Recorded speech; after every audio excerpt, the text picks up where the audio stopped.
Ba-ba-ba-ba-da-da-ba-bum. Welcome to the 2024 Sports Crunch NFL Draft Livestream. I am your host, David Cromlow, joined as always by my right-hand man, Hal Bent, to full press coverage. And Hal, this is an extra special night for many reasons. Obviously, me being a Bears fan, the Bears having both the number 1 and number 9 picks. You being a Patriots fan, them having the 3rd overall pick. But I truly cannot recall a draft that has this much potential for an unprecedented amount of wheeling and dealing. Peter Schrager, one of the most wired-in people to the inner workings of the NFL, reported yesterday that we could see as 10 trades tonight. And Hal, I want to hear a sabbatical alert if you think that you haven't seen a draft with as much potential for wild and crazy trades like this one. David, I mean, you got to have it. It's, a crazy year with the draft. We've got so many of these super seniors out as well, these pandemic affected players who've been coming back for an extra year. And it just makes figuring out who's going where even that much more difficult. Yeah, I mean, this is going to be a crazy year because you've got these teams that are, like you talked about, your Bears, the New York Jets in the top 10 that are looking at next season as a playoff season. Atlanta, they're looking to make that step. So there's some teams here in these first couple picks that are looking for a quick turnaround and a quick return on their investment in this draft. And getting to these lurking teams in the middles, that 8 and 9 and 9 and 8 team, and those wild card losers, they're all thinking that they're just one player away from getting back into the playoffs and making a run of it. So yeah, I think we're going to see a lot of those teams jockeying for position because this draft especially, so much offensive talent, so much high-end talent available in that first round. Absolutely, Hal. And as we said on the podcast that we recorded earlier this week, the all-time NFL record for offensive players selected in the first round, 19, absolutely shatter that record. I think we could have at least 21, if not 22 or more offensive players in this first round. We could shatter that record by the 24th pick, I don't think it's going to take that long. You go down the board and with the talent that's there, yeah, we've got some really, really good defensive players, but there's so many great offensive players and such a need, especially at the end of the draft too, where you're looking at teams like, the wide receiver run at the end of the draft. Tampa Bay could use a wide receiver to add, Arizona, depending on what they do at 4, maybe looking to jump back and grab another wide receiver. Buffalo, we know needs a wide receiver. Yeah. Baltimore, Kansas City, San Francisco, if they pull off a trade, is going to be looking for a wide receiver. And I am glad you mentioned that, Hal, because one of the big headlines tonight is this. Obviously, Brandon Ayuk and the 49ers are at a crossroads. Brandon Ayuk is entering the final year of his rookie deal, and they are nowhere close to a contract. And as Diana Rossini of The Athletic reported, the 49ers have made calls into the top 10, shopping both Brandon Ayuk and Deebo Samuel, seeing if they could trade one of them to those teams picking in the top 10 who need a receiver so they could pick one of the top 3 receivers in the top 10. And that's not the only NFC West team that's trying to get to the top 10. The Rams are as well, although I don't think it's for a wide receiver. I think they could be targeting a certain defensive tackle named Byron Murphy, or maybe a certain tight end from Georgia. Yes, Brock Bowers would look good in that offense. Wow, yeah, that would be something.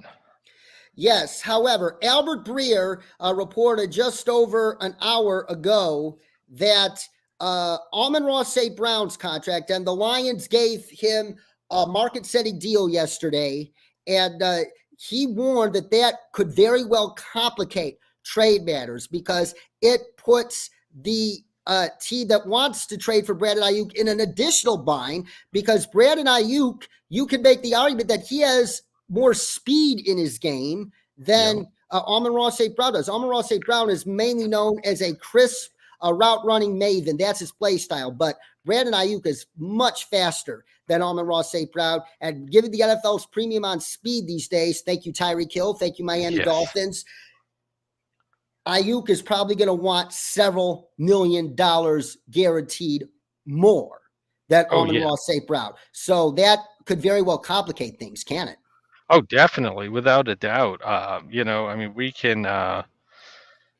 He's looking to get paid. There's no doubt about it. In San Francisco, so many premium players on that team on both sides of the ball. I don't know how they're paying them all right now and getting under the cap right now. And Brock Purdy's still yet to get paid. Exactly. And that's right around the corner. There's no doubt about that. He's getting paid as well. So for, I get it for San Francisco. There's only so many players that you can pay, and you've got Debo, you've got Ayuk. One of them, if you're going to trade one of them, man, you're going to have to get up and get somebody cheap to replace him that has the ability to replace him and is going to be at that rookie contract. They've got to treat wide receiver like a quarterback situation for most other teams. Yeah, and Matt Mayako, who is one of the deeds of the 49ers beat, he reported today that one NFL scout told him that he believes the 49ers, if they are unable to strike a deal for Brandon Ayuk tonight, could be eyeing a certain wide receiver, 31, and that is Ladd McConkey out of Georgia. Ooh. If that goes down, I think that all but means Brandon Ayuk is going to be traded eventually, if not tonight. Right, and you're right. If they draft McConkey, we could see, maybe San Francisco takes a high second pick and a future high pick for Ayuk just to clear that potential contract if they secure somebody like McConkey who can step right in on that offense.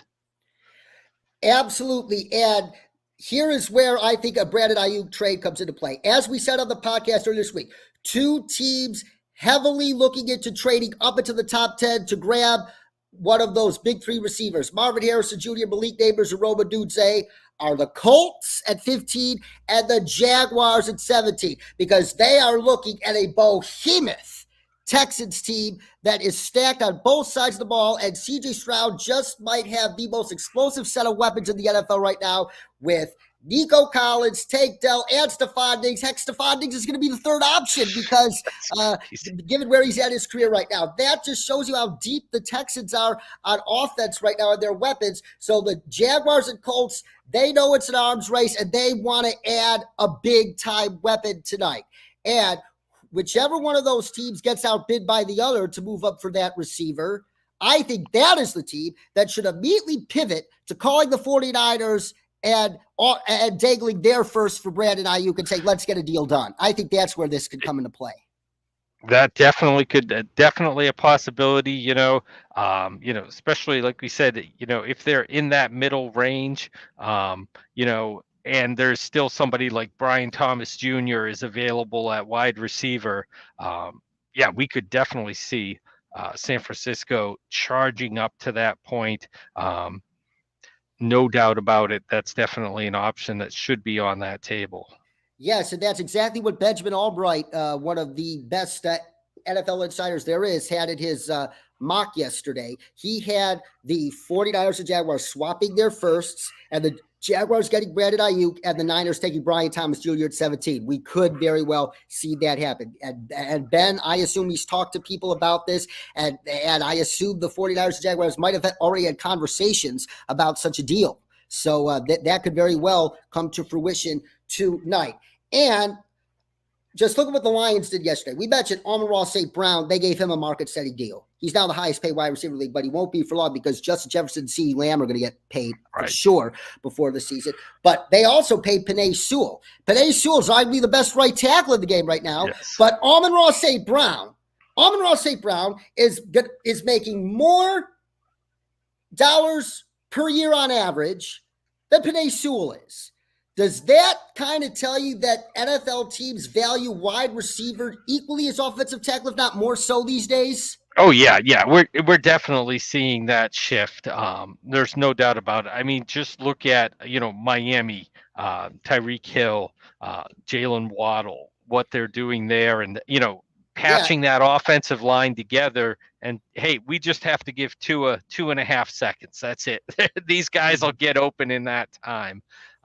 So yeah, you can see the valuation there of that wide receiver position, and that marquee wide receiver is really, eclipsing the tackle position, even as the right tackle grows in importance as compared to 20 years ago in the NFL, where teams was spend on a right tackle. That was ridiculous talk back then, but now it's almost equal to that left tackle. But wide receiver just flying by, and cornerback as well is going to be the market correction soon as well. We'll start seeing those yeah. cornerbacks, Pat Surtain's those likely type of going to guys. get Yeah, paid a fortune. Yeah. yeah, they're going to start catching up because somebody's got to cover those guys. So Yes. And why do you think NFL teams are actually valuing wide receivers more than tackle? We always hear the notion football is one up front, but I think wide receivers that went up front are just as valuable as tackles that went up front because of their initial release off the line of scrimmage. Like Tyreek Hill, who could stop that? Who could jam that guy at the line? Nobody can. exactly. And the motion concepts you saw Ugh, coming out of Miami at the beginning of last season, and being adopted around the league, having those players, having Tyreek Hill going at full speed at the snap of the football. I mean, that's, you can't jam that man at the line of scrimmage. He's open already. It's just a matter of how open does he get. So yes. yeah, that's a big part of that as well. Yeah, and one of the main reasons why teams are trading up into the top 10, as we allude to, is to get whatever one of those big three receivers falls within a certain range.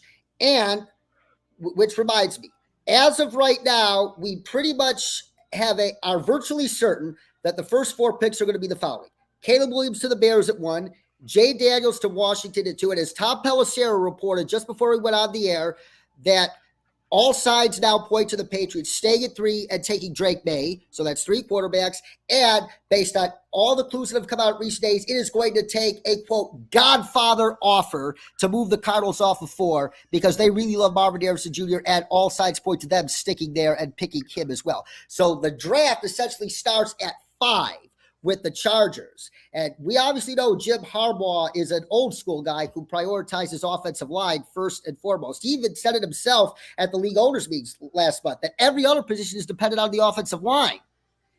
Yet he does have a top 5 quarterback in this league in Justin Herbert. And because of the salary cap crunch, they had to say goodbye to Keenan Allen and Mike Williams. So he doesn't have anybody to throw the ball to right now. So based on the things that have transpired in the NFL in recent days, do you think the Chargers are making a mistake by passing on a Malik Neighbors or Rome Odunze at 5? I was just thinking of that right as you were setting this up, and I'm going, you know, boy, the more I think about it, they got to give him somebody to throw the ball to. Like, like, you can't just sit here and expect him to do all that heavy lifting all on his own. No way, no how. So yeah, and you start thinking about that, and you say, well, who is it? Are they going to have Odunze, who's going to be Mike Williams replacement? Malik Neighbors, who's not as big, but that big play potential that he carries, that speed, and you know, it's a very difficult. It's a situation where you're sitting there and saying, how do you justify trading back when you're getting one of those, wide receivers? And then, you have to look at it and say, Yeah. all right, well, you're talking about trading back. How far back is safe to go back? Are the Giants going to want to move ahead and make sure nobody jumps ahead so they can get Joe Alt or the pivot and get a quarterback like JJ McCarthy? Are the Bears going to try to move up? Not that they have any capital left from this year to move up in the draft, but I don't see them doing. I don't see the Bears doing that. I don't see that happening either. But But again, or somebody like the Jets saying, "Hey, if we're a wide receiver away with Aaron Rodgers at quarterback, what's it going to Yeah. take for us to move up and make sure we get Neighbors or a Dunze?" Yeah, that they could be targeting that number 5 pick right there. And is 10 too far back to go back for the Uh, Chargers? No, because I believe they're targeting J.C. Latham, the offensive tackle from Alabama, because there's been a lot of buzz in the past 24 hours leaking Latham to the Chargers. And Latham is far more of the prototypical Harbaugh tackle than Joe Alt is. So if the Chargers are not going to take a wide receiver at 5, trade back. And I actually think the Jets are a more logical partner than the Vikings, because as Daniel Jeremiah, Dave Brugler, and Albert Breer said a couple days ago, they think the Giants, they only have one quarterback they're interested in trading up for or taking at 6, and that's Drake May. They are not interested in Jason McCarthy. So the Vikings have a real possibility that they could just stay put at 11 and let McCarthy fall to them. So the Jets, I think, make more sense as a trade partner for the Chargers than the Vikings do. Yeah. Yeah, I can see that as well. And again, it's like we talked about on the pod, you're not really expecting the Giants to take a quarterback at 6, right? I mean, it didn't work out too well last time with Daniel Jones. But, do you take another swing with McCarthy? I mean, like we said, Jones, he's 1 year. That's it. That's all you're paying him, guaranteed money. He's only got 1 year left. So, well, here is the conundrum, though. Adam Schefter and Tom Pelissero have been banging this drum loudly the past 2 days, and they're obviously two of the most well-connected NFL reporters there are. They are adamant that 5 or 6 quarterbacks will be taken tonight, including Michael Penix Jr. and Bo Nix, who in an ordinary year would have lasted till the 2nd or 3rd round. But since the supply for quarterback is so small and the demand is so high, they're absolutely going to get overdrafted. And the Giants, I've heard the Giants are big Penix fans. And if they, and there's a lot of smoke about the Raiders taking him at 13. So the Giants, if they might want to nab Penix before the Raiders do, they might have to consider trading back themselves a little bit. Yeah, Giants trade back with the Jets or Minnesota or Denver. Oh God, no, Denver can't be trading up again. No, Denver has to be trading down, and the expectation is they're trading down. And I mean, the expectation is, but the history of the head coach isn't really, I mean, well, how many times? Well, word has it we all know that Sean Payton likes to burn future draft capital to turn it into he falls in love with a guy. We've seen that.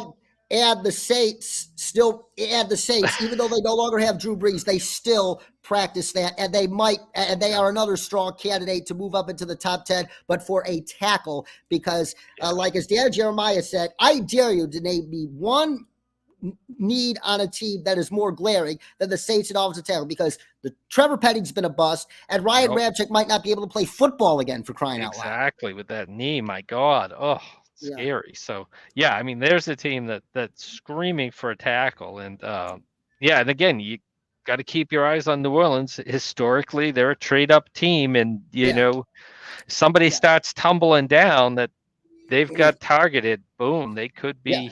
These trade down teams. Bears looking to trade down for more picks.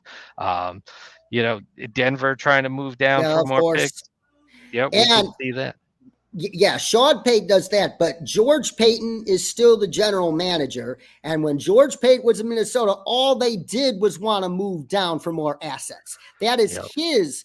And word has it that Broncos owner Greg Penner broke the tie in the war room, in the draft meeting room this year, by siding with George, saying, we're not ready enough to make a bold move up the board for a weak quarterback because we don't have the pieces around him to support him. So we are going to have to move back. So it looks like George Payton is going to win this round this time because the owner sided with him, and dare I say, rightfully so. Yes, exactly. Yeah, and I mean, this again, Denver kind of like, you're not in that position to be. You've got to start accumulating some draft picks, because that roster desperately needs an infusion of young, cheap athletic talent. There's no Yeah. doubt about that in any way, shape, or form. And And who would know better than the Walton Penner ownership group? They know that it's more profitable to build 5 Walmarts than it is to build one big Walmart. exactly. Yep. So, yeah, I mean that makes for interesting moves there. Once you get into that 5 to 15 area, there's going to Yeah, be. there's going to be Oof, I fully expect a trade-a-palooza tonight after the first 4 picks, but the trades aren't going to be for who you think they are. Like I said, I think nobody should be shocked right now if the Vikings could just stand pat at 11 and take JJ McCarthy, because JJ yep. McCarthy isn't a guy worth mortgaging any future capital on in a trade up for any team. Exactly. Yeah, and again, I just see, Minnesota. It's a strange situation where they're sitting at 11, and McCarthy doesn't look like Arizona is going to be moving back out of that spot. Chargers might move back, but is anybody going to move up from McCarthy? Really, once McCarthy gets past 6, they're going to be in a position to, just like you said, exhale and let the draft come to them at that point. So it's going to be interesting to see the Giants with, again, another team with needs, can use help on the offensive line, can use a wide receiver, no doubt about it, but still have that sneaky quarterback need. And you wonder if, do we get four quarterbacks in the top 6? I don't know. Or 5 in the top 13, dare I say. God, I just can't see one of those guys going in the first half. That seems crazy to me. It absolutely does, but we are going to find out soon enough. But another important point about trades and all this draft, and we talked about it on the podcast before, this year could be the beginning of a new normal in the draft. This year, only 58 underclassmen declared, and a couple years ago was like almost 100. Yep. And that is not just the extra COVID year effect, it's the NIL effect even more so. And Chiefs general manager Brett Veach didn't mince words by saying that this could be the new normal we're looking at, where rounds 5 through 7 become a wasteland of essentially undrafted free agent level kind of players who are older and can only play niche roles on your roster and nothing more. Yeah, I mean, I think it's going to be interesting. It's going to really change that. And this is the first year we're really seeing that with the 5 and 6 years super seniors that are there. These are men coming out of college now, 24, 25 years old, and I don't know if teams really know how to grade those players. There's plenty of tape. They're not going to be seeing much in a ceiling on these guys. It's going to be, this is the floor. This is where they're at. You've lost a couple of years of, younger and, some of their best play might be left out on those college fields. How do you grade those guys? Which one's a 5? Which one's a 6? Which one's a 7? I don't know. That's going to be the most interesting part of day 3. Yeah, absolutely. And that also concerns tonight to a degree, because Albert Breer suggested in his column on Monday morning that because of the draft falling off a cliff after the first half of the 4th round or so, that may very well weigh down the value of the trades we see tonight. Yeah. Because that's a good point. Because smart teams aren't going to want to burn future capital because of that. Exactly. Yep. Exactly. And whatever team does burn future capital tonight, they're not going to get a good grade from me. That's all there is to it.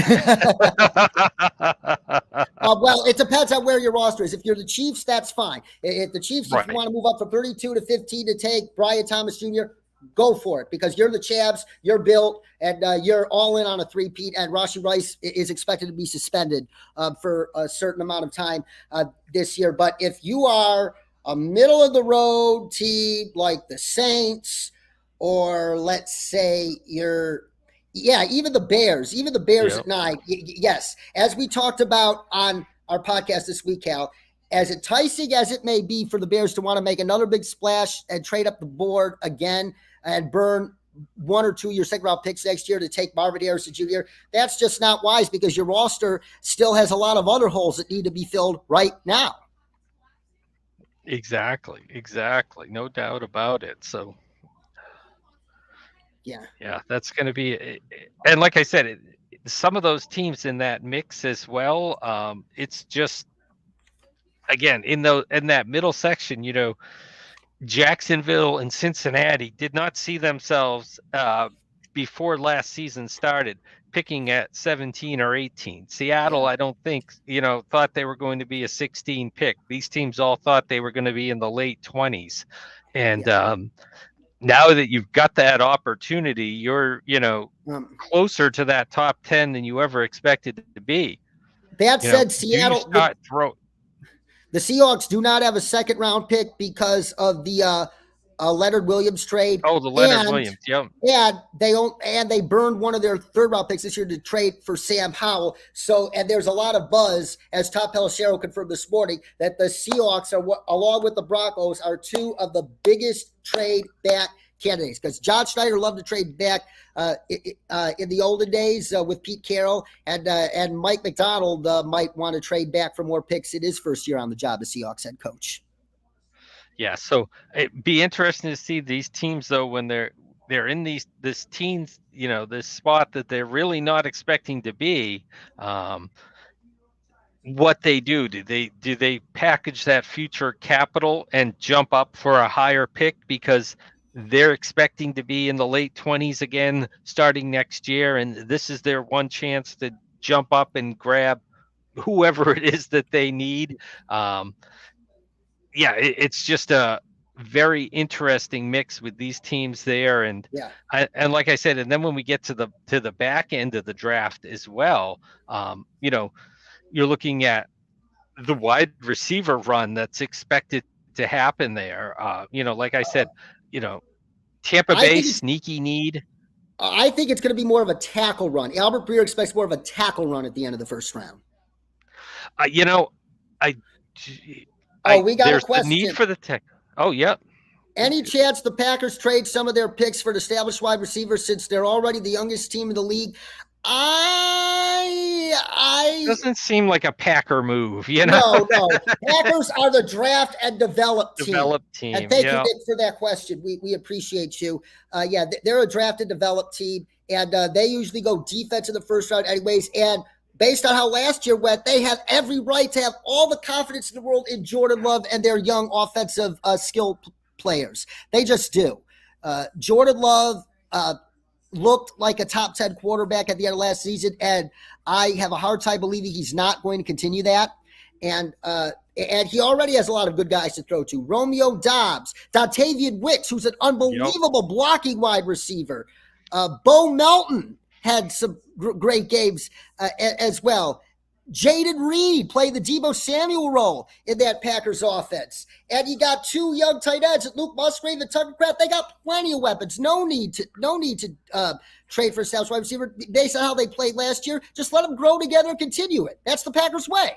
That's the pack. And if they are going to package some picks and move up, because remember, they do have a lot of extra picks. They have the Rodgers second round pick. They've got the Bills third round pick. They've got comp picks the fifth or sixth round there as well. So they've got all this extra capital. If there is a wide receiver that, somebody starts tumbling down into the 20s that they didn't expect, they're in a great position to get a Brian Thomas if there's an early run on tackles. Yes, they got 5 picks in the top 91. So a golden opportunity to build off of last year's success. And if they do trade up, I hear they want a tackle. They might want a tackle because David Bakhtiari retired, and Zach Thomas shown some promise, and Rasheed Walker showed promise, but they're more replacement level, and Zach Thomas better on the interior, I believe. So they need a true tackle. So if they're going to try to trade up, and if they do succeed, I think it's for a tackle and not a wide receiver. Right, exactly. You see somebody like Latham slips down, Amarius Mims still there at 20. Yeah, that they've got plenty to go up and get that tackle.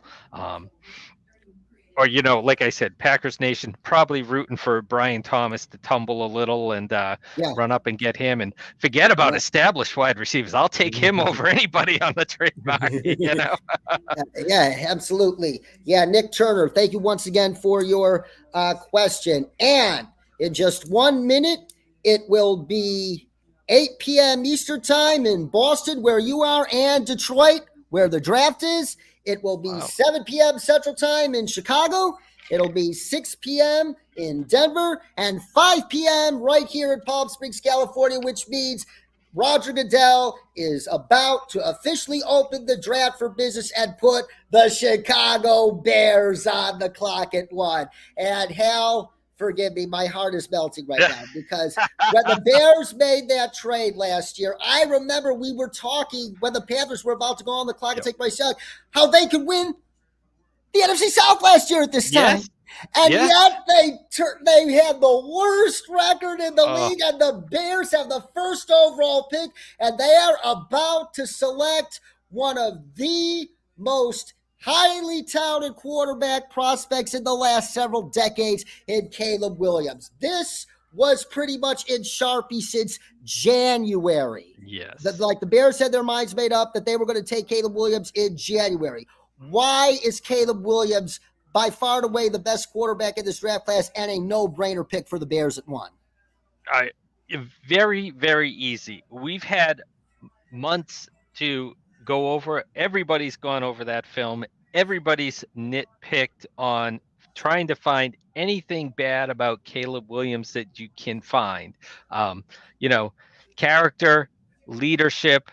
I mean, what's the worst thing that they're saying about him? He didn't win enough. He paints his nails. He paints his nails. He was crying after they lost. Like, I want somebody who cares, I want somebody with some personality. Like, give me a break, And you look at, everything that that you talk about with his game. I mean, the ability to make those throws that few quarterbacks can make, and I don't, you don't want to just say, well, he does the stuff outside the pocket and he makes those Zach Wilson throws that he did and, in the draft. Beyond that, he can sit there, he can stop, plant the back foot, read the defense. Anything you need him to do as a quarterback, he can do it. Again, the same criticisms that you had about Patrick Mahomes coming out into the draft are the same ones that you hear for Caleb Williams. That offense, I don't know how that's gonna play out in the pros with that RPO spread scheme with air raid concepts. I mean, you want to pass on Patrick Mahomes? Go back in time and do that again, because that was the same criticism on Mahomes. I mean, he wasn't as on schedule in the pocket passing, but his offensive line didn't do him any favors. And his defense stunk. The defense is giving up 43 points a game. I mean, I don't know what else you can ask for the poor guy, Yeah. Yeah, 43 points a game in all 8 games Caleb Williams lost to UNC. The defense surrendered 43 points on average, so he was forced to play Superman and hero ball all the time. Exactly. And that is one reason why the Bears, it will not be not necessarily the end all be all for them to end up with Rome Odunze or Malik Neighbors at 9. We'll get to that as soon as that time approaches. And to be clear, I do not like comparing anybody to Patrick Mahomes. Patrick Mahomes is by far the best quarterback on the planet and very well may be regarded as the GOAT. No offense to Tom Brady when all is set and done. But let's draw a connection here. Who was the Chiefs' director of college scouting when the Chiefs traded up for Patrick Mahomes? Ryan Poles, the current Bears GM. And Ryan obviously was an integral part of the process of building that Chiefs roster to be prepared for Patrick Mahomes. And I think based on where Caleb is walking into this Bears team today, is this one of the most ideal setups for a first overall pick that you can remember? I mean, it's a fantastic opportunity, and again, the Bears have been building the last couple of years and be able to build up the team around them. I mean, defense was fantastic in the second half of the season. You really started seeing the potential of that Bears defense, which was such a big weakness in 22 in the first half of last season. That offense, I mean, I still don't understand why Carolina was in such a hurry to pass on more to that. I mean, it's bad enough to give up the #1 overall pick, but yeah, have DJ Moore too while you're at it. Go right ahead here. You know, is a true #1 wide receiver for you, no problem. You know, running game, offensive line taking shape. You know, Cole Kmet as well, tight end, solid tight end in that offense. There's pieces in place for this team to be successful right away with him. Um, yeah, it's just a great situation for him. Um, Yeah. yeah, and And he may be 32 years old, but don't forget Keenan Allen. yes, Keenan yes. Allen and DJ Moore, that's as good of a pairing as he could hope for his rookie season, isn't it? And I mean, for a rookie quarterback, I mean, there's no more quarterback friendly wide receiver you're going to find than Keenan Allen. I mean, if there's, you know, if you need somebody that's just going to come up and pat him on the back in the huddle and say, hey, don't worry about the play. I'm going to get open for this first down. Have no fear. You know, that's Keenan Allen. You can trust him. There's no craftier wide receiver with the ability to get open than Keenan Allen right now in the NFL. He's been doing it for so long. There's nothing he hasn't seen on that defense is out there that they throw at him. You said it, Hal. Yet Bears fans will tell you that Keenan Allen's 32 years old and he's in the final year of his contract.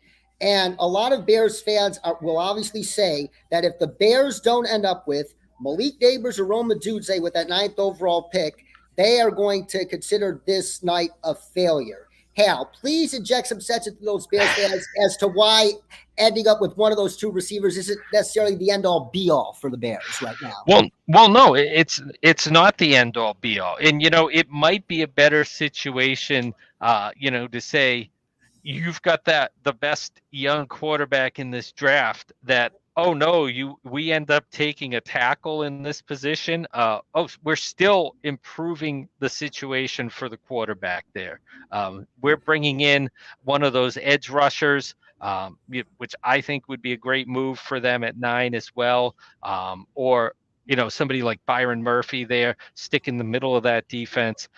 You know, it's very easy to get caught up in the offensive side and outscoring the other teams, but you know, winning if you're not giving up points makes it a lot easier on the offense if they're getting the balls back 4 plays later. Absolutely. You said it, Hal. And as we said several minutes ago, in the 8 games Caleb Williams lost at USC, the defense gave up 43 points a game. So that forced him to constantly be on the high dive. And, oh, Hal, you disappeared. Hal, I wonder where you went. Well, hang on just a moment. I will double check to see where he went. Just bear with me. Just got to get one thing. Oh, never mind. There he is. Sorry about Now, no worries. No worries.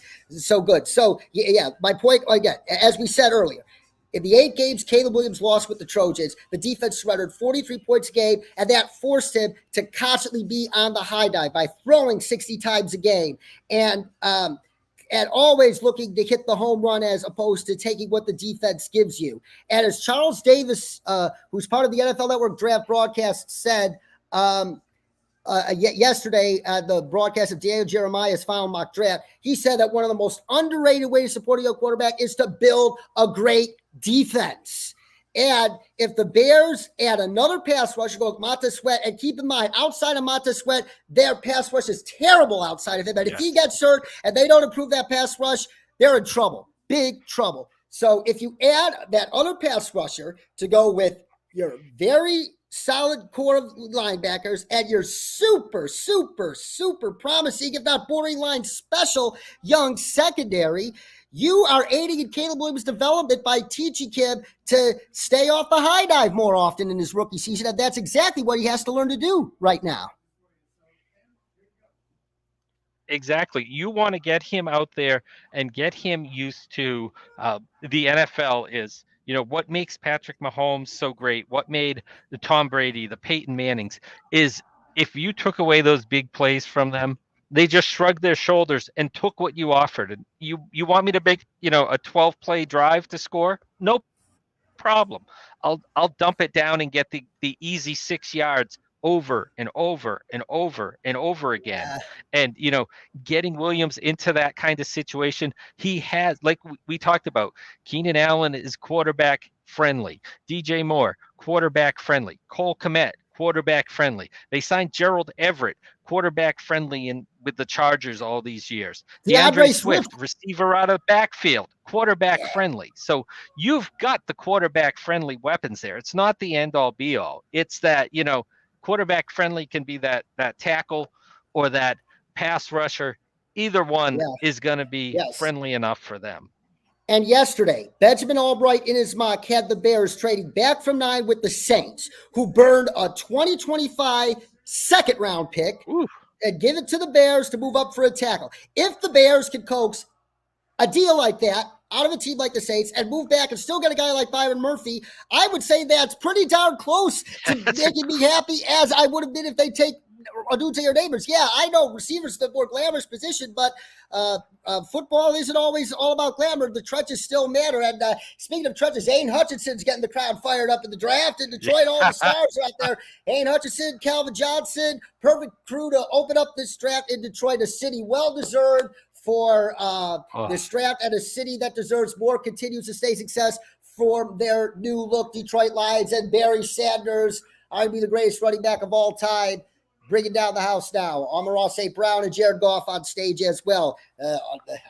So Roger Goodell about to open this draft for business. So we talked about the Bears at length. And like I said, the first 4 picks are pretty much set in stone right now. The Commanders are on the clock at 2. And while Adam Peters is somebody who's very tight-lipped, who doesn't talk, the buzz has constantly been from, like, even before the combine to now, that Jaden Daniels would be their pick at 2. Why do you think the Commanders prefer Jaden Daniels over Drake May, who is considered the second best quarterback in this draft class by people in draft media? Yeah, I mean, in this case, it's just a matter of that offensive preference, I think, is the big thing. And like we talked about in the pod, it's Cliff Kingsbury. And Dan Quinn is one of those head coaches who is more than happy to focus on the defensive side of the ball, hand the keys to his offensive coordinator, and Cliff Kingsbury is going to have a lot of that power in the draft room on that offensive side of the ball, no doubt about it. Sorry, I'm laughing at the Detroit crowd booing Roger Goodell putting the Bears on the clock. Well, what would you expect? Division rivals. Of course you'd expect to boo. Let them boo. Exactly. Let them boo. And the boo, I think, as the late NBA Commissioner David Stern said, in America, the boo is usually a sign of respect. And I think it's I think they're mad about the Bears getting Caleb Williams. I think they are. Oh, yes, no doubt about it. Nobody in Detroit wants to see that. That's for sure. Oh, God. And when Roger Goodell strolls out to the podium in 9 minutes to announce this pick, I'm going to pause and let it sink in because it still hasn't sunk in yet that Caleb Williams is going to be a Bear. And me as a Bears fan, I'm sure you know how special this moment is to me and all of us. I can't believe the Bears will wait the 15 minutes. I mean, if it was me, I'd be meeting Goodell at the podium and being like, but networks. Forget the networks. I'd be like, hey, there could be an earthquake. Something could happen. We're getting this pick in no matter what. As soon as that clock starts, I wouldn't wait a tenth of a second. I'll tell you on that one. Networks be damned is what I would say there. Yeah. Oh, God. Well, Caleb, the phone hasn't rung yet, but it's going to be ringing soon. Caleb looking dapper in his draft night wardrobe. And, Cliff Kingsbury and Jay Daniels. Like, Cliff Kingsbury loves quarterbacks with smaller frames, but ridiculous athleticism. And Jay Daniels, you can't deny he has athleticism. Plus, how he improved from his freshman year at Arizona State to last season's historic campaign at LSU that earned him the Heisman Trophy. You just can't deny that growth. Just how much did he improve between his freshman year at Arizona State and last year? Just how did he improve? I mean, first of all, Arizona State. You had the pandemic season. You had the the whole program just completely fell apart there. I mean, that was just a nightmare scenario there. And he just had to get out of there.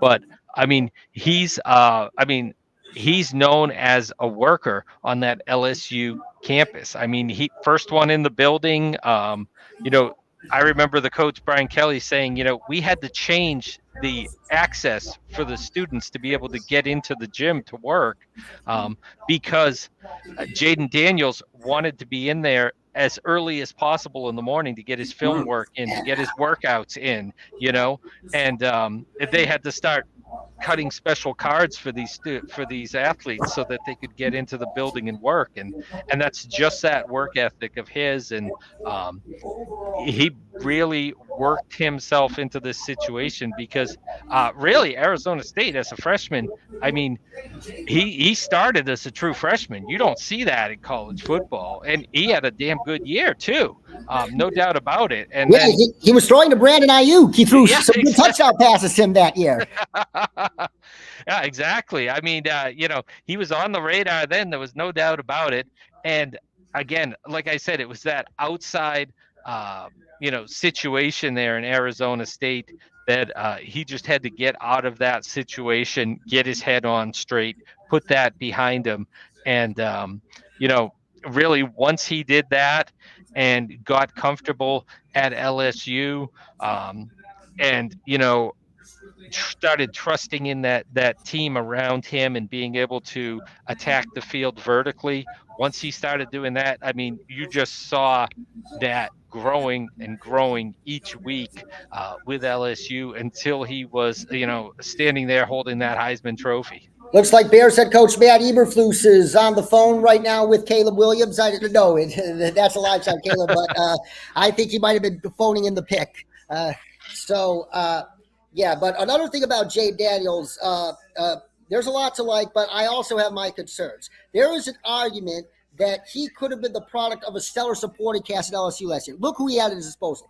Two receivers are going to be drafted tonight, and Malik Neighbors and Brian Thomas Jr., and a left tackle in Will Campbell, who might be the first overall pick in the 2025 NFL draft. And that's not all. One draft analyst summed up Jay Daniels well. He is kind of like the Roadrunner and Wile E. Coyote combined, because he runs super fast, but every time he collided with a defender in college, he took vicious hits. And if you think those hits were vicious in college, just wait until Roquan Smith or Fred Warner is there hitting him. That's going to hurt him. Plus, his frame is very, very slender, and I'm not sure he could add that much more muscle to his frame.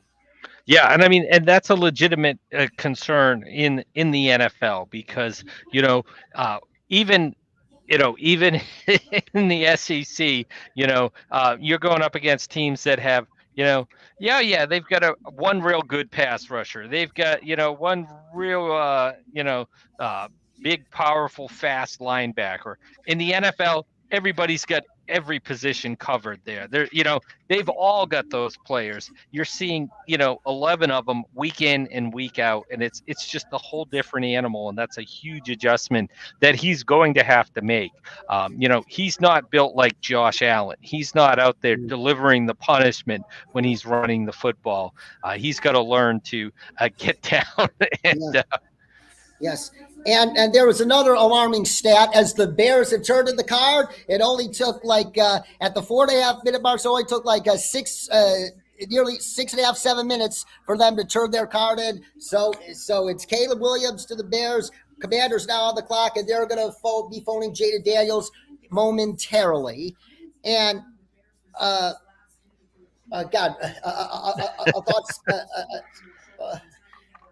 thoughts in my head. Oh, there was another alarming stat about Jay Daniels. Like, he had a nasty habit in college of vacating clean pockets. Yes. That is another alarming thing that I'm worried about with Jay Daniels. Yeah, and I mean, that's something that he's going to have to learn, that, vacating the clean pocket just is not how it works in the NFL. You're just not going to be able to run that way. You're going to have to stand back there and finish your reads. There's no doubt about it, because that's the only way you're going to be successful here. So yeah, Roger Goodell is going to be headed to the podium momentarily to make Caleb Williams to the Bears official. So I'm going to ask for a moment of silence between us two, Hal, so I can stick it in. Of Please course. forgive me. Oh my. Yeah, Roger Goodell, I believe he's strolling to the podium right now. Yes, here he comes. It's about to be official. Bear with me. He's still my heart.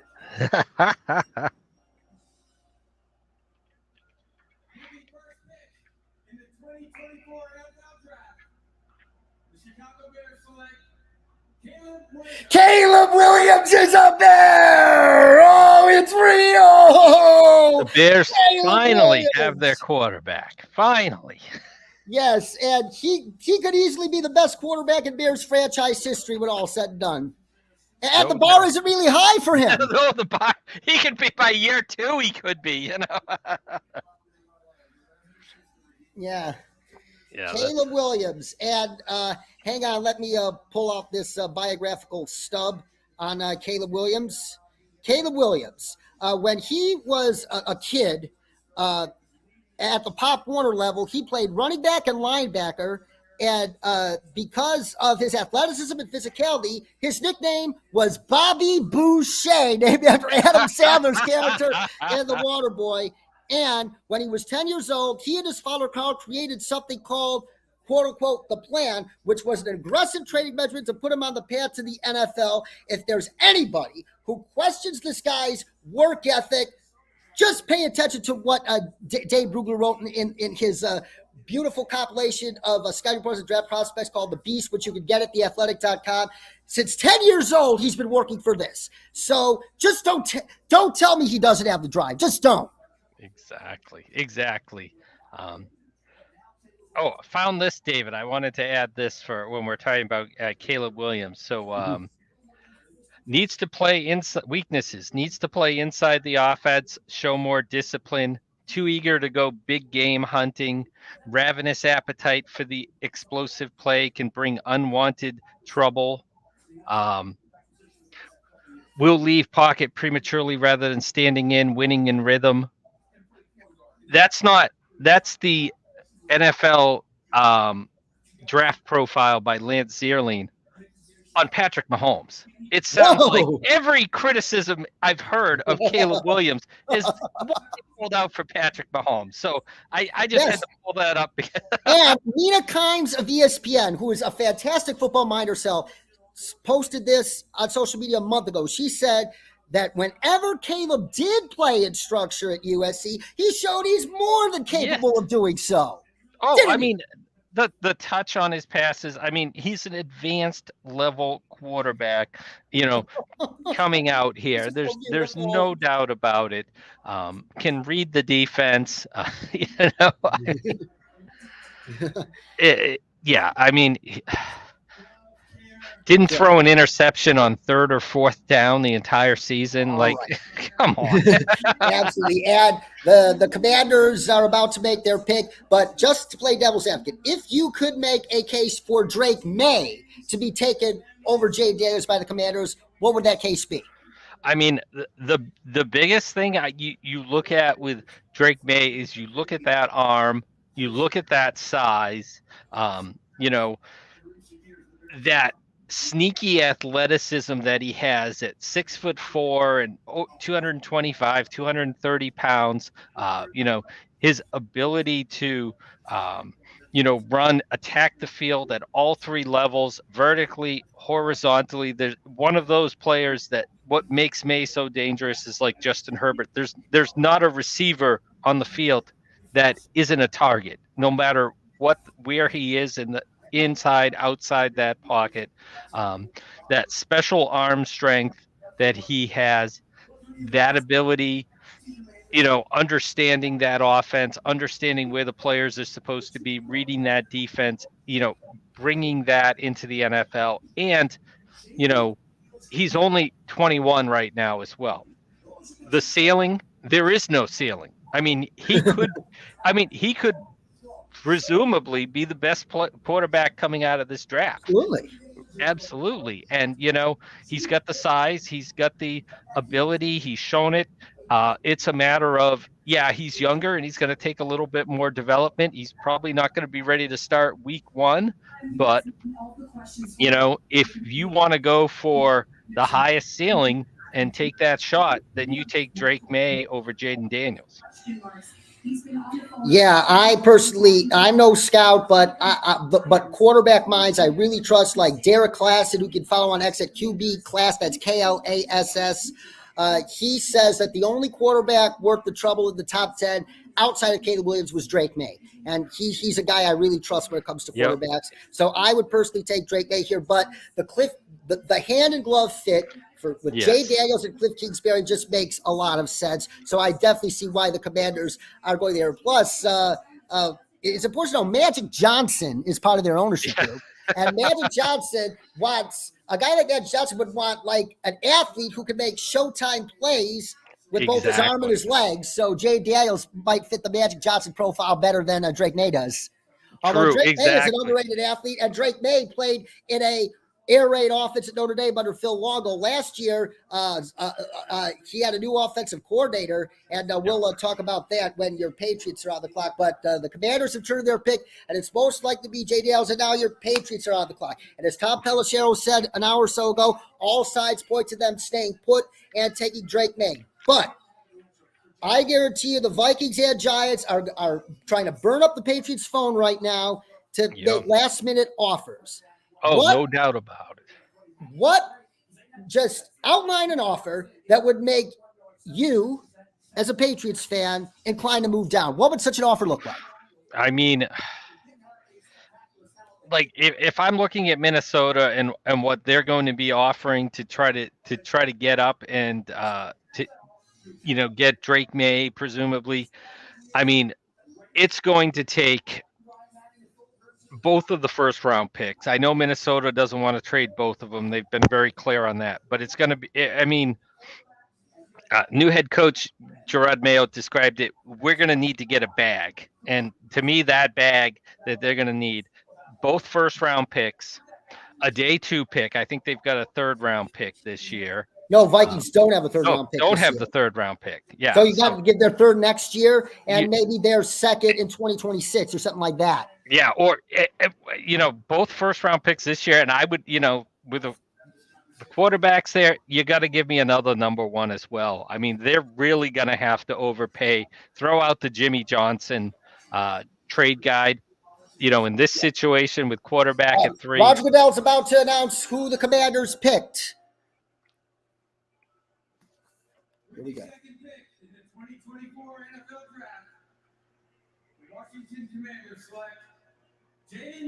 Jaden Daniels it is, as expected.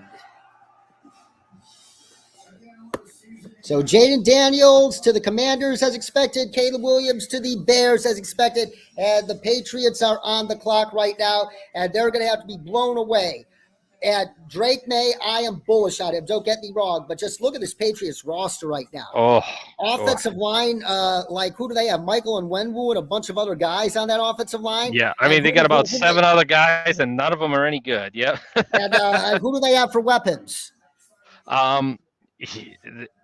Their best wide receiver might be last year's 6th round draft pick, Demario Douglas. KJ Osborne, number 3 receiver from Minnesota. I mean, the weapons aren't there. There's no doubt about it. Yeah, I mean, they're really lacking on the offensive explosion. That offense right now is about a 1978 NFL offense, and pound Ramondre Stevenson 35 times. That's their best chance of winning a game. That's Yes. And Diana Rossini, I believe, reported a couple days ago that the Patriots are more than willing to have Jacoby Brissett start the season. Would you be surprised if, given how poor the supporting cast is on offense, if Jacoby Brissett starts the first half of the season altogether? Yeah. Oh, I would be shocked to see him, especially depending on how that offensive line is and if they're going to, end up with a second or third round pick starting at left tackle. You might see Jacoby Brissett for the whole season, almost the whole season, just to preserve Drake May and Yes. keep him from injury. And why do you think the NFL isn't really as high on Drake May as draft media is? I think the only thing that comes to my mind is, again, if he had been able to declare for the draft last year, he might have been the number 1 overall pick. But the NFL, those scouts get wary when they see that any kind of drop off in play. And like you said with May, offensive coordinators changed, lack of talent on the team around him changed as well. Didn't throw as many touchdowns, didn't throw for as many yards, completion percentage went down, number of attempts was down, interceptions was up slightly. You can pull all that out. But at the same time, having a little bit of adversity, I don't think is a bad thing either. I think that's going to help Caleb Williams in the NFL. We saw how that helped Patrick Mahomes. For somebody who was supposedly not a winner coming out of college, Patrick Mahomes done a hell of a lot of winning in the NFL. So I think that's the big thing, is that it just scares teams when you see a young player like that have the success, have a little bit of adversity. They're much more comfortable in that Jaden Daniels situation, where have the adversity early and then elevate on your way out of college. The Patriots have turned their pick in deep, and while the expectation is Drake May, there's been some J.J. McCarthy chatter here too. And one, as Jeremy Fowler reported it, like they said, obviously Robert Kraft is still very close to Tom Brady, and Tom Brady might have told Robert Kraft that he might see shades of himself in his fellow Michigan Wolverine and J.J. McCarthy. But on a scale of 1 to 10, how shocked would you be if McCarthy was the pick here? Oh, a 10 out of 10. I would be. I'd be on the floor convulsing, David, if there's J.J. McCarthy, I think. Yeah. All right. So, you'll be on Pids and Eagles for just a couple more, a minute or two until Roger Goodell. But almost everybody thinks this is Drake May. Almost everybody thinks this is Drake May. It'd just be criminal to pass up that kind of talent, having the opportunity here at 3. But given the supporting cast it has, it might be wise for them to go the Mahomes plan with him this year and let him ride the pie this year and wait till the supporting cast gets big for him. And in the meantime, work on fixing that lower half of his. Exactly. And if he spends this season on the bench working out his lower half, and then next year when they have a boatload of salary cap space and another high draft pick, put all the weapons around him, he could come out gangbusters.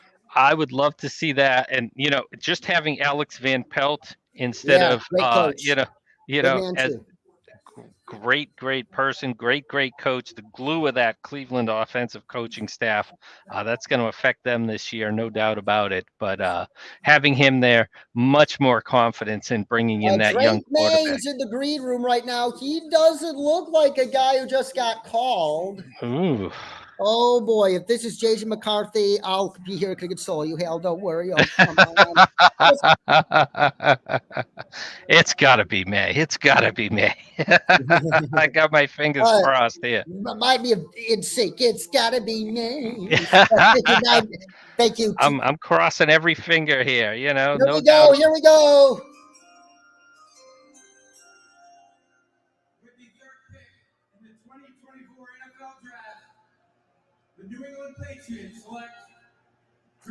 Drake May it is. Whew. Thank God for you, Hal, and good for Patriots fans. But for the love of God, Patriots, be careful with it. Don't rush him out there with that subpar supporting cast. Exactly. Yeah, he's young. You don't need to rush him out here. Brought in Brissett for a reason. Definitely. What they need here, no doubt. Yep. So the Patriots, the ownership got their wish. Since Belichick left, the Crafts are far more involved in the process. They wanted a quarterback. They got their quarterback. And the Cardinals are on the clock. They have 6.5 minutes left. And I don't think there's the trade up market for J.J. McCarthy that many thought there'd be. And why would there be? Because he's not Right. really a top 10 talent. So unless they get a Keeks matchup, stay put and take arguably the best prospect of this draft period in Marvin Harrison Jr. I think it's a no-brainer. Just stay put here, correct? Oh, yeah, definitely a no-brainer. They've got plenty of picks. They don't need to be trading back and getting more. And again, you got to do something for that fan base too. You got to get them excited out there as well. Yeah, and And Kyler Murray. Kyler Murray showed oh, Jonathan Monty Ossenfort that he is not that lazy guy that he was portrayed by some teammates to be. He totally bought it. He worked his butt off last year, and he looked ready to command a real NFL yep. offense once, because that Kingsbury offense, he just reverted to a lot of his old bad habits in that offense. Now he's playing in a pro offense where they run the ball more, they play action more, and that's exactly what he needs. But now he needs a receiver to help him get to the next level. And who better than Marvin Harrison Jr.? And arguably, what makes Marvin Harrison Jr. the best, not just receiver in this class, but the best overall player in this class, regardless of position? Well, I mean, very easy to see why he's um, the best wide receiver, the best player in this draft. What do you want your wide receiver to do?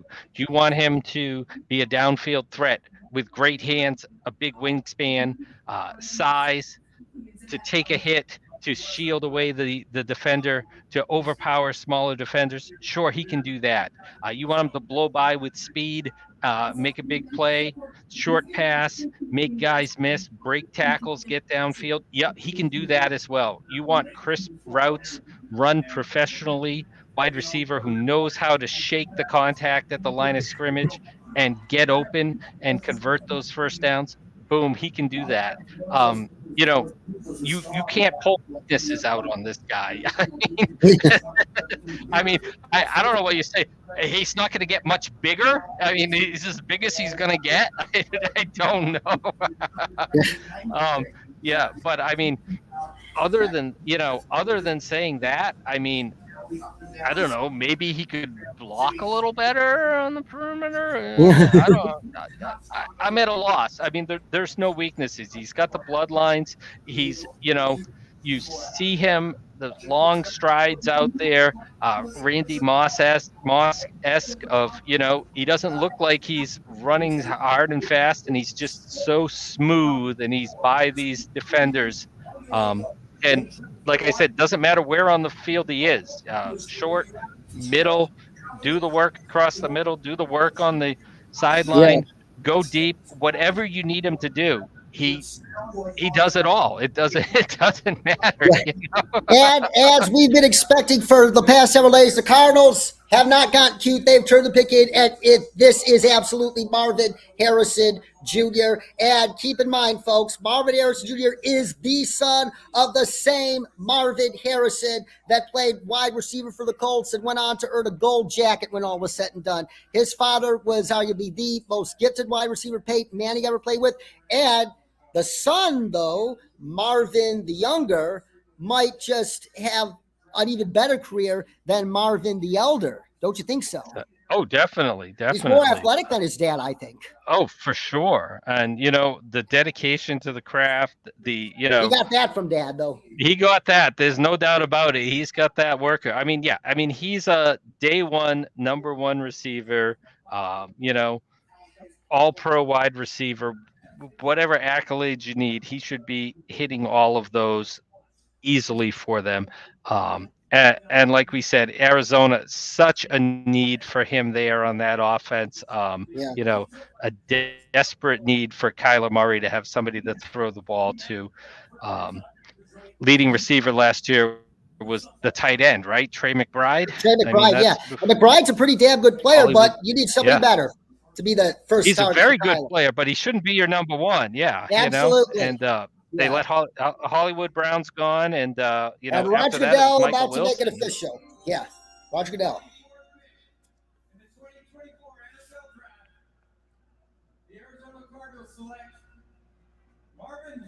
Marvin Harrison Jr. it is. And Cardinals fans, you can celebrate your team. Absolutely did the right thing. And keep in mind, last year they took another Ohio State Buckeye in Paris Johnson Jr., who was regarded as a clean prospect to fit the culture. Marvin Harrison Jr. is no different from that perspective either. Exactly, exactly. There's no red flags on him at all. You know, he's a professional. He's there to work. He understands the business. He's going to get himself out there and be ready to go.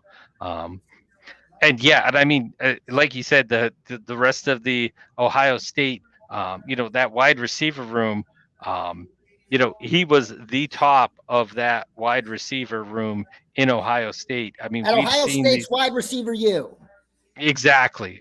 You know, you just look at the last couple of years, these wide receivers coming out here for Ohio State, and yeah, I mean, he's, you know, Jackson Smith and Jigba, great wide receiver, first round pick last year. Harrison outperformed him. He was the top dog. Chris Olave, Garrett Wilson, you know, top 10 picks over there.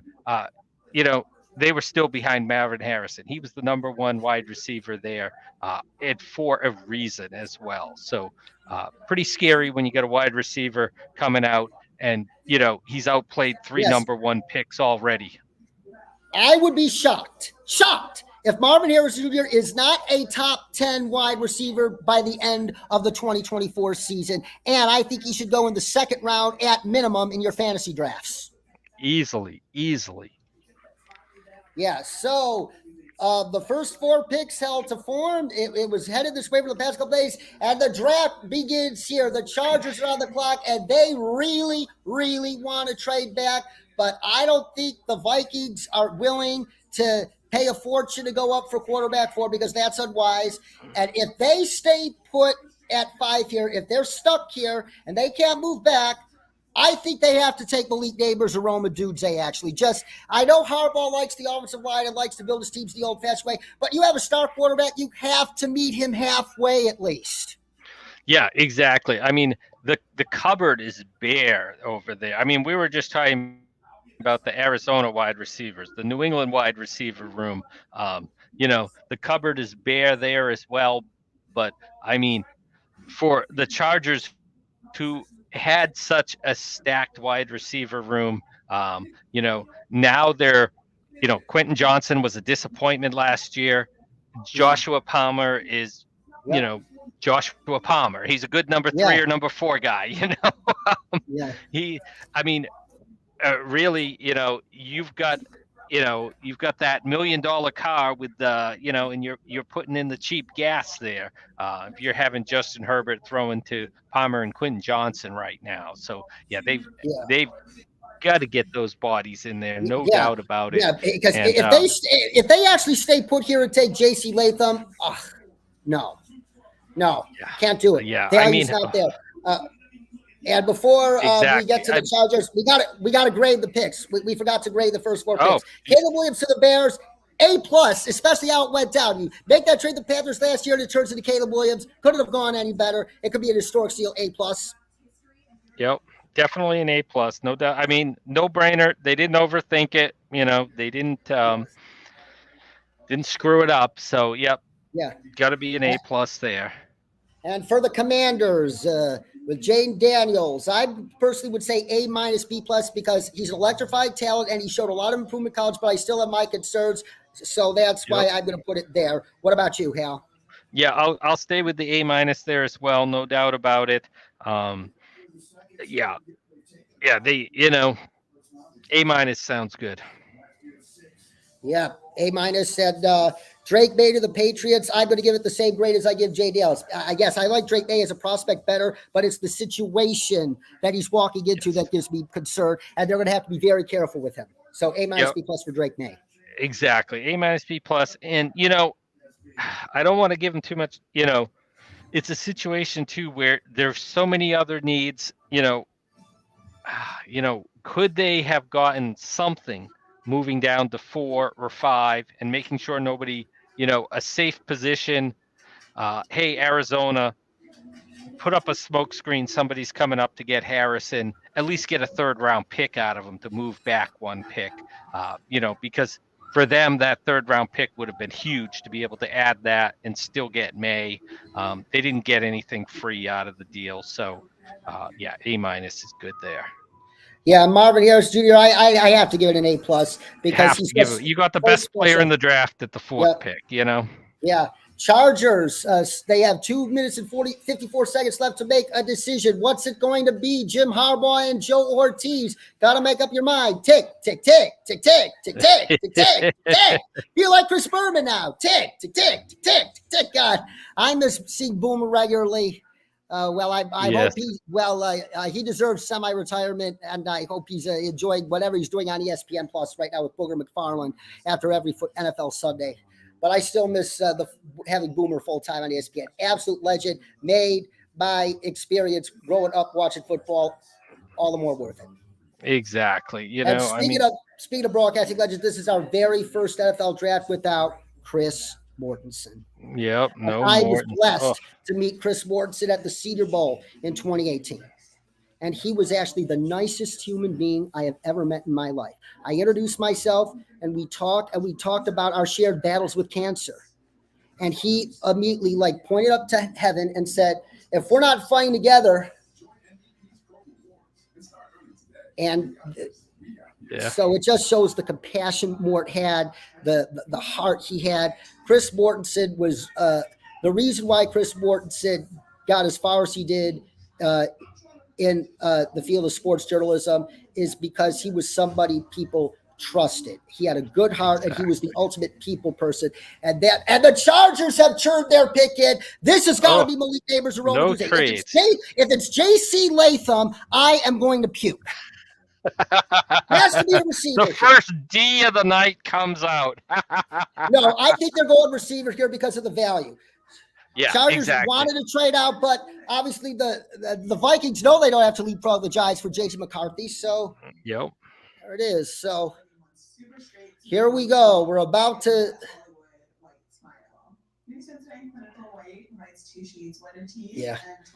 Yeah, got to get Justin Herbert a weapon here. That's just where the value of this pick is. Exactly. And like we talked about, he's they're all set on the left side of the line. They invested the pick in Zion Johnson at guard. You've got Rashawn Slater, 2 first-round picks on the left side of your offensive line. Corey Linsley's a good center as well. Trey Pipkins, again, not ideal at right tackle, but how much time do you need to give Herbert if you don't have any wide receivers for him to throw to at the same time? So absolutely. 100%. Malik Neighbors or Roma Dudze, I fully expect to be the pick here. But if not, let's see what the Chargers do here. All right. We're anxious to know, Roger. This is the first wild card of the night, and the draft starts here because for the past 48 hours, we knew how those first 4 picks were going to go, and they went according to plan.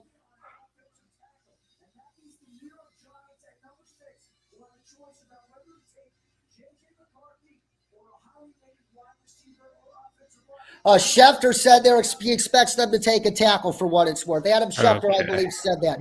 We shall see. Come on, Roger Goodell. Don't keep us waiting. We need to see what the Chargers did.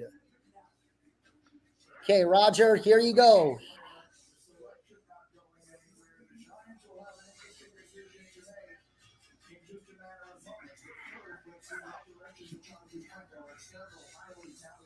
All right. Come on, we can't wait another minute. Let's go. When the draft begins, Roger. No. All right, here we go.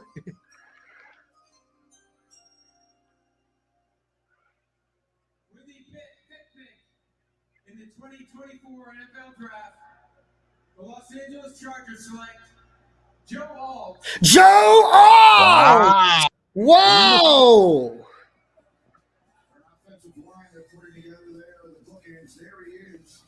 It is Joe Alt. And so Alt, it's kind of strange. Alt is not the meaty Bofini type tackle Harbaugh uses, but he is technically sound and is arguably one of the safest prospects in this draft. He's the son of John Alt, who was a starting left tackle for the Kansas City Chiefs. So as a matter of fact, I am not going to give this a D. I'm going to give this one I'm going to give this one an A-. Actually, I'd rather go Ooh. receiver, but Joe Alt, the value was there for Joe Alt, and I like the value. A- Chargers, Joe Alt. Yeah.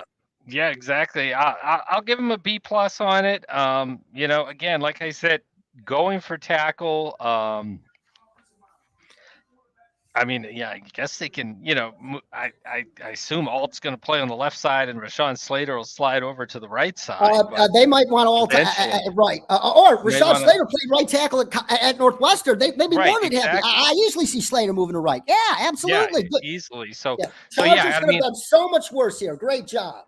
yeah, exactly. And like we said with Harrison, safe pick, you know exactly what you're getting. The same thing with Alt. He's like you said, he's got the bloodline, he's got the size, he's almost 6'9", 320 pounds, and a younger player as well. Um, he's again just turned 21, just a couple of months ago, but very advanced for playing left tackle.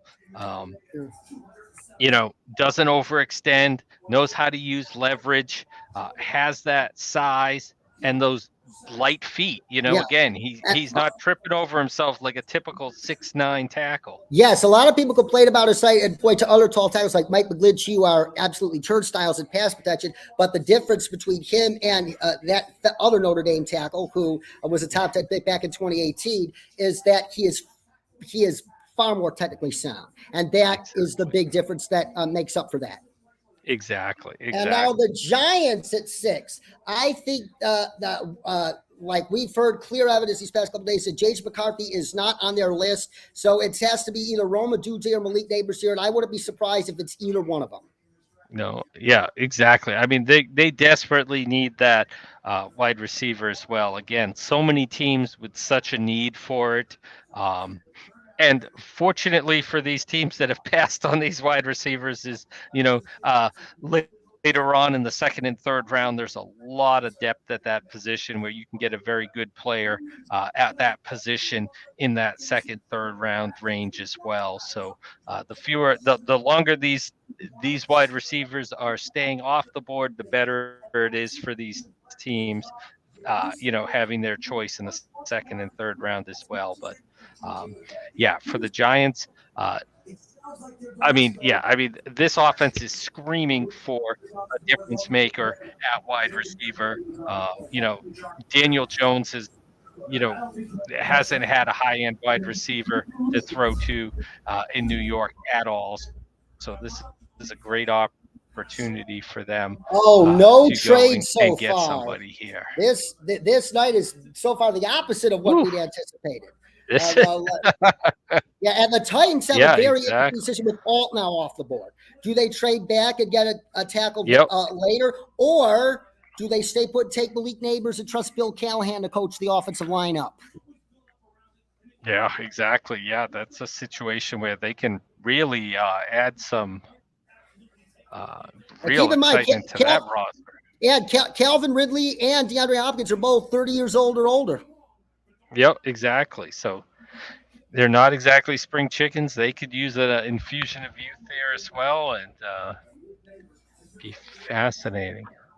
Yeah. I'm revising my grade for the Chargers of Joe Alt to A. I just am. Okay. Because just how we talked about with the Slater can move to right, Alt can stay at left. No problem. Yeah, Rome Odunze and Malik Neighbors wouldn't be surprised with either. His Neighbors is super close, but Odunze is that a big X that they don't have right now in New York. Exactly. Yeah, I mean, so much size and Malik Neighbors. Woo! It is Malik Neighbors. So the teams were true. What people were expecting for the past month actually held the form. Malik Neighbors. The pick at 6. Yeah, like I said, it looks like the Vikings are just going to stay put at 11 and take McCarthy. All right, Malik Neighbors. So very, very good pick by the Giants. Value was there. Straight A. Yeah, straight A, no doubt about it. Definitely what they needed. Difference maker with that speed, athleticism, big play machine. God, that offense desperately needed that in New York, and that's a huge win for them to be able to get him here, staying put at All 6. right. And now we're on to the Titans, and they have a fast A decision here. You got Roma Dudze on the board. You got two receivers who are 30 years old or older. But look at your tackle depth right now. Nicholas Petit-Frere, Jalen Duncan, Dylan Radins, Leroy Watson, who followed Bill Callahan to Nashville from Cleveland via trade, and John Ojukwu. That is just a mess. Odunze is enticing here, but you need protection for Will Levis. You just do. This is a very tough decision. I am seeing if I can trade back first. But if you're stuck at 7, I think Odunze is the best value. Or maybe you could take Dallas Turner here to make him the first defensive player on the board. Titans need help everywhere. They need help everywhere, almost. Yeah, I mean, other than exactly, desperately need a help. They could use that. They need to get somebody to rush the passer. Opposite Harold Landry, no doubt about it. Like you said, the tackle position desperately needs influx of I think talent Alt was there their as guy, well. but the Chargers swiped him. Alt was the Chargers guy, but the Chargers swiped him. I mean, the Titans guy, but the Chargers swiped him. Titans. And like you said, Hopkins, Ridley, both older receivers. Traylon Burks hasn't done anything since they spent that first round pick on him a couple of years ago. So if you're Rand Carthon, whoever the highest player is on your board, nab him right here. Exactly. You've got enough holes on that on both sides of the football. You look at that draft board, see who's there that you want, who's the top of that list, and just, if Odunze is your number one there, grab him. If it's Fatanu or, Latham or Quinion Mitchell, whoever, Dallas Turner. Dallas Turner. Whoever you've got at the top of that board. You've got Byron Murphy there. Stick him next to Jeffrey Simmons and watch your defense improve in a hurry. You've got options there. All right. So I think I'm feeling almost even more uncertain about this pick than I was about the Chargers pick, for crying out loud. Yeah, I agree. This is one. Directions they could go in. It's going to be a draft very soon. Yep. Like the first 6 picks have actually been honestly quite predictable because a lot of people were doing the Joe Alt Chargers thing for months. Exactly. Yep. Yeah, I mean it's falling pretty much however, the consensus, which is surprising with a draft, I have to say. So well, it just goes to show you the surprising thing is the expected happens when you expect the unexpected to happen. That's right. That's what happens a lot in the draft. And the Titans have turned their pick in. Who would you pick here? I would personally take Roma Dudze because he would be the best player on my board, and he is the best player remaining on the infamous Arif Hassan consensus big board. Yeah, I mean he's the top of my list right now as well. I would, make the easy decision. Draft Odunze here. You should be fine with that, and Traylon Burks doesn't like him. Trade him for a 6th round pick. I don't know. All right. Let's see what Rand Carthon and first-year head coach Brian Callahan. They went to commercial. But but I think Odunze is the best pick value-wise here easily. Like Latham isn't worth it here. I don't think any of the tackles are worth it here. No, exactly. You want to tackle, you got to find somebody to trade back. Clearly they didn't here. I mean, don't overthink it. Best player on the board. However you've got them ranked up, I would take Odunze. Size, speed, playmaking, that X receiver, that you need there. And a skill set reminiscent of DeAndre Hopkins. And DeAndre Hopkins is coming out of contract. What better person to learn for him than him? Oh, geez. Yeah. Beautiful situation for him there. You need a young guy to grow up with Will Levis in the passing game. But many different directions the Titans could go here. And Rand Carthon is a guy who has his own convictions. Boy.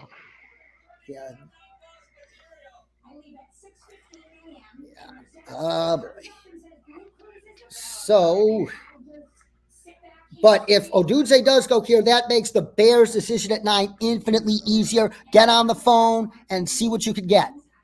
Exactly. Yeah. Like, Now, if anybody wants to jump up for the remaining tackles, take those calls. yeah, exactly. Yeah. That's when we should be seeing that tackle run there. For the record, I didn't expect any of the big three receivers to last to 9 anyways. And as a matter of fact, I expected one to last to 8 and then somebody to trade up for it. But looks like they might all be gone by 7. Right. And that doesn't surprise me one bit. The wild card was if somebody went nuts for JJ McCarthy, and that's absolutely. what would have knocked the receiver down to the Bears, one of the big three down to the Bears, and clearly that hasn't happened. No trades at all. Giants did not draft a quarterback as we expected, but again, they still had that sneaky possibility there as well. So, yep. This is like classic. We overvalue certain quarterbacks. Yep. We might see 3 more quarterbacks go tonight, but it might be like the Vikings will take McCarthy at 11, and then we could see Penix and Bo Nix go at the tail end of the round. Exactly. Yeah. All right. Just can't wait for this commercial break to end so we know who the Titans have picked. And another, like I said before, I don't mean to beat a dead horse here or sound like a broken record, but I just think it's a receiver here because who's coaching the offensive line? Bill Callahan. Brian Callahan. Right. He's one of the best offensive line coaches in NFL history. Just have him make lemonade out of lemons this year and exactly. Let Will Levis throw to Calvin Ridley, DeAndre Hopkins, and Roman Dunze. Right. And I mean, you've got underperformers there. There's no doubt about it in that offensive line room. But if you're paying the price to get the best offensive line coach, then take these second, third round pick guys from the last couple of years who aren't able to do it and make them play up to their potential. That's what he's there for. Plus, totally. And we shall see. The Titans, obviously, their pick has been in for a while. Falcons have been on the clock for a while now. And we're about to hear from Roger Goodell momentarily. But I think the trades are going to start to come very soon, though. Because after the third receivers are off, there's going to be a mad scramble for the tackles.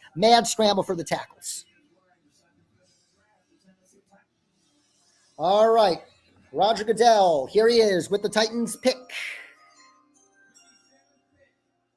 the 2024 NFL Draft, the Tennessee Titans select J.C. Latham. Oh, The buzz on him was right. Panic. As Jay Glazer said, his stock skyrocketed. Skyrocketed, and they believe he has the positional versatility to play all across the line, and this was a need. And Albert Breer himself kidded that both the Chargers and Titans would take tackles. One would take Alt, one would take Latham. Albert Breer was right. I would actually give this a B minus borderline because I think they could have traded down and got him a little further down the board. But other than that, they got a sorely needed upgrade, so I give it a B minus. Yeah, I mean, where you rank these offensive linemen after Alt is a lot of that's on your preference as well. Some people are gonna like Latham, Fashanu, Fuaga, I mean, and Latham, he's got that size. He's one of the bigger offensive tackles. Weight-wise, it's got the height. Doesn't look bad on him. Yes, and the Falcons, I think they have to consider trading back here. And I guarantee you, if we see a trade here, watch the Colts or Jaguars to jump up here. Colts or Jaguars. This is Odunze. And teams are going to jump the Bears for Odunze here. It's going to be painful in the short term, Bears fans, but it's not the end-all, be-all, as Hal and I said at the beginning of this episode. Trust us. Oh, the Falcons turned in their pick. So Odunze is available for the Bears. They're not even messing around. They don't want to hear anything. So I think if the Bears, all right, I'm still open to moving down with the Odunze on the board if I'm the Bears. But if the Jaguars or Colts give me their second this year, their second next year, I think I'm taking that deal. Do you? Do you think you're taking that I deal? think, boy, I don't know. If Odunze drops to 9, it's hard to. It's going to be hard to pass him for the Bears Yeah, because but really, you know, well, who knows? The Falcons could take him. Who knows? But this the is where Falcons most could. people. But this is where most people expect defense. So Dallas Turner, Byron Yeah. Murphy here most likely. And Right, and I mean the Falcons are still waiting for Drake London to break out. High first they, round pick a they couple could take years Rome. ago. They could take Rome here as a value, of course. Yeah, they could. They could. Yeah. Yeah, I mean, who would he displace him? Mooney, you know, so he's not a real number 2 wide receiver, right? Darnell Mooney. Yeah. Bears fans tell me, come on, he's not a real number 2. You know, nobody was crying when he left. Yeah, Odunze best available right now.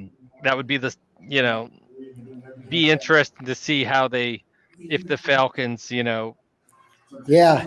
Falcons decided to go with value here.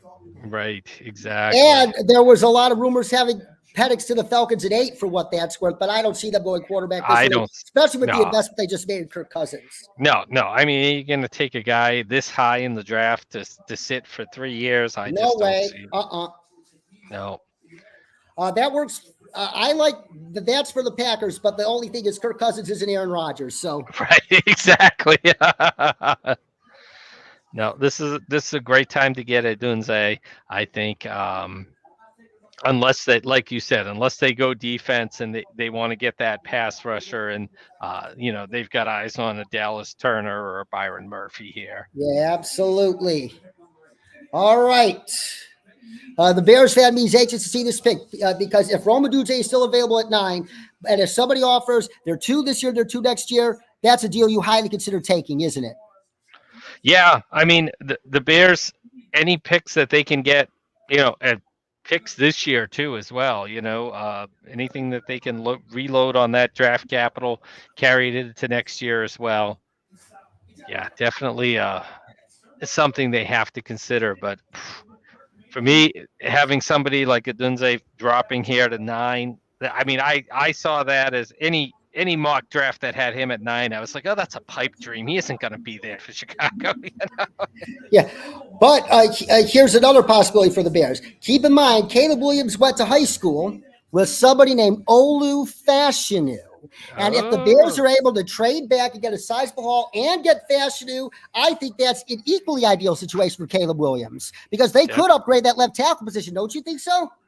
Oh, yeah. I mean, that's definitely a position they should be looking at, potential to upgrade that position. Yeah, you've got one good tackle, but you can definitely upgrade that. And for the Bears, not going to hurt to have extra blockers for Caleb Williams. There's nothing wrong with that. All right. We got anxious to see who the Falcons take in year 1 of the Raheem Morris era. Is it Dallas Turner? Is it Byron Murphy? Is it Rome Odunze? Or is it a curveball at quarterback? Here is Roger Goodell. Yeah, absolutely. I agree, Booger McFarland. No drafting a quarterback here after you paid Kirk Cousins that money. Oh, here we my go. God, that would be crazy.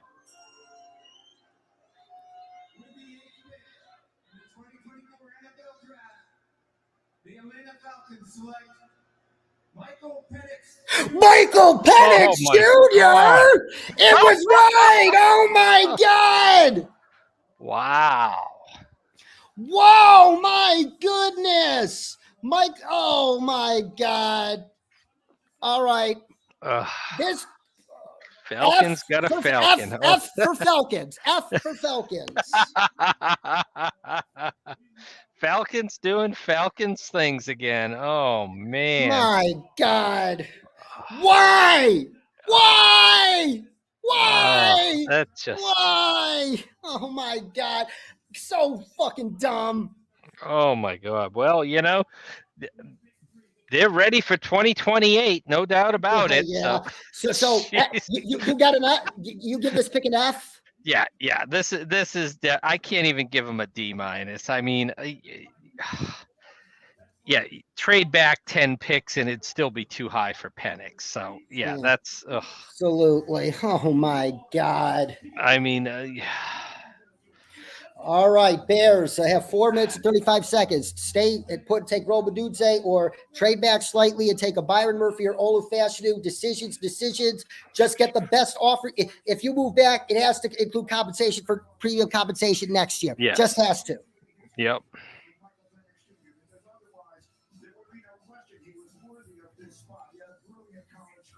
Yeah, this is okay. This is the stunner of the night so far. There was a lot of buzz that suggested he could go beside, but oh my goodness. If I was doing a mock draft simulation and Penix came up in the top 10, I would have just hit the refresh button and said, "This is insane. This isn't." The Bears have turned the pick in. The Bears have turned the pick in. So Roma Dudze, Olufashinu, or even Byron Murphy. Let's see. Let's see. Roma Dudze, Byron Murphy, or Olufashinu has to be one of those three, doesn't it? Because those are the three biggest positions. Be one of those three. Yep. Yeah.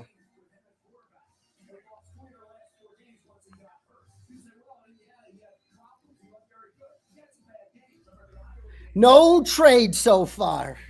Wow. 10. Jeez. Almost nine picks in. And it's plausible that this means I think we see J.J. McCarthy at 11 and Bo Nix at 12 to the Broncos. I just have a gut feeling that's how it's going to end up. Oh, goodness. Ew. Bo Nix that high. Oh. Falcons. The Falcons passed on Dallas Turner and Byron Murphy for a guy who's not going to play for 3 years. What the hell? That's insane. That just does not make sense.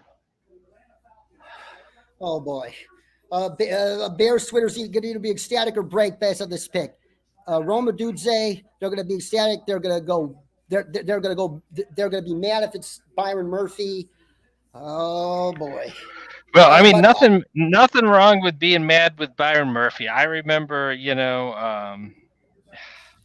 Patriots drafting Hall of Famer Richard Seymour and being upset that they didn't take a wide receiver in 2001, and that changed that entire franchise. So can't get too upset. All right, I'm just anxious to see what the Bears have decided. But Michael Penix, Jr., you can't deny the adversity he's had to overcome to get to the NFL. 2 ACL tears, 2 season-ending shoulder injuries, and he's had 2 healthy seasons in a row. But he's just not worth here. He panics under pressure. He was a product of that Washington offense. He was throwing to Roma Dudze, Jalen McMillan, and Jalen Polk. He had Troy Fautanu and Roger Rosengarten, both who may go in the first round tonight, protecting him. Oh, my goodness. The Falcons, why? All right, come on. I just want to understand this Bears pick. And, of course, Here we go.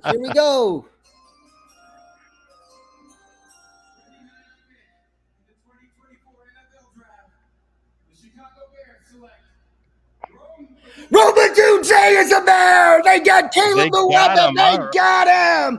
It's Christmas in Chicago. Wow. Keep in mind, Keenan Allen is 32 years old, and a Dudze is that they don't have that big body contested catch artist in their receiver core. He adds to that room. This is A+. What about you, Hal? Oh, yeah. I mean, straight A for sure here. Dudze should not be there at 9 for the Bears, and they were able to get him. That's a huge and thanks to the Falcons not trading down. Oh, my God. Yeah, Dudze should not have been there. No doubt. We got to trade. The Jets have traded from 10. And who has come up? The Vikings have traded up 1 spot, probably to outbid the Broncos for J.J. McCarthy. Okay.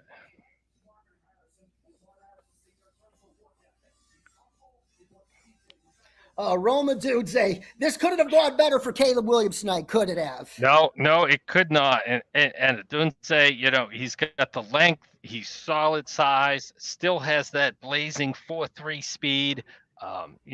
Contested catchability. Oh, checks the boxes at wide receiver, no doubt about it.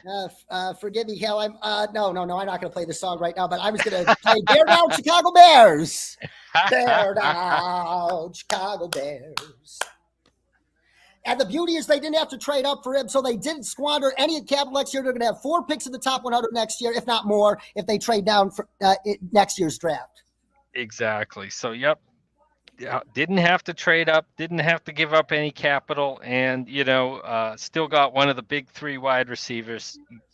Great job of the patience sitting through it, and letting the Falcons screw things up for. Oh my God! How dumb can they be? How dumb could an NFL franchise be? Unbelievable. Oh, so Vikings and Jets traded spots. Vikings are on the clock now at 10. This is JJ McCarthy, most definitely, isn't it? Yeah, it's and the Vikings got what they wanted. They didn't have to pay a fortune to go up and get the 4th quarter. Or he's going to be the 5th quarterback off the board. And the fact that the Vikings stayed put and let the board come to them, they're not getting a bad grade from me here. And plus. Yep.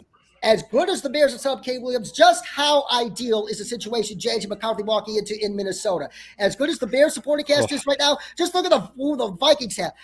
Stud offensive line. Christian Darrisaw, left tackle. Brian O'Neill, right tackle. Justin Jefferson, Jordan Addison, T.J. Hockenson, creative offensive play designer and play caller, and Kevin O'Connell. If it weren't for If it weren't for the Vikings, we'd be talking about the Bears being the best destination. But the Vikings have just a slight advantage because their core is more established by now. Exactly. And with the Vikings, as soon as they traded back up into the first round, for that second pick with Houston, it was just a matter of, we know they're not going into this season with Sam Darnold and Nick Mullins. They're getting their quarterback one way or another, no doubt about it. And this has got to be McCarthy here. It absolutely is. I mean, it's not the Vikings, or they might take Bo Nix here. Who knows, So,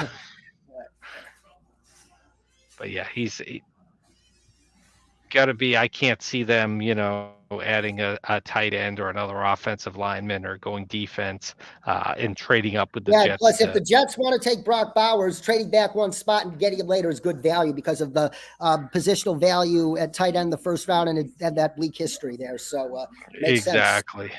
Yep. I'm just curious to see what the Vikings gave up. Yes, I want to see those details.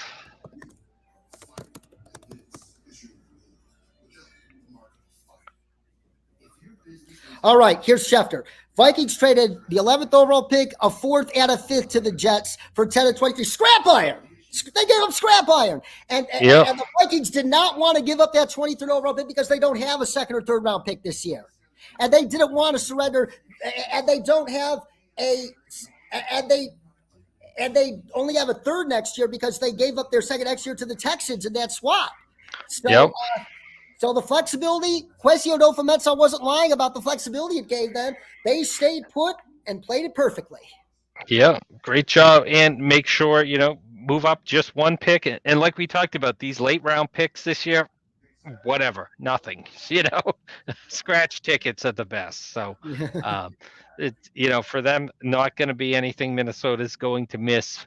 And lets them make sure that, Denver doesn't jump ahead of them either as well and trade up with the Jets. So covers their bases for them. They should be able to grab McCarthy here. I assume I can't imagine it'd be for anybody else. Absolutely. So the Jets, though, have an interesting decision here. Everybody a lot of people have been making the Brock Bowers throw, but keep in mind, this is Joe Douglas. And Joe Douglas always wants to invest in the offensive line. And look at who the Jets tackles are right now. Tyron Smith on a 1-year deal, who's on the back 76 of his career. Yeah, he played 50% of the snaps the last 3-4 years, at most. When he gets to Morgan Moses at right tackle coming out of contract. And there's a lot of buzz about Joe Douglas being enamored with Talise Fuaga. Yes, Fuaga. Fashanu, Fuaga. I think either one of those would be a good fit for the Jets, no doubt. And again, the Jets are, have invested so much in the draft these last 3 years, with this leadership team, and it's gotten to the point of this is it. Like they've run Yeah, out like of excuses. Brock Bowers is like the essential all-in pick, but Talise Fuaga, I think, is the smarter pick. What do you think? Exactly. I think Fuaga would be the smarter pick as well. You saw it last year. Your quarterback, you went all in on your quarterback, and he lasted 4 snaps. Because you did not take care of the offensive line. Going anywhere other than offensive line is insane for the Jets. And like I said, Morgan Moses, fine at the right tackle position. But again, in his 30s, losing a step. They already got rid of him a couple years ago, and he basically revitalized his career in Baltimore. So you missed the best 2 years of Morgan Moses already, and like we talked about with Smith, I mean, Oh boy. great Hall of Fame offensive lineman, but the body just is not holding up, and you can't count on him for 17 games at left tackle. No way, no how. All right, Vikings have oh yeah, that's the Jets who have less than 5 minutes to make their pick at 11 after the pick swap. So it's almost certainly JJ McCarthy here at Jets, Brock Bowers or Talise Fuaga. Yeah, like keep in mind, Aaron Rodgers is 40 years old. You need more insurance to protect him. Yes, exactly. Yeah, I mean they've got talent on offense. There's no doubt about it. The Jets Garrett aren't lacking Wilson, for that. Mike Williams, Brees Hall. Bowers is intriguing, but and Tyler Conklin's been great for them at tight end. You really don't need to go crazy at the tight end position. He's been great for them, really. He's a solid player, solid receiver, and should be even better with Aaron Rodgers there. Okay. All to have with us the surviving mother, brothers, and nephew of fallen hero, United States family of a fallen U.S. military hero about to announce the Vikings pick here, which we all expect to be JJ McCarthy. I love this moment of the draft where we have to pause to realize the things that are bigger than football. Exactly. During his second deployment to Iraq.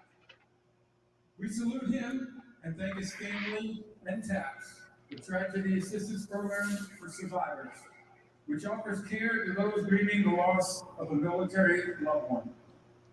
I'm now going to turn this over to Sergeant Ewing's nephew, Asher, who will announce the pick in honor of his uncle.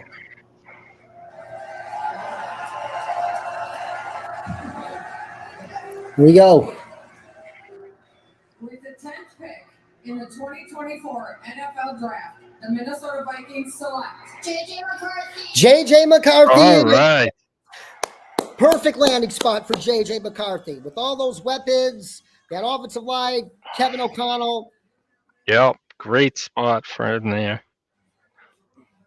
And, like we said, they went out and they got Darnold. They can, if McCarthy is going to be a month or two. Yeah, Darnold could start the first couple games of the season easily. Yeah. Exactly. They should be fine with that. And most importantly, keeping that wide receiver happy there in Minnesota, too, is a big part of this, too. You got to, Jefferson, you've got to keep him happy. No doubt about it. Yeah, Jets have turned in their pick. Why would you go Fuaga over? Brock Bowers here? Positional value obviously being one. Yeah. I mean, positional value is huge, and like I said, I think people discount, Tyler Conklin, who's done a great job for the Jets at tight end. Tight end isn't a glaring need for them as much as that offensive line, because the Tyrants, you really need 3 tackles because, like we said, Morgan Moses should be able to hold down the right side, but he's been a different player outside of Baltimore in his career. Oh my God! The First 10 picks, all offensive players. It happened. And Yep. the Jets will likely make it 11. And if the Broncos stay at 12, I think it's going to be 12 in a row. Yeah, it should. Yeah, very likely. So. Yeah, I think if you're going all in on Aaron Rodgers, you need the protection more than you need the pass receiver at this point. There's Yeah. just I just cannot look at it and say Tyron Smith is going to be your left tackle for 17 games, and then you're saying how comfortable are you with Carter Warren blocking for Aaron Rodgers over there? I would not be very.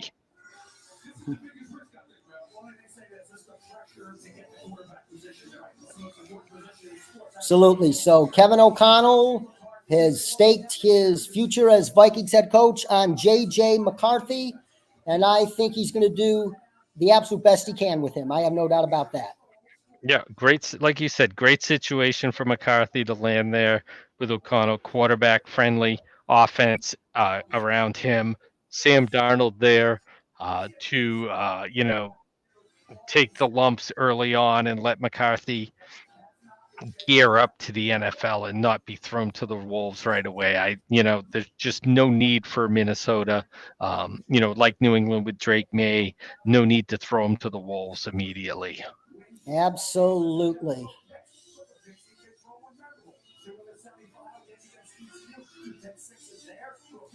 So let's grade this pick. I'm giving it an A because they waited patiently and did it and weren't reckless.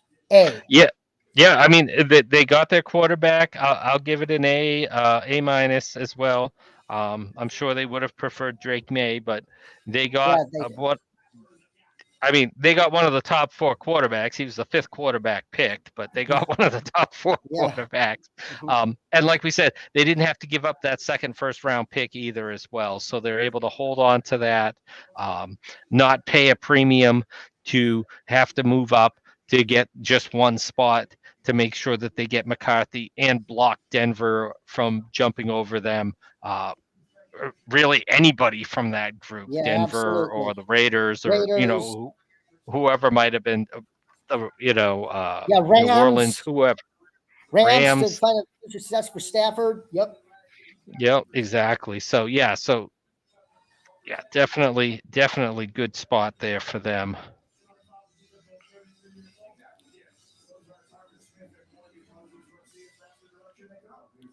All right, Roger Goodell. Is it Brock Bowers or do they go offensive line?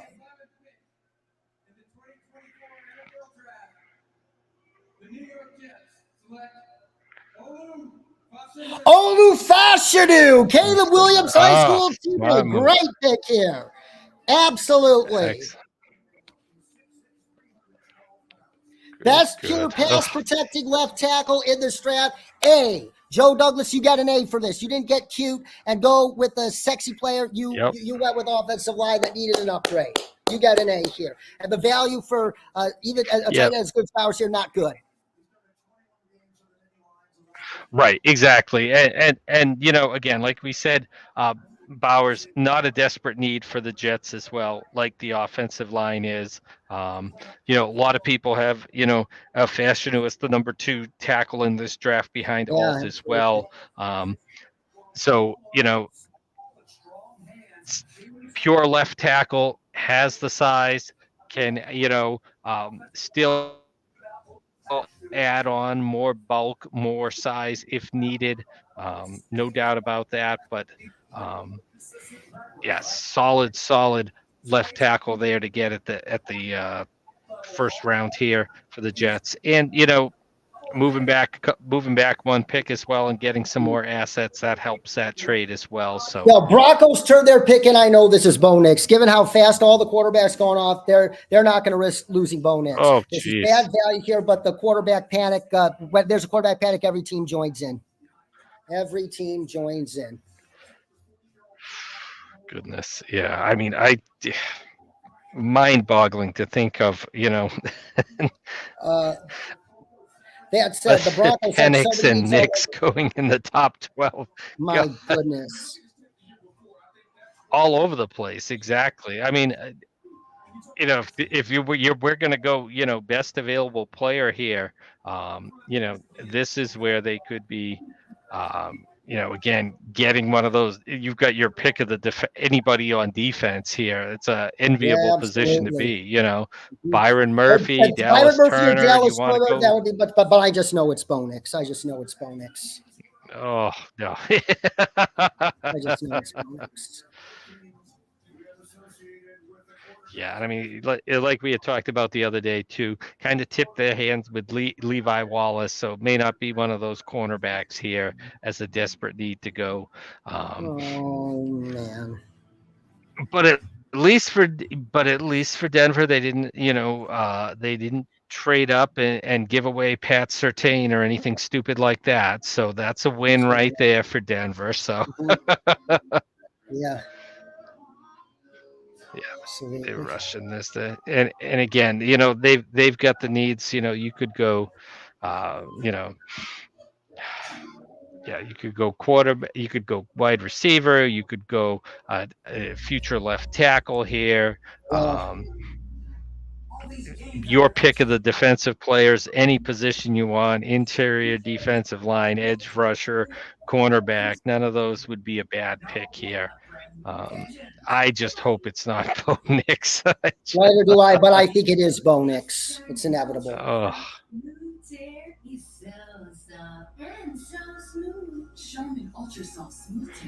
I mean, it's not the Michael Penix reach, but it's a heck of a reach here for absolutely. For Nix. So again, we all bring something different to the table. crazy. Yeah, but you cannot deny a lot of people do believe Bo Nix is the ideal Sean Payton quarterback because of his quick release. Oh yeah, within timing and stuff like that. Exactly. Yep. I mean that's an offense that if he was going to go somewhere, that's a good spot for him to be. Yeah, not the very However, good at sitting back waiting for as bad as the Broncos picking Bo Nix, the Falcons outdid them by picking Michael Penix after giving all that money concussions. You take Michael Penix. I mean, yeah, I mean that's just crazy. Ugh. So I gave the Falcons an F. If I'll give the Broncos a D- if they take Bo Nix for that reason. Yeah. Yeah, I don't think Sean Payton's going to be able to resist either here, but you can't risk him. You can't risk losing him elsewhere. Yeah, I mean it's a long drop off after Bo Nix to get to whoever you have Spencer next, Spencer Rattler. Yeah, exactly. So yeesh. It's a quarterback desperate. The NFL is a quarterback desperate league, and we're seeing it right now. Yep, exactly. Oh, this would be. Oh, gee. Yeah, so this would be 6 quarterbacks in the first 12 picks if they take Nix. Oh my God. Yeah. God, history. It's first time since 1983, 6 quarterbacks went, and I'm sure you know John Elway, Jim Kelly, Dan Marino, part of that historic draft in 1983. Yep.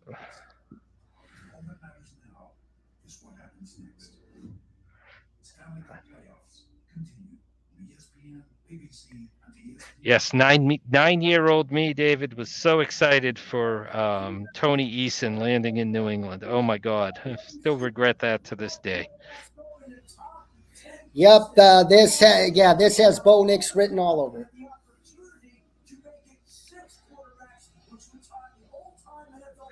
Yep. 1983. Yep, Schefter saying if the Broncos do go Bo Nix here as expected, it'll tie. That's a pretty solemn looking Broncos war room there.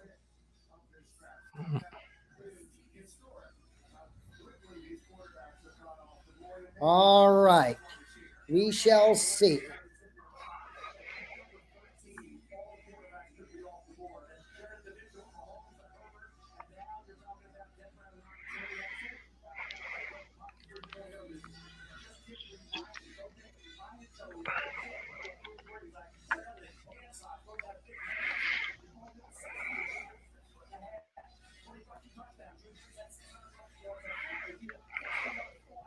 Mel Kiper doing all he can to talk sense into this pick.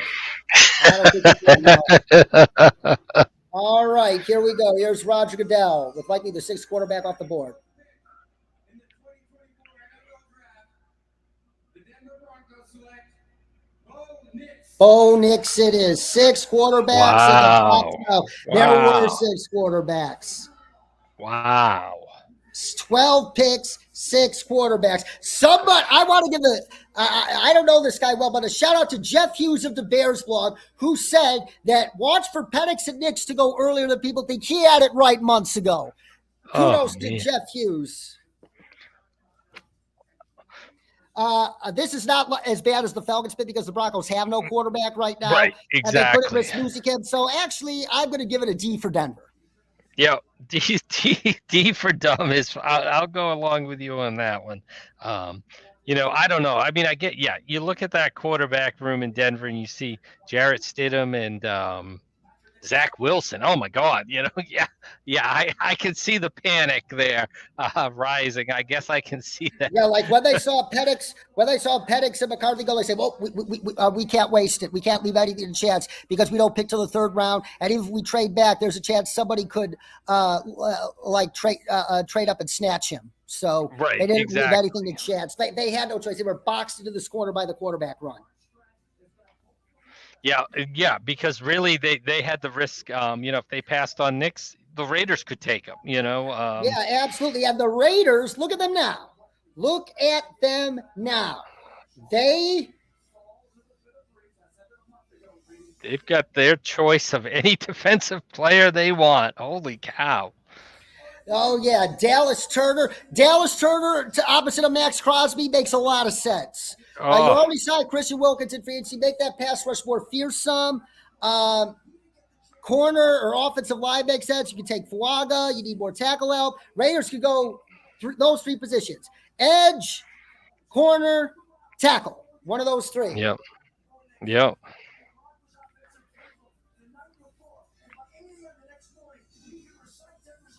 Yeah, that's wide open. Adam Schefter said that the Broncos put Bo Nix through they quizzed Bo Nix overnight, and by 8 a.m. the next morning, he aced what the Broncos offense was. So it's his mind that got him here with Sean Payton.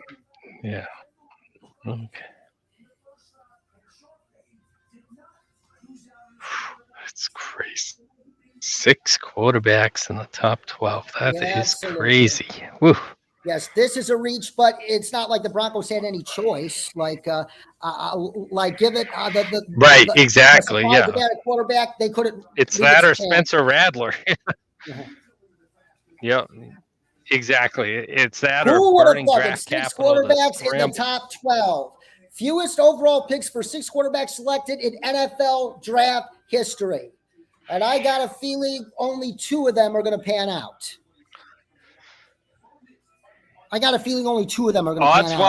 Odds-wise, that's about right. I mean, look at 2021. We've got maybe 1, out of those 5 that went in the first 15 picks. So, yeah, that's... Yeah.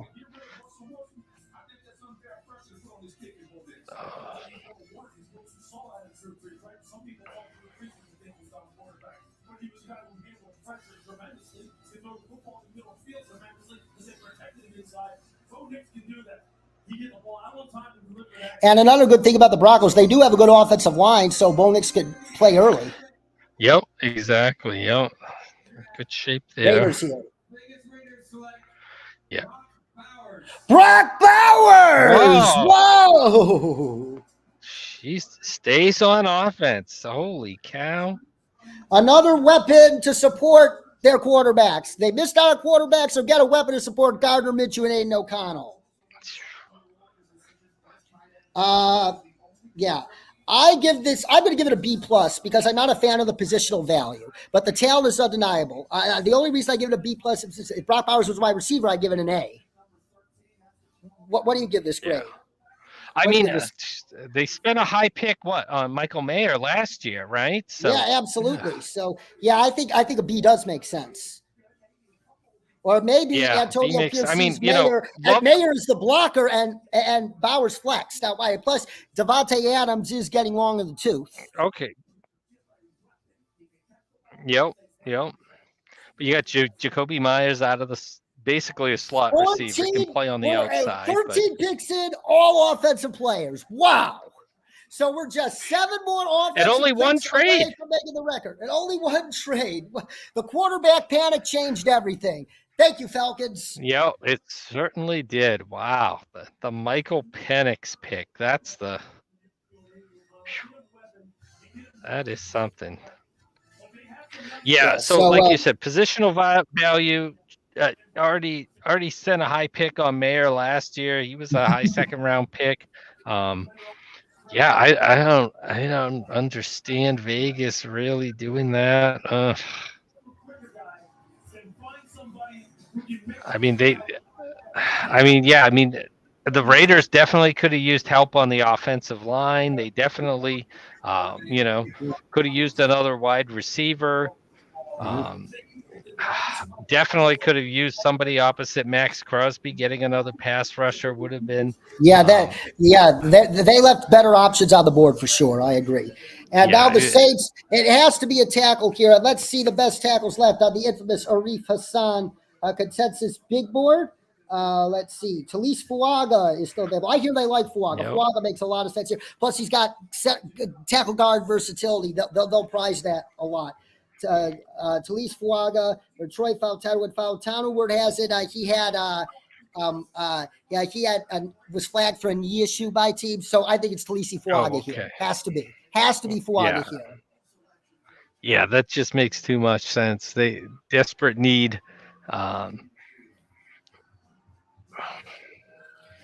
So again, anybody that wants to take your pick of defensive players.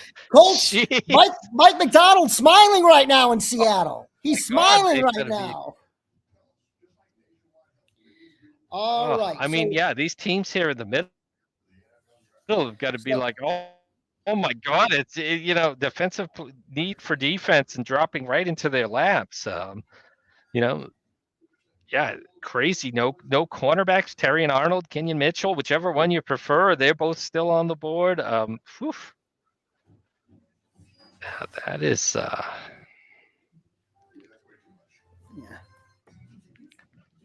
Absolutely. Yeah, I mean, Byron Murphy still on the board. Oh my God. Indy at 15. DeForest Buckner ain't getting any younger. He makes a lot of sense for Indy. Oh yeah, that's a good pick there. And definitely. Brian Thomas still out there as well at wide receiver. So that fourth wide receiver, if anybody's staying on offense, still an option there as well. Absolutely. So who are the big winners tonight so far? I mean, the Bears, you couldn't mess up that first overall pick. And to have a Dunze, Rome dropping to you there at 9, Chicago should have been a huge winner, and they were. No doubt about that. And I didn't even expect a Dunze to be there. I thought they would have to trade up a spot or two to ensure him. Right. I didn't expect him to be there either. Yeah, I would have thought they would have had to go up to about 6. And like I said, there was no wrong decision the Bears could have made. They could have traded back for a tackle. They could have traded back and take Byron Murphy. Right. But Keenan Allen's 32 years old and on the last year of his contract, and you need a young guy for Caleb to grow with, along with DJ Moore for the long term. And you don't know how many years Keenan Allen has left in the tank, but you set up your Caleb Williams is in a nearly as ideal situation as Jason McCarthy is in Minnesota, isn't he? Exactly. Yeah. I mean, he's coming in. He's got a true number one. He's got another rookie that's gonna be the future true number one there. Great situation to be in there. Bears checking those boxes. Big winner, no doubt about that. The Giants having Malik Neighbors not having to give up any capital to move up and have their pick of the best wide receiver not named Marvin Harrison. That's a win for the Giants there as well, no doubt about it. And the Jets getting a little something, moving back, and getting making the smart move and getting yeah, Fashanu, yeah. So would you still give the Raiders pick of Brock Bowers a B plus? Yeah, I'm at a B, but I'm really, I don't know. I'm leaning down a little on that. I might have to add a minus on there. I Yeah, feel like, because of the value they passed on the yep, board. Yeah. so much value. I mean, you The had your pick of any NFL must defensive not player. like this defensive class. The NFL must not like this defensive class. And get this, Jonathan Jones, who's the NFL insider for CBS, reported yesterday that the Bears traded for Montez Sweat because they didn't like the defensive class. And there's a good chance that Byron Murphy talk was a smokescreen to throw teams off to not trade in front of them. Definitely That could have been a possible smokescreen. there. Yeah. Like he was their plan B, but the plan A was a Dudes A. They wanted to ensure their plan A arrived there, and it did. It did. Yep. Definitely did. Whew.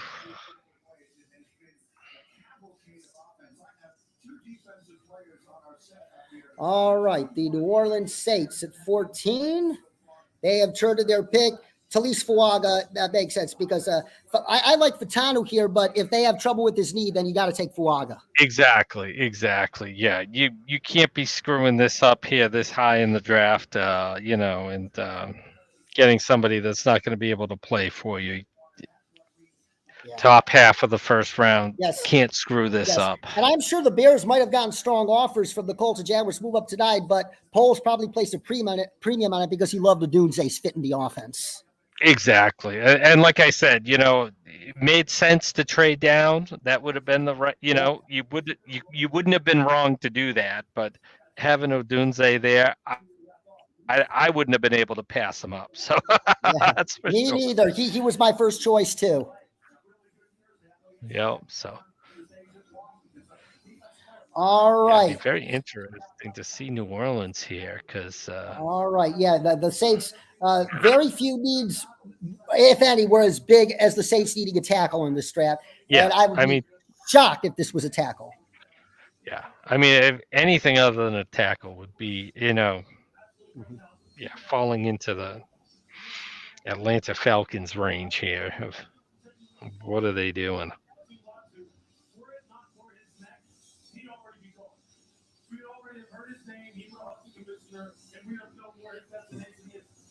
All right. Yeah. And Laiatu Latu may be falling because of his neck issue. Because news in the past 48 hours did suggest that teams are split on him because he was forced. Yeah, the talent is there, no doubt about it. He temporarily retired due to the neck injury, and a lot of teams are fear if he has a relapse, it's going to be another Leighton Vander Esch type situation. And you saw what happened with Leighton Vander Esch. He just retired this year after just 6 years of the league with a similar condition. Exactly. Yeah. All right, the Saints pick 14. That has to be a tackle. What do you got, Roger Goodell? The New Orleans Saints select Talise Fuaga. It is great pick, Saints. Right. 14 picks, 14 offensive players, 6 more to go to clinch the record. Unbelievable. Whew. Yeah, and the Colts here, they got their pick of the litter on defense. Byron Murphy, Dallas Turner. If you want to go corner, Quinyon Mitchell or Terrion Arnold, they got their pick of the litter on defense, or they could potentially trade down. If the Eagles are eyeing that last tackle, maybe they give them an offer. Colts were mentioned as a potential trade back candidate. Only one trade, 14 picks, all offensive players. Now, this is the surprise, isn't it? 6 quarterbacks in the top 12. Who would have thunk it? Yes. Man, I didn't see Nix or Penix in the first round. I mean, I thought that was such a stretch for either one of them, even going quarterback crazy. But and a lot of people I trust think McCarthy was a first round stretch even. Can't you see that argument of him being a stretch in the first round? Right, exactly. Yeah, because McCarthy is. I mean, but he's closer to them than he is to the top 3. The logical McCarthy place was in the 20s. Yeah. And the talk of him being the top 3 was, oh my God, no. This guy's late first round, maybe that's fine. I could see the team saying, hey, we want to make sure we have that 5th-year option on the quarterback, but. Yeah, but Penix in the top 10. Oh, Yeah, that going before McCarthy. yes, That's just and shocking. if Broncos fans can take a little south side, but I'm a special fan because I'm also a Bears fan, and they made my night. So and so the Broncos doesn't take that away from them. But the Falcons' pick of Penix was far worse than the Broncos with Nix because the Falcons provoked everybody into the quarterback pack. They provoked everybody. Yep. And based on the Falcons saying that tells me the Raiders wanted him at 13. They did. Yep. I wouldn't be surprised if the Raiders were actually trying to move up to 7 to get him. That would make sense. Yeah, I wouldn't be surprised either. Yeah, that makes sense. But Atlanta, I mean, God, you're not. Oh, I mean, he's not going to play for 3 years. I mean, and he's already 24 years old. So the Broncos can see what you have at Boding Sprite. Yes, it's not the most ideal support against, but at least you got some pieces on the offensive line and a schemer and a play designer in Sean Payton that can help him out. So you got Cortland Sutton, you got a good wide receiver there. Cortland Sutton may be on his way to Pittsburgh via trade if they could get something worked out. There was rumblings about that. So we shall see what these next several days bring. But yeah, I mean, now Indianapolis, you got pick of the litter at defense. You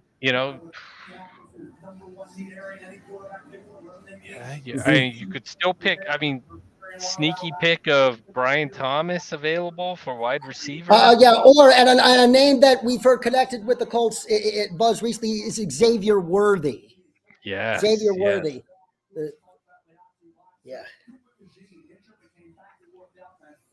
Let's check Arif Hassan's infamous consensus big board. Dallas Turner, best player available, followed by Quinyon Mitchell, Terry and Arnold, Leatu Latu, Jared Verse, and Byron Murphy. Pick of the litter on defense for Indy here. Do they? But they could decide to trade back, but I'm not sure I see a market right now. Right? Who we always thought it was going to be a booming. We thought it was going to be a bonkers trade market, and it's anything but. Exactly. Yeah, I mean, who's trading up for what? You're gonna have defensive players falling in your lap here in the late teens. So like if I'm Indy, I'm going Dallas Turner or Byron Murphy here. You got you got Kwity Paye, Dio Dangbo, and DeForest Buckner, but. You could never have enough pass rushers, but if they don't go pass rusher, Quinyon Mitchell or Terry and Arnold will make a lot of sense because they need boundary corner help. Yes, they definitely need that boundary corner help. And you can get, and I'm not sure if the value of Brian Thomas Jr. Xavier Worthy is worth it at this spot. You could get your wide receiver for Anthony Richardson in the first round. Heck, is there somebody named Ricky Pearsall who he threw the ball at Florida to that could be available next time you pick? So. Yeah, Colts, I'm going defense here. I'm going defense. Yeah, I mean, very deep wide receiver group. Like I said, for all these picks flying on offense, it's only been the big three so far at wide receiver. Yeah, the big three receivers that we had four tackles go. Fuaga, Fashanu, Latham, and Alt.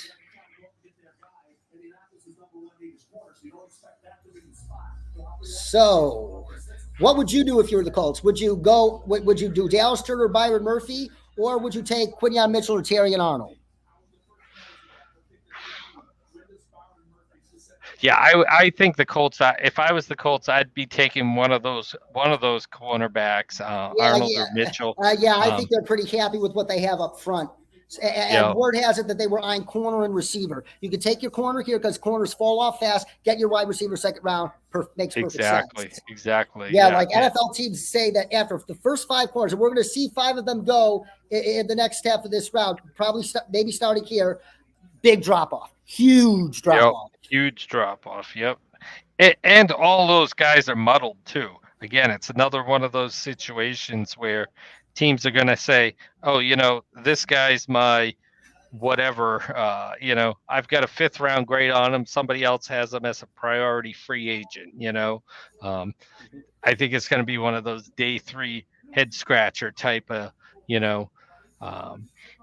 drafts, just because like we talked about at the beginning of the program, but those underclassmen not being out there and so many of these 5-year, 6-year super seniors coming into the draft this year because of that COVID year in 2020, giving them that extra year eligibility. It's going to be a bizarre amount of, gee, you took that guy at the end of the fourth. We had him in the seventh, and type of talk all day on day 3. So Absolutely. So, Colts with their pick, which we expect to be on defense. What do you got, Roger Goodell?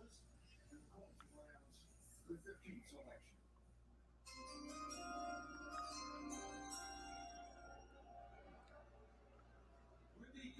pick in the 2024 NFL Draft, the Indianapolis Colts select Leatu. Ah.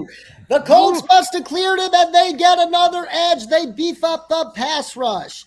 I'm going to give this an A. I really am. You can never have enough pass rushers, and talent-wise, it's perfect value. And if you're comfortable with his medicals, and you got a pretty sizable defensive line rotation, play him out. You don't have to play him all the time. And that limits his risk of re-injuring the neck. A, all the way for the Colts here. Yeah, I mean, I'm going to give it a B. I think the need at cornerback is much higher for them than the front 7 in Indianapolis. I'm very surprised they didn't come out of this with a cornerback.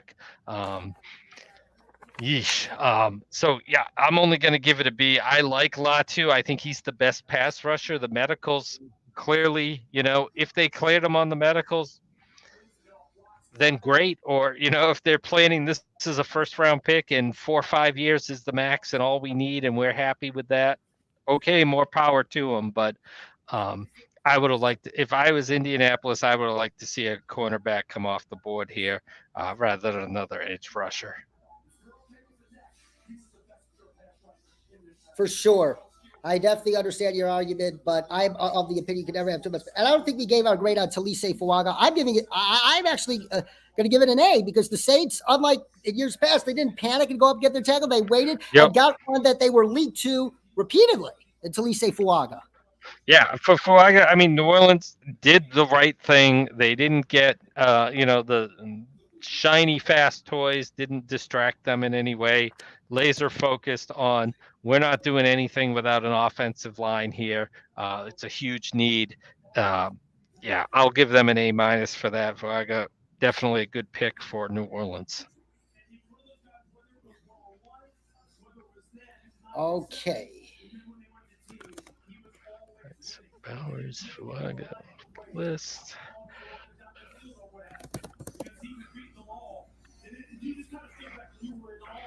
So Seattle here, I think Mike McDonald is happy. Like he has his pick of the.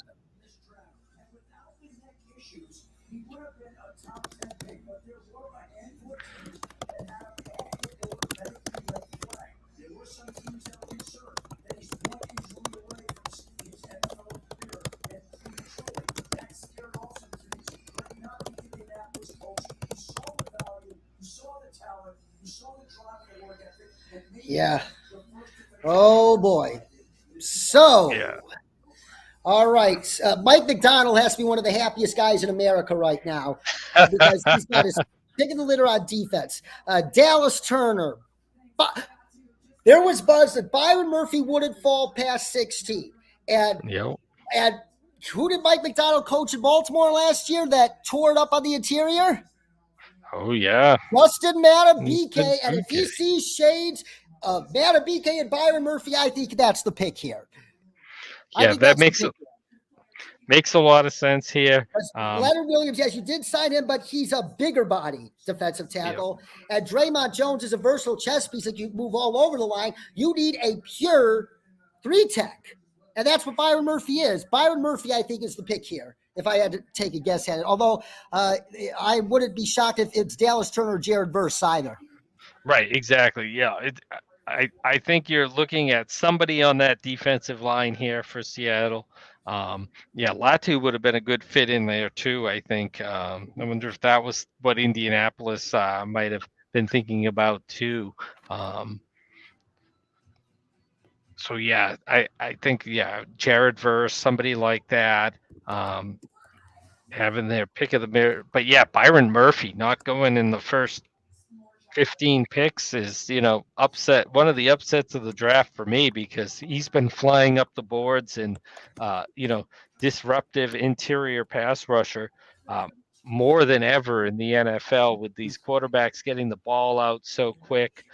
So much of these timing offenses, that pressure up the middle is so valuable for these defenses. And to see Murphy sliding down here at, now we're down to 16 and he's still on the board is just shocking to me. Yeah, my grandma did. So I'm already in, but I was talking about your start.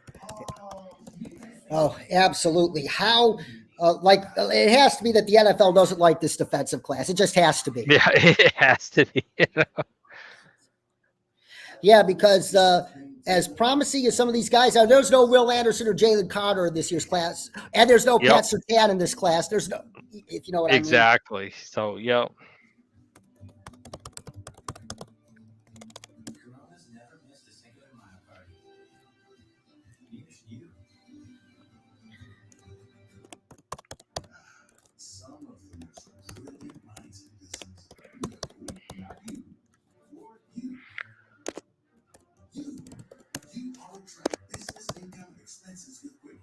Yeah, sorry, I'm God, we're doing Updating the list. That's all right. Doing the same. Yeah, so Seahawks, who would your pick be if you had to pick between Dallas Turner, Byron Murphy, or Jared Verse? Who would your pick be? I'm partial to Byron Murphy. I think he's a top 10 pick in this draft, and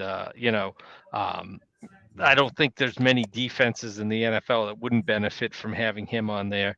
I can see Seattle leaning a little more position fit wise to, getting that speed edge rusher at this position too. So maybe Jared Verse. I could see that happening. Yeah, and also Jared Verse is that rugged edge that that the Ravens traditionally covered, and obviously McDonald is from that Baltimore tree, so he would make almost as much sense. So if I had to pick two based on scheme fit, it would be Byron Murphy or Jared Verse, and I wouldn't bat an eye either way. Yeah, exactly. Either way, can't go wrong either way here for Seattle, definitely. And, with all the run on offense, again, I'll throw out there Brian Thomas, sneaky need there as well for the Seahawks to start thinking about the post Tyler Lockett era as he's getting older, and Jackson Smith and Jigba didn't really. Last year, and they did, but I think McDonald is going to want to act like a Raven and beef up the trenches. So. And here's another pick: Troy Fautanu. They need an offensive line help at guard. If they see Fautanu at a guard, he make fetch. Keep in mind who's their offensive coordinator: Ryan Grubb, who was the Washington offensive coordinator the past years. Oh yeah. So Dallas Turner. Jared Verse, Byron Murphy, Troy Fautanu. Those would be the three likely options here, I think. Yep, I think so too. That should be.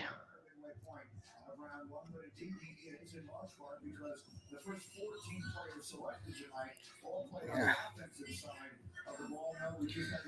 So, if you do you think Fautanu would make sense here? Fautanu would definitely make sense. Keep in mind, he has 5-position versatility, and Abraham Lucas, he doesn't look like he's going to be a healthy player in the NFL because he missed most of last season, and he's had his nicks and bruises in the past. Yeah, he has, and not a lot behind the Lucas either, and depth-wise for Seattle at tackle as well. So yeah, that's definitely an option there. Who'd they sign in the offensive line? Did they get Tomlinson from the Jets? So yeah, I mean that's not etched in stone either. There at guard, they could kick him in right away as well if Abraham's healthy. So yeah. Yeah, offensive line definitely a need, and again, defensive line as well. Either one of those would be a fit for Seattle here, I think.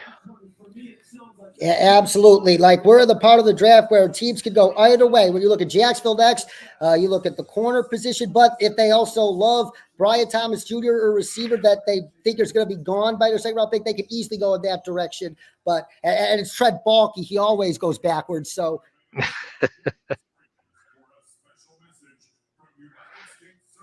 But yeah, I mean, I mean, really, yeah. I mean, don't overthink it. You know, offensive line, defensive line, whether it's edge rusher, whether it's interior Murphy or something like that. I don't think they can go wrong either way. 48 miles from outer space. Absolutely. Troy Fatanu, Byron Murphy, Jared Verse. One of those three picks will get a high grade from me personally. Exactly. I think that's easy choices for Seattle here. These picks in front of them broke perfectly for him. So having that pick of the litter here, definitely a All win right. for Seattle. Here, looks like they're honoring some members of the military again here. Roger Goodell, here he is with the pick. Thank you to our men and women who serve in the United States military. Can't thank him enough. Your sacrifices Exactly. to defend our country's freedom do not go unnoticed. Thank you so much. With the 16th pick in the 2024 NFL Draft, the Seattle Seahawks select Byron Murphy. Byron Murphy, it is. Right. It was reported by Matt Miller, I believe, of ESPN had it that Byron Murphy would not fall 16. A plus. Right Oh, here, right. A plus. He could be the best defensive player in this draft when all is said and done, and he's a perfect. He's going to be the Justin Madubuike for Mike McDonald in Seattle. A plus. What do you think, Hal? Exactly. Penetrating interior, strong, fast. I mean, ran a sub 540 at the combine. I mean, he's an athlete, a disruptor, running game, passing game. A great fit for McDonald there. He's got to be ecstatic to have Murphy drop to him. He has to be doing a happy dance right now with John Schneider in the Seahawks war room. No doubt about it. Oh, the Jaguars have traded the pick, and the Vikings have traded back up. Let's see who the Vikings have in mind. I think the Vikings could be eyeing one of the corners here because you need a corner that can play man-to-man in the blitz-heavy defense of Brian Flores, and I think it's either Quinion Mitchell or Thierry Arnold here if I had to make a guess. Yeah, that makes like there was let's see, I believe the Eagles wanted to trade up for a corner maybe, and I think the Vikings wanted to so Kwesi Adofo-Mensah going up the board tonight. Oh wow. Yeah. And Trent Baalke, if he does have his eyes on Brian Thomas, and if he's trading back this far, I think you could get him at 23. So this is smart. Keep in mind, Trent Baalke traded back twice last year before drafting Anton Harrison. This is one of the only one good things Trent Baalke does. He trades back a couple times to just get the right price possible. Yep, exactly. Don't get your value.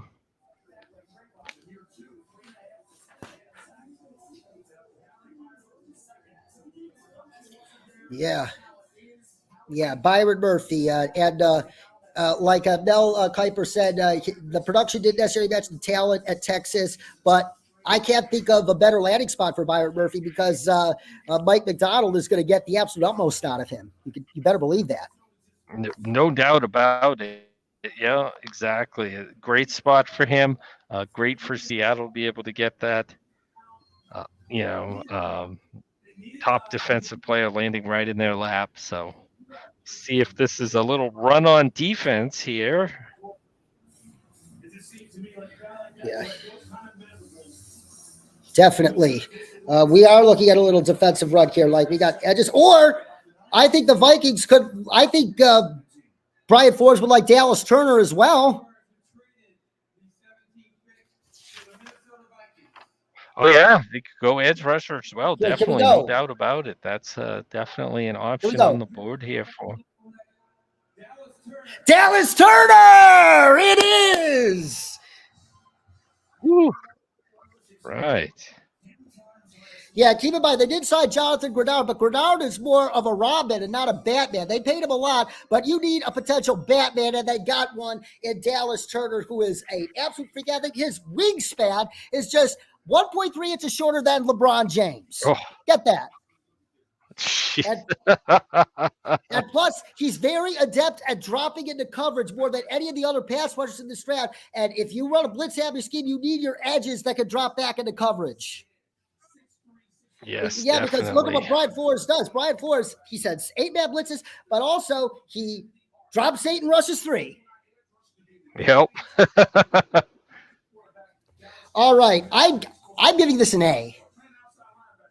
Oh yeah, I mean Dallas Turner was a consensus top 10 pick, and to get him and at everybody 17, thought he was going at 8 to the Falcons, and the Vikings stole him Yep. here. Very good job. Very good night for Kwesi Nofo. He didn't get cute with J.J. McCarthy, and he was able to he was able to swing a deal to get a Batman edge that they needed. They got Grenard, but like I said, Grenard played second fiddle to Will Anderson Jr. last year, and if he's going to be getting all the attention, you need a promising rookie who can take advantage.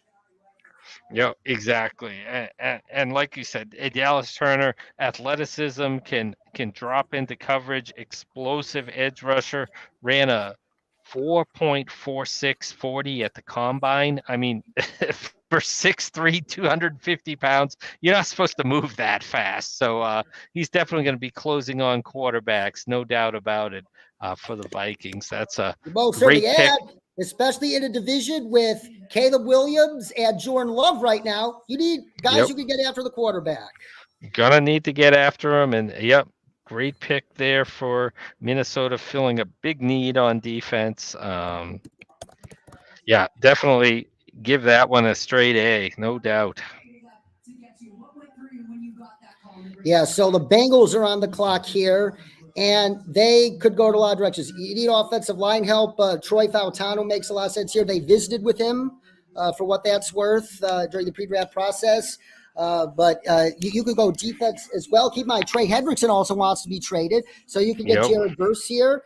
And if you want a larger place for T. Higgins, this could be a spot for Brian Thomas Jr. Yeah, exactly. Yeah, that's players wanting to be traded out of Cincinnati all of a sudden. Yeah, because that's what having cash poor ownership does. Exactly. Yeah, So I would like the Bengals, one of arguably the most cash poor ownership in the NFL.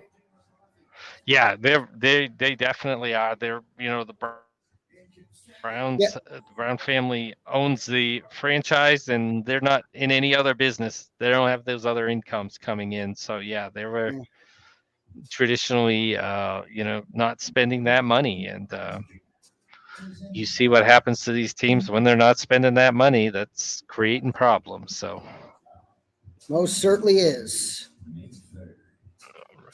And so I think it's either offensive line or edge pass rusher, wide receiver here. One of those 3 positions. Anything else, I'd be pretty surprised. Yeah, I would be surprised as well. They've invested in the secondary. You're not going to draft a safety here. Edge rusher type of position. I can see that. Offensive line, they definitely still have needs there. I can tell you after watching, 17 games at Trent Brown, I wouldn't count on him at right tackle. So, Yes. All right. So A for Dallas Turner. A, straight A there. Yeah, A+ for Byron Murphy, because I just love that fit there. We disagree a lot too. Fuaga, I gave it an A-. And Brock Bowers, you're still on B- for Brock Bowers. B- on Bowers. Yep. Yeah, because historically, tight ends drafted in the first round do not pan out. No, and like I said, the high second round pick on Meyer last year at tight end isn't an overwhelming need for the Raiders. I didn't get that one at all. Okay. So, Bagels. So, who would you pick here? Let's check Arif Hassan's consensus big board. The best player available on Arif Hassan's consensus big board, Quinyon Mitchell. Heck, the Bengals could use a shutdown corner. I'm not confident they're a group of corners. They could use either one of them. Or Jared Verse or Troy Furtado, Brian Thomas Jr. So it has to be one of these five players. The two corners, Jared Verse, Troy Furtado, or Brian Thomas Jr. Got to be one of those five because they fill positions of need and positions that could become a need based on who's likely headed out of Cincinnati after this season. Do we think they would reach for like Mims from Georgia for a pure tackle? It's possible. Like there was 20, but the beauty about but Mims would kind of make sense. But he doesn't have to play this year. Because you got Orlando Brown Jr. and you got Trent Brown at the right tackle position, and they love the Bengals seem to be developing a man crush on big tackle. So that wouldn't be a surprise either. Good call. Yeah, I just wondered Mims might be somebody that jumps up if they're just looking at, specifically a tackle. But yeah, I mean, I have Furtado at the top of my board here. I think he would, I love that position versatility with him. You can put him on any of the five spots on the line. I think he'd be great. So, Bengals seem to have a leak every year on the offensive line these last couple of years. So adding to that, can't go wrong there. You said it, Hal. And the Bengals have obviously turned their pick. God, I don't you kind of hate it when commercials seem to go so long during the draft? Yes, I do. That's I kind of wish I kind of wish that the draft was commercial free. Oh, well, yeah, NFL isn't turning away that money. Well, of course not. I understand, but if there was like a red zone channel for the draft in which you go into every war room and listen to the calls, wouldn't that be something? Oh, that would be beautiful. I would love. Oh my God, they'd make so much money off of that. That's right. They wouldn't need advertisers. This is another nugget from Adam Schefter. Alex Forsythe, who the Broncos drafted last year out of Oregon as center, he raved to the Broncos coaches about Bo Nix, and he told the team that Bo Nix is smart, knows every protection, handles it all the line of scrimmage, and had the universal respect of the entire team. Wow.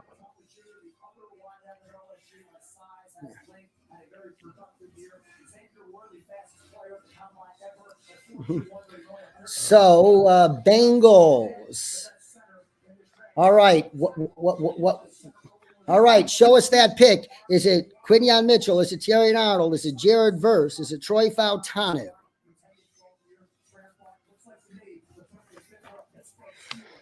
Mims is my wild card pick. Mims is absolutely, because like I said, the Bengals seem to love big tackles with Orlando Brown and Trent Brown. The Brown brothers. Now the Brown brothers. And I wouldn't count on I wouldn't have a lot of faith on Trent Brown. They signed him to a one-year deal for a reason, just a one-year deal. Yep. All right, come on, Roger. Let's get this. Oh, they're powered in with Motown style at the draft.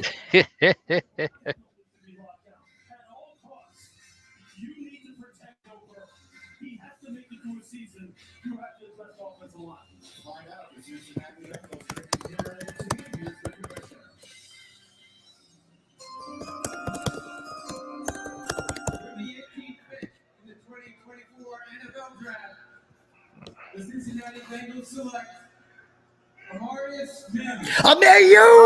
Hal!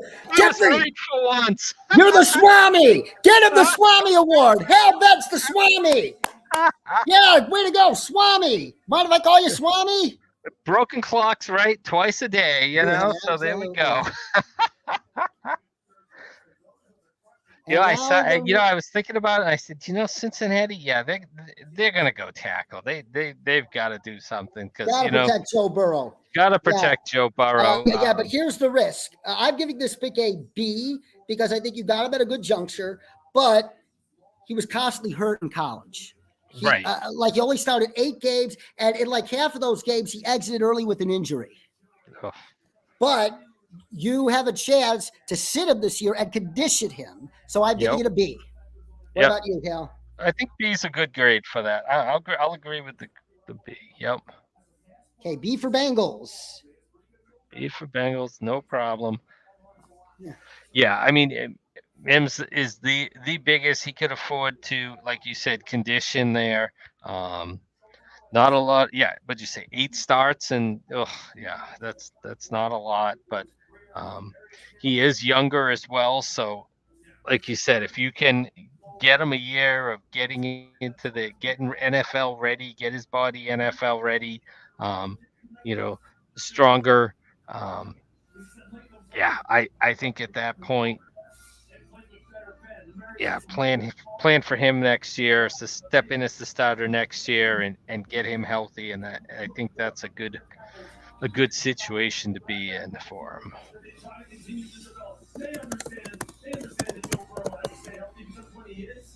They are right there at the very top of in the AFC. They can challenge anyone. Have the quarterfinal offensive line, which has been a problem. He's been hit way too much.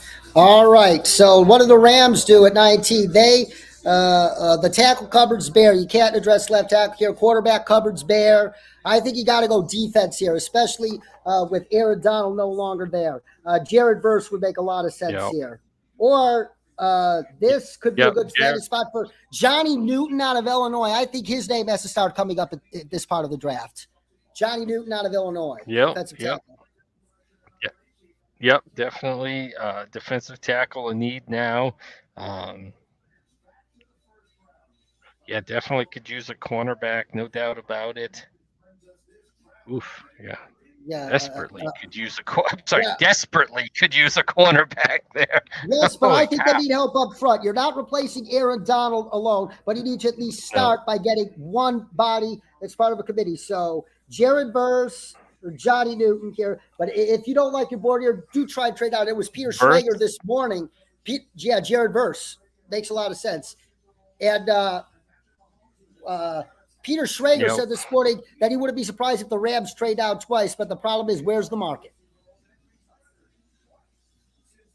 Right. Who's coming up and for who? You know, that's the but value-wise, I mean, as flawed as this defensive class is, I am just astonished that Quinyon Mitchell and Thierry Arnold are still on the clock at 19. Who?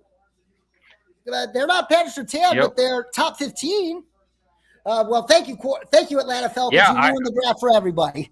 They ruined it. Well, I mean, great news for Philadelphia with both of those cornerbacks dropping there. So Howie doesn't have to trade up, and he gets to keep both his picks. Jeez. Yep. So he's almost guaranteed one of those two. So Philadelphia's in great shape. What you got? Yeah, we know. We know the Steelers are going tackle, or offensive lineman or interior. Yeah. All right, they need to. Yeah. So, but what do you think about Johnny Newton here for the Rams, the defensive tackle out of Illinois? I like Johnny Newton. I think it's definitely a need.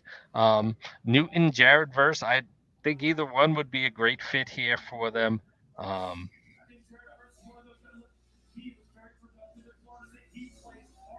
Yeah, either or. Perfect spot for them to come off the board here. Yep. So, Rams, you got the two corners, Quinyon Mitchell, Thierry Arnold. You got Jared Verse. If you think Troy Fautano could play left tackle, you could take him here as well. But his knee is likely dropping him down the board. But Johnny Newton just looks enticing. He's not going to be Aaron Donald. Nobody is. Aaron Donald's arguably going to go down as the greatest defensive player in NFL history. But Johnny Newton makes a lot of sense here. Right. For a defense that's had that, isn't afraid of having that, what you would call an undersized defensive tackle there as a disruptor. Johnny Newton definitely plug and play in this defense here. Definitely.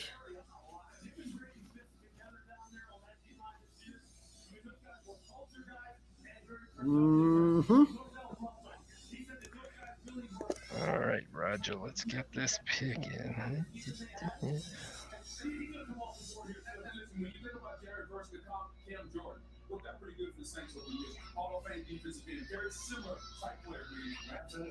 Oh, Diana Rossini reported that the Falcons called Kirk Cousins, but they were on the clock to let him know that they were taking Penix.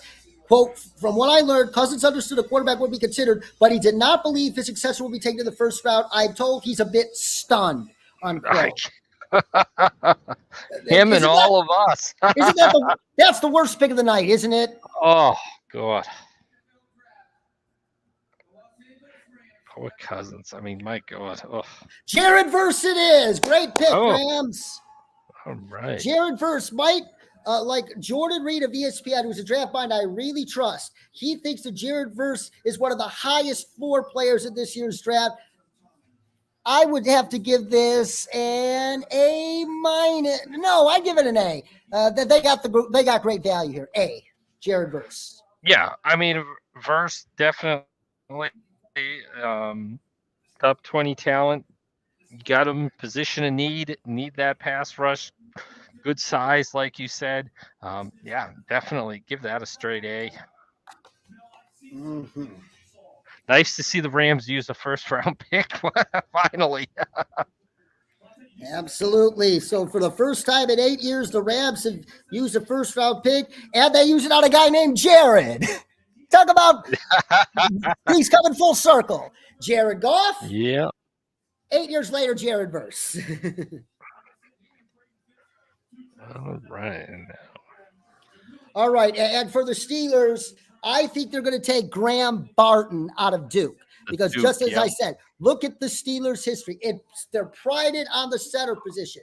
Iron Mike Webster, Dermontti Dawson, Marquise Pouncey. The Steelers' identity is predicated on that position, and Graham Barton is hands down the best center in this draft, and he can play tackle in case of emergency. That's who I expect the pick to be. There's a lot of buzz. There was a lot of buzz, and you know what the Steelers, we kind of know who they're taking in advance because they leak it because they know the player's going to be there, and they knew Graham Barton was going to be at 20, and they're going to take him. So would you expect him to be the pick here to try continue the Steelers' proud tradition at the pivot? Yeah, I mean, it's a need at center, no doubt about it. And with Russell Wilson quarterback, short quarterbacks like Russ Wilson, they need elite A-gap protection to function, don't they?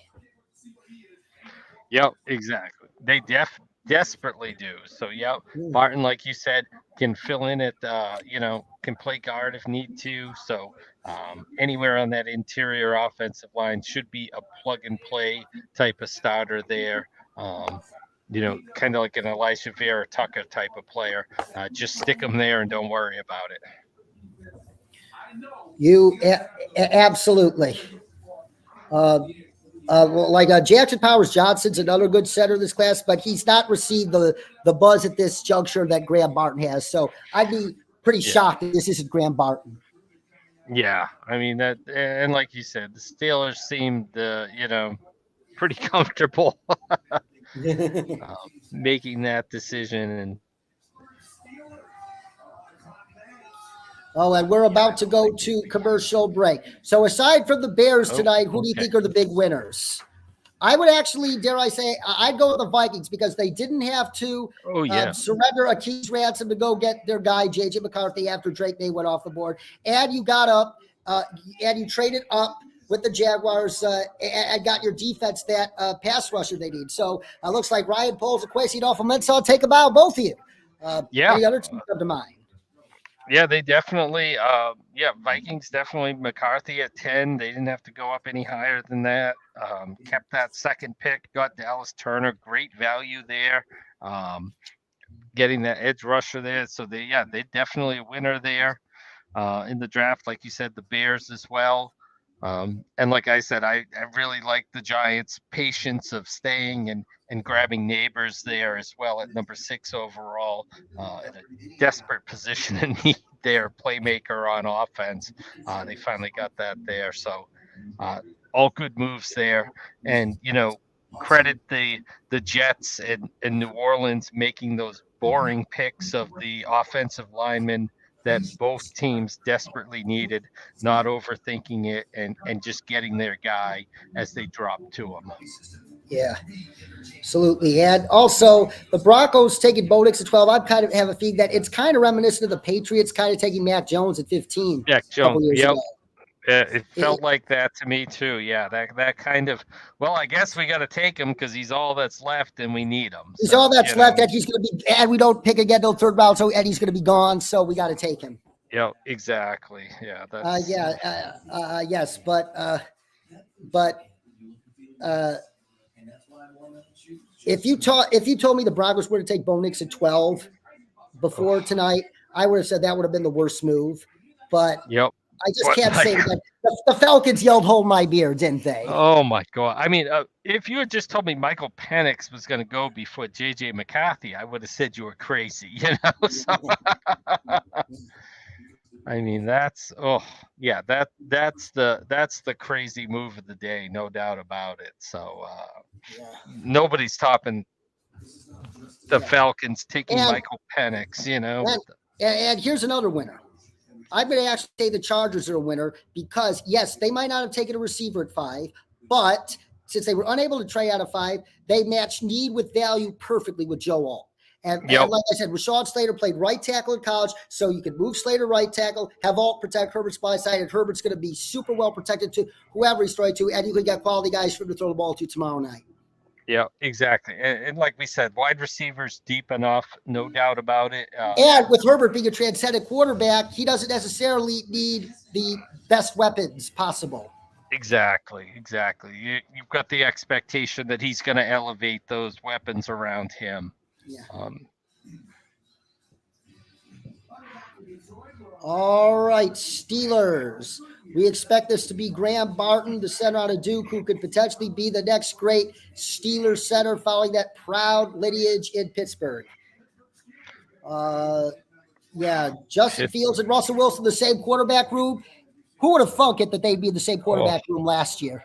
And they're both on 1-year contracts. What are the Steelers going to do next year? And we all thought Justin Fields was on the ascendance after 2022, didn't we? We certainly did. I do wish Justin Fields well in Pittsburgh, and I do hope Mike Tomlin gives him a fair shot and trade cap. Yes, Russell Wilson will get first dibs, but if Russ doesn't play well enough for the first 6-7 weeks of the season, I think you got to consider going to Fields. I think so as well. I mean, I just would hate to see the situation of Fields just sit on the bench the entire year behind Wilson and then, back out in free agency now with a year of, rotting away. That's Absolutely worst possible situation for him there. You said it, Hal. All right, here's the Steelers pick. Cameron Hayward's making this pick, and fittingly so, because he's the Walter Payton Man of the Year this year. Cameron Hayward, another. Do you think Cam Hayward deserves a gold jacket when his time is up in the NFL?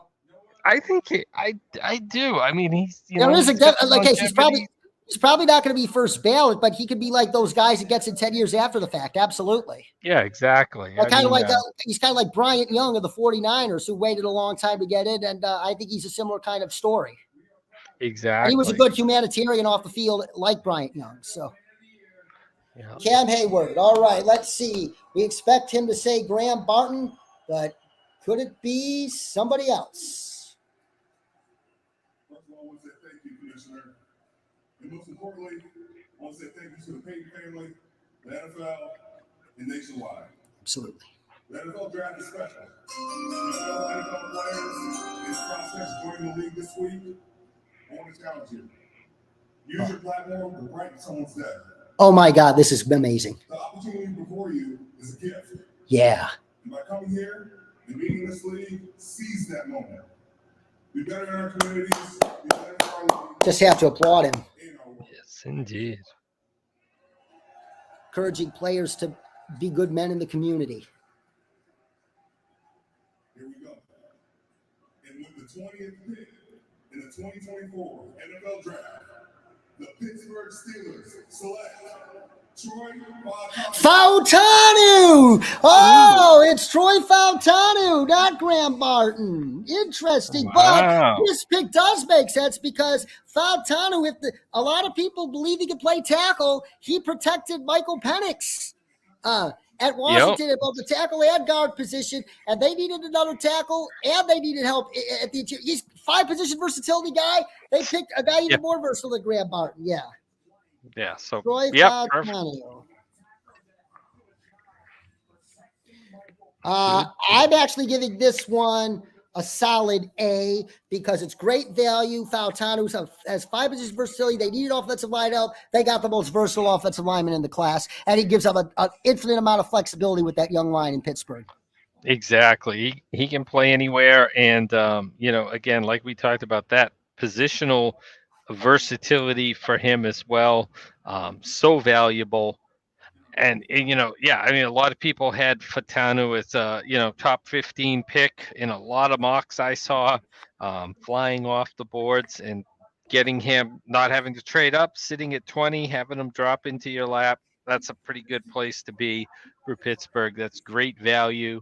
And as long as medicals check out, they're in great shape with him. 100%. And the Dolphins are on the clock. And I heard that they wanted to trade out if Graham Barton wasn't available. Tua needs great interior protection. Yes. I think Graham Barton is a home run pick here, or even Jackson Powers Johnson, who I've heard leaked to them as well. They've been leaked to interior offensive linemen a lot. I see one of those two being the pick here for the Dolphins at 21. Yeah, they definitely have a weakness.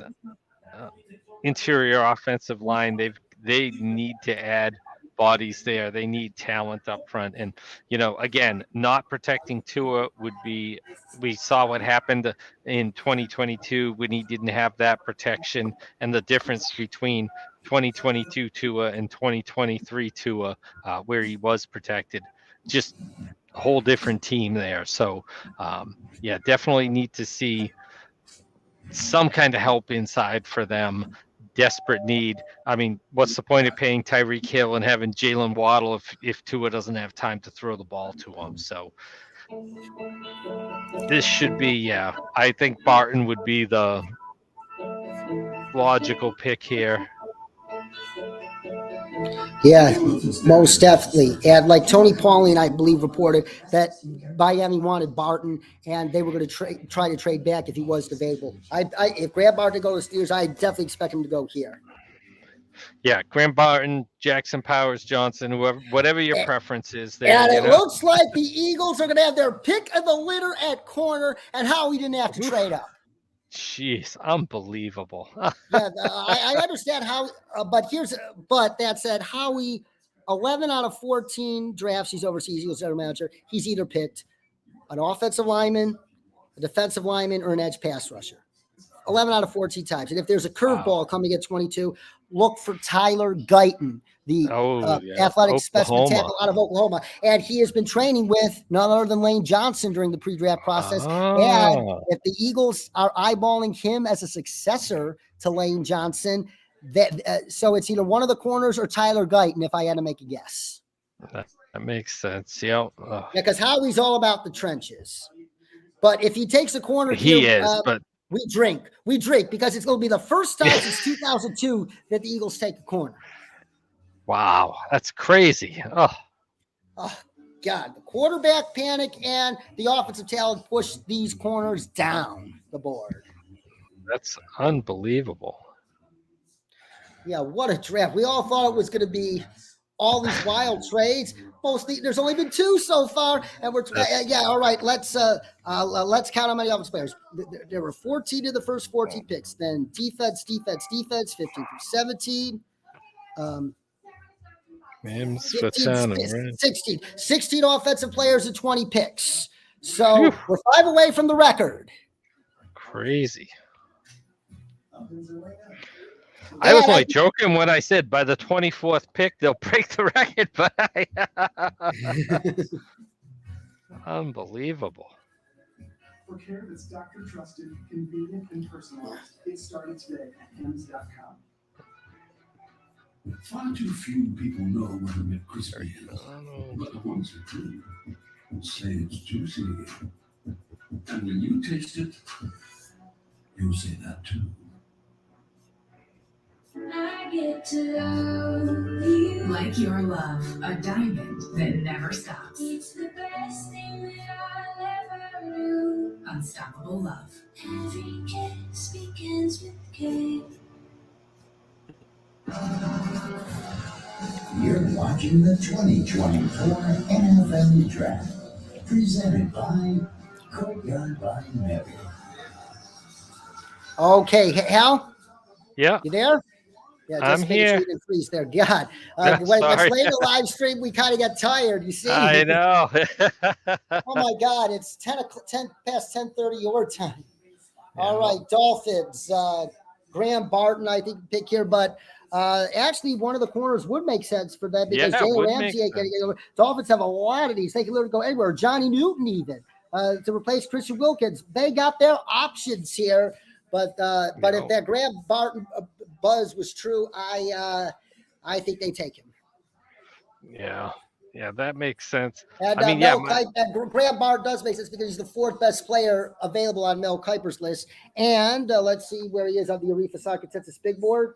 He's the 26th best, but the board is scrunched now, so he would make sense.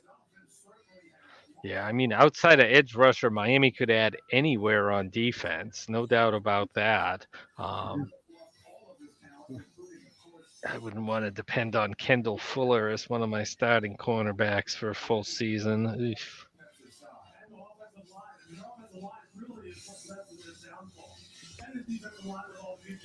Okay.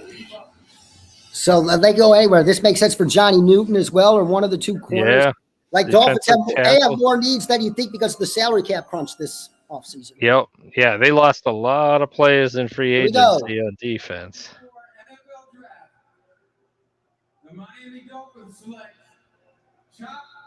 Chop Robinson at the huge, freakish athletic edge out of Penn State. This actually makes a lot more sense. Keep in mind, Jalen Phillips coming off a torn Achilles. Bradley Chubb coming off the second torn ACL of his career. You need insurance at that edge position. And Chop Robinson has traits and spades. This is where the traits pass rushers like him go. I'm going to give this a B. Because he's still not adept at run defense, but the Dolphins had so many needs, and in a division with Josh Allen and now Drake, and soon to be Drake May and Aaron Rodgers, you need to get after the quarterback. Chop Robinson, B for me here. What about you?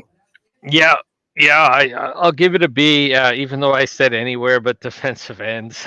They take a defensive end on me. But you're right. Phillips coming back from that Achilles, Bradley Chubb as well, injury risk. They need some youth there as well, like you talked about that. Turnover on defense, salary cap crunch hit them hard, and it's going to hit them hard again next year. A lot of these guys are on one-year deals that they picked up in free agency as well to try to plug and play. So, all right, Eagles. Do you take Lane Johnson's future replacement in Tyler Guyton? Or do you, if you think Graham Barton is an ideal replacement for Jason Kelsey, do you take him? Or do you take one of the two corners? Howie Roseman, your choice. Yeah, exactly. I think Howie's going to lean to the offensive line, but with the pick of the litter at cornerback, I mean, that's too tempting, I think, Absolutely. Yeah, I mean, you got Arnold, you got Mitchell, you got Cooper DeJean if you want one of those, more versatile,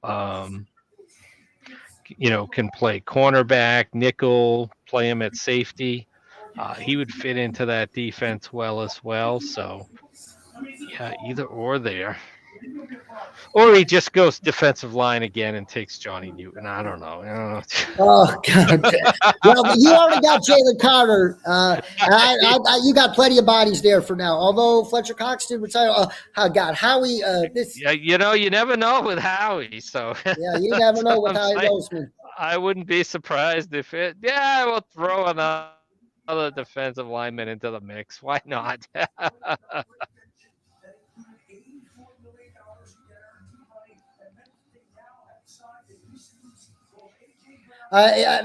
Big news from September. Eagles agreed to terms on a 3-year, $96 million extension with A.J. Brown. They upped his pay. They saw the contract all Ross St. Brown got, and they corrected the market for A.J. Brown. Because the receiver market ballooned drastically over since the Eagles made that trade for him. Move, smart move. So they paid Devontae Smith. They paid. And what a great trade Landon that's turned out Dickerson. for them. Yeah. Absolutely. And now you extend A.J. Brown for 3 more years. Howie just A.J. Brown. very Howie Roseman, hard to say he isn't the best GM in the NFL, isn't it?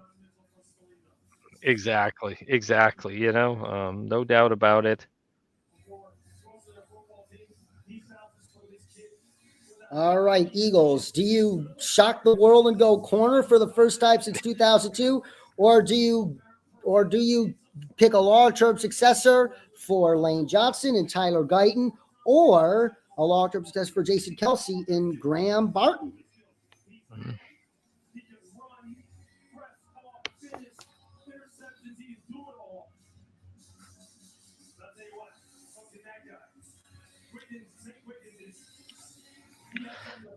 Boy, but hey, Jacksonville trading back and still having a shot at Brian Thomas if they want him at wide receiver at the next pick. That's surprising as well.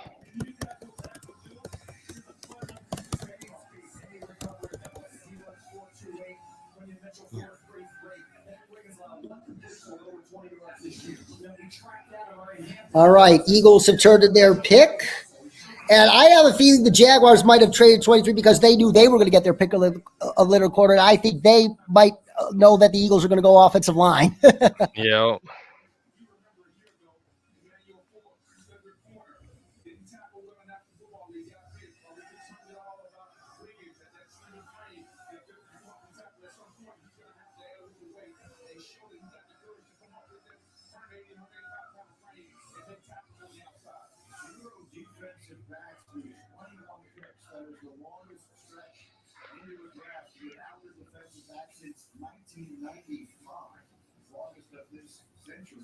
So far, and a big surprise because the corners coming into this night were highly touted. A lot talked about. Now, Eagles get the choice of whichever one they want. Yeah, I mean, you get the choice of whichever one you want. These guys are good players. They didn't fall simply because they're not. Oh, boy. So, let's see.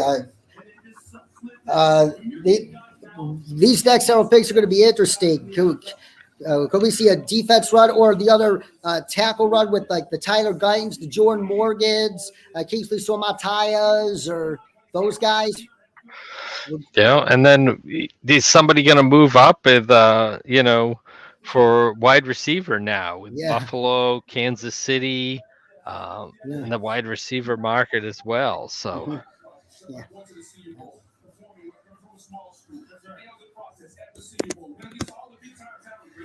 Right, let's get this Eagles pick. Oh, look at the Bears. Look at what the Bears just tweeted from their X account. Caleb Williams and Roma Dudze making the bear claw. And Caleb Williams came into Roma Dudze's Zoom call with me to celebrate him. Nice.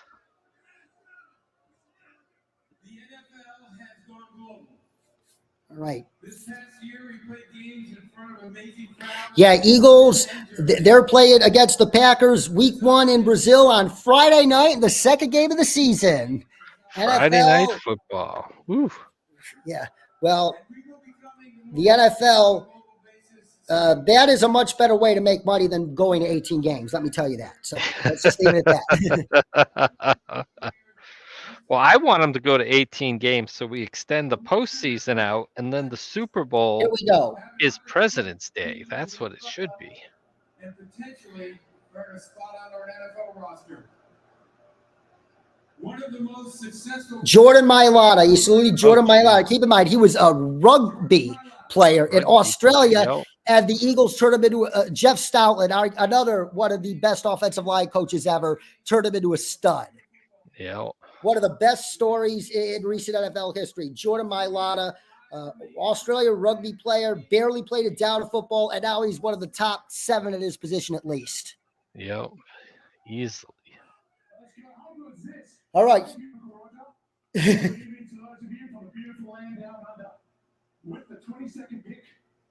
He's making the pick.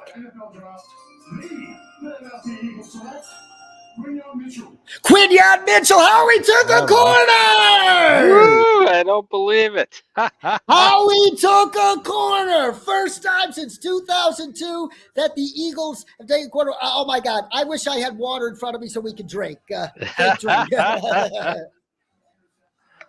A plus, A plus, A plus. Yep. He's arguably the best Desperate corner in need. the draft. And look at Quinyon Mitchell. Look at him. He is as strong as Richard Sherman. He bench pressed 20 at the combine. Richard Sherman bench pressed 16, and Richard Sherman was plenty strong. But unlike Richard Sherman, Quinyon Mitchell runs a 4.340. So he's an unreal combination of strength and speed. And his performance at the Senior Bowl caught everybody's eye. He is an A plus pick here for Philly, and this makes sense. Darius Slay is 33 years old. He's as old as Lane Johnson is. And James Bradbury's 30. You need another quarter. And I think Vic Fangio is a happy man now, too. So, Mitchell. Yeah, Mitchell and can do everything at cornerback, speed, coverage, run support. Like you said, he's strong. He sticks his nose in there, blitz it, corner blitz, whatever, speed to close on the quarterback. Best cornerback in the NFL in the draft. Drop into Philly at 22. I don't know how they keep having this luck in the draft, but after Jalen Carter last year, geez. Yeah, so you think it's an A plus? Oh, definitely. And he didn't have, like we said, didn't even have to move up and give up any picks. He just had the best player at the position of need land in his lap. I could see the Jaguars going one of two ways here. Brian Thomas Jr. or Terrion Arnold. I would be shocked if it's anybody else. Yep. Yeah, I mean, they need to fill either one of those positions. And, I mean, and for them, trade down and still have their choice of either one of those, no lose situation there. That turned out great for them. You got to finish it off. He went to the combine and finished it off running 4.33. Oh boy, God, I'm still over the moon about the Bears. You do things the right way. You follow the process. You follow every step. All right, the Jaguars pick at 23. I'd be surprised if it's anybody other than those other two. And I also heard Brian Thomas Jr. was flagged for a shoulder issue. Oh, okay.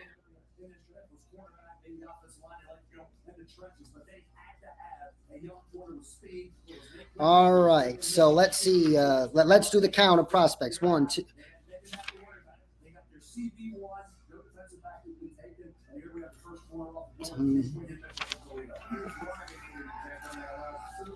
We still got 16 offensive players and 22 picks. Got 4 more for the record, and 1, 2, 3, 4, 5, 6, 7, 10 picks to go. 10 picks to go. Yeah, Jaguars. And God, it's amazing. We had Terry. Sometimes a blind squirrel finds an acorn. We had Terry and Arnold fall all the way to 25 in our. That's right. We did, and we were like, "That's never going to happen." Pass on him, and the Cowboys pass on him. Packers. Oh my God. Oh my God. Oh, that is crazy. That's right. Holy cow. Yeah.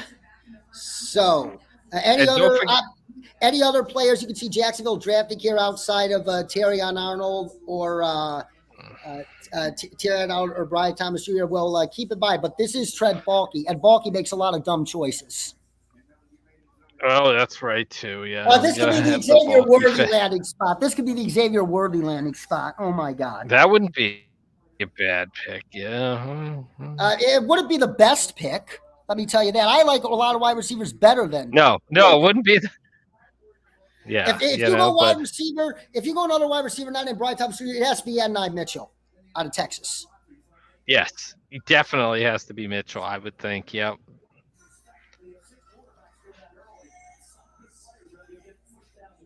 Yeah, I'm surprised Mitchell's still not even, you haven't gotten to that second run of the wide receiver group. Well, keep in mind the NFL, the wide receiver hit rate after the first round is much higher than that of tackle and edge. So that's what NFL teams are probably thinking here. Yep. Mm-hmm. Yep.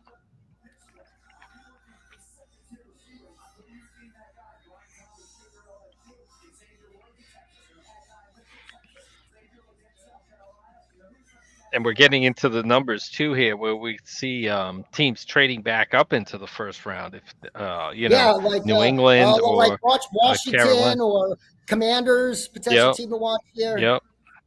Only 2 trades. Carolina. So Yep. Only 2 is crazy. But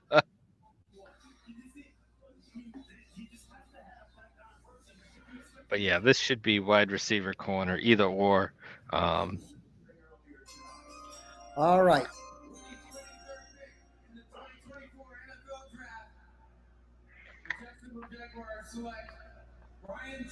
Brian Thomas Jr. There we go. All right. Yeah, he is an ideal deep threat by now. Yeah. But the question is, can he become more than just a deep threat?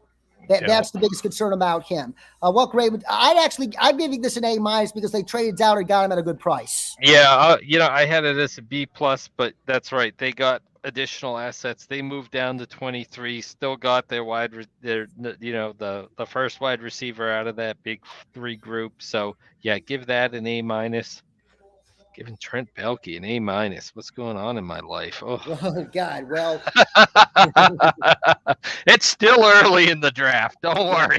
Many more rounds. He compliments Gabe Davis well, because Gabe Davis is like that big-bodied X, Yep. and Brian Thomas Jr. is your Y.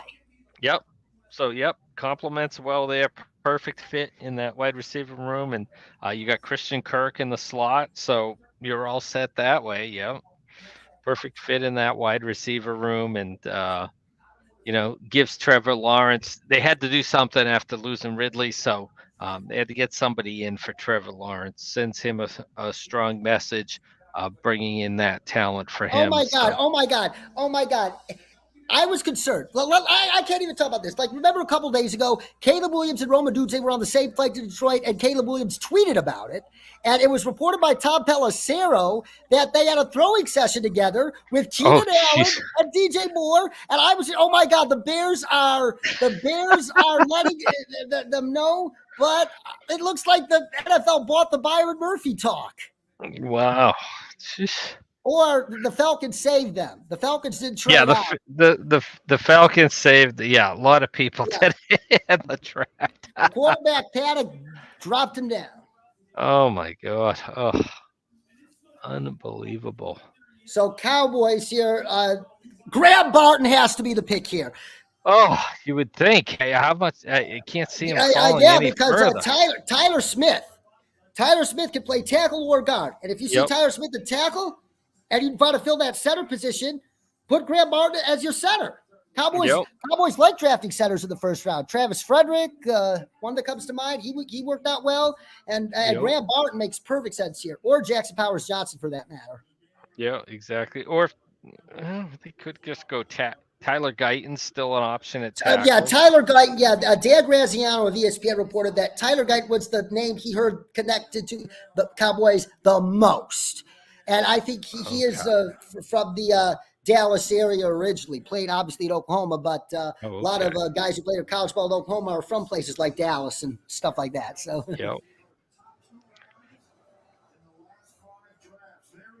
So it looks like the Packers are going to have Terrion Arnold available after all.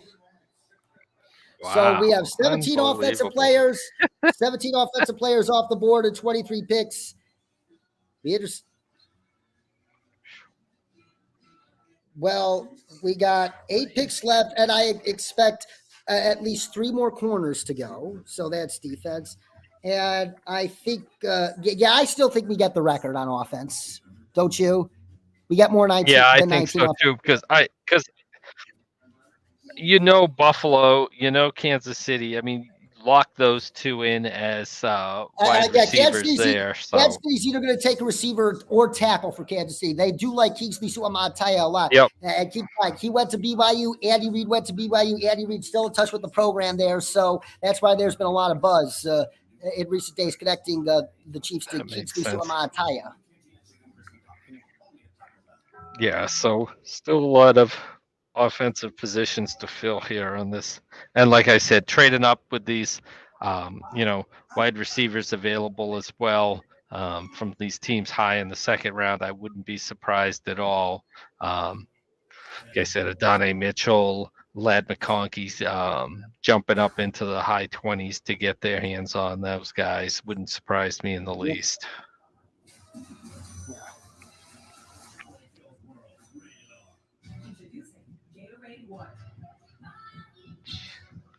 Oh, Benjamin Albright, NFL Insider, says he believes there was some concern that the Raiders may have taken Bo Nix at 13. So that just puts it into context. So a lot of the quarterback desperate teams had the second tier of quarterbacks ranked higher than the consensus big boards. Jeez. Well, but crazy. it is crazy, but it always happens in the NFL. Yeah, it does. We should have known it. Yeah. We see this all the time. Mac Jones, 2021. Christian Ponder, Jake Locker, 2011. Even the Steelers taking Kenny Pickett at 20. Maybe Kenny not Pickett, as much of a reach. I'm sure they could have gotten him later, though. I'm not sure the Broncos could have got Bo Nix later, but the Steelers might have been able to get Kenny Pickett later. Yeah, they could have got him in the second round, I think. Yeah. All right, Cowboys, they still haven't turned their pick in. Could we have a trade here? 36 seconds on the clock. Did Jerry actually trade down? I think that might be wise here. Or is somebody going to... Could the Cardinals be coming up for a corner here? Trade 3 spots back with the Cardinals, who may... oh, no, Cowboys turned their pick in. Makes sense. Okay. Yeah.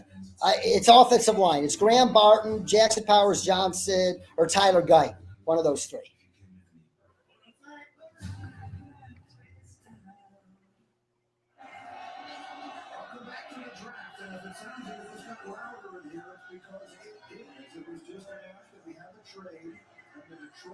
The Cowboys did trade the pick, and the Lions moved up to 24. Whoa. The Lions jumped the Packers. I think it's for a corner. I think it's Terrion Arnold. Corner. Lions jumped in front of the Packers for Terrion Arnold. Wow. Yeah, yes, but they could go Graham Barton as well. They could. Because Frank Ragnow, there's buzz that he might retire after this year because of his chronic toe issue.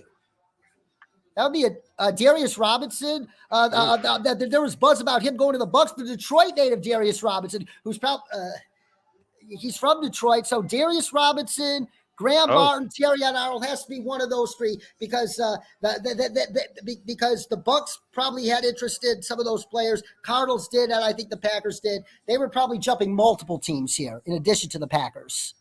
Would you say so, Hal? Would you say so, Hal? Yo. Yeah, Yeah, I think so. That's definitely. I would agree. Lions in.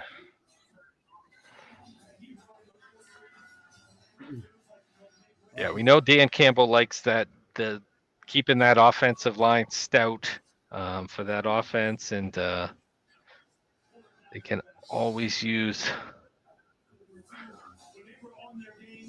help on defense. Yes, secondary especially. Oof.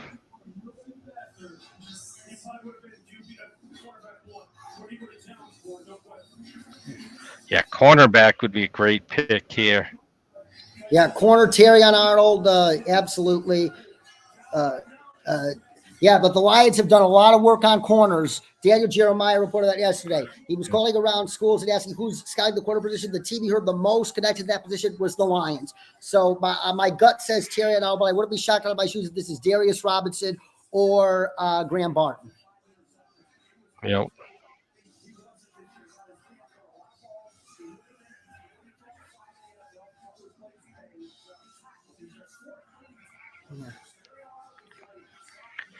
All right. All right. The crowd in Detroit, let's see what they think.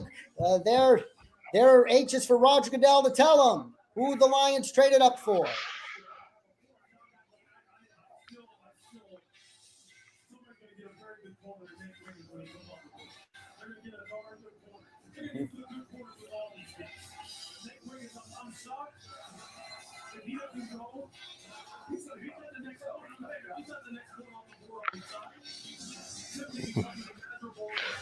Oh, wow. Lions gave up 3rd-round pick to jump up.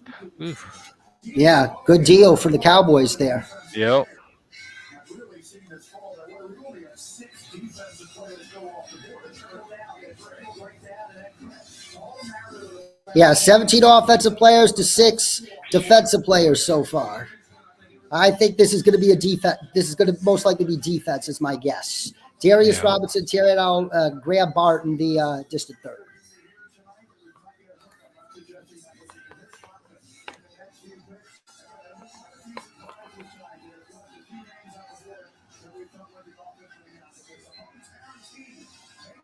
Right, the Lions.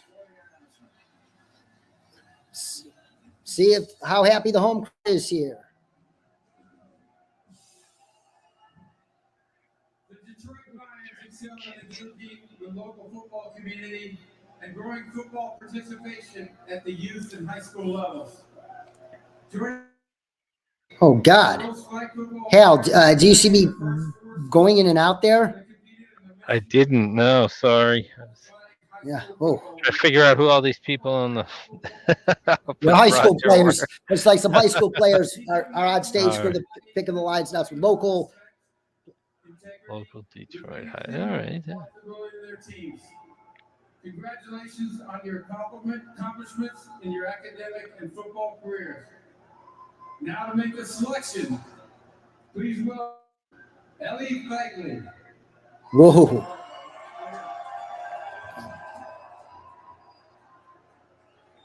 The Dallas Cowboys have traded the 24th pick to the Detroit Lions.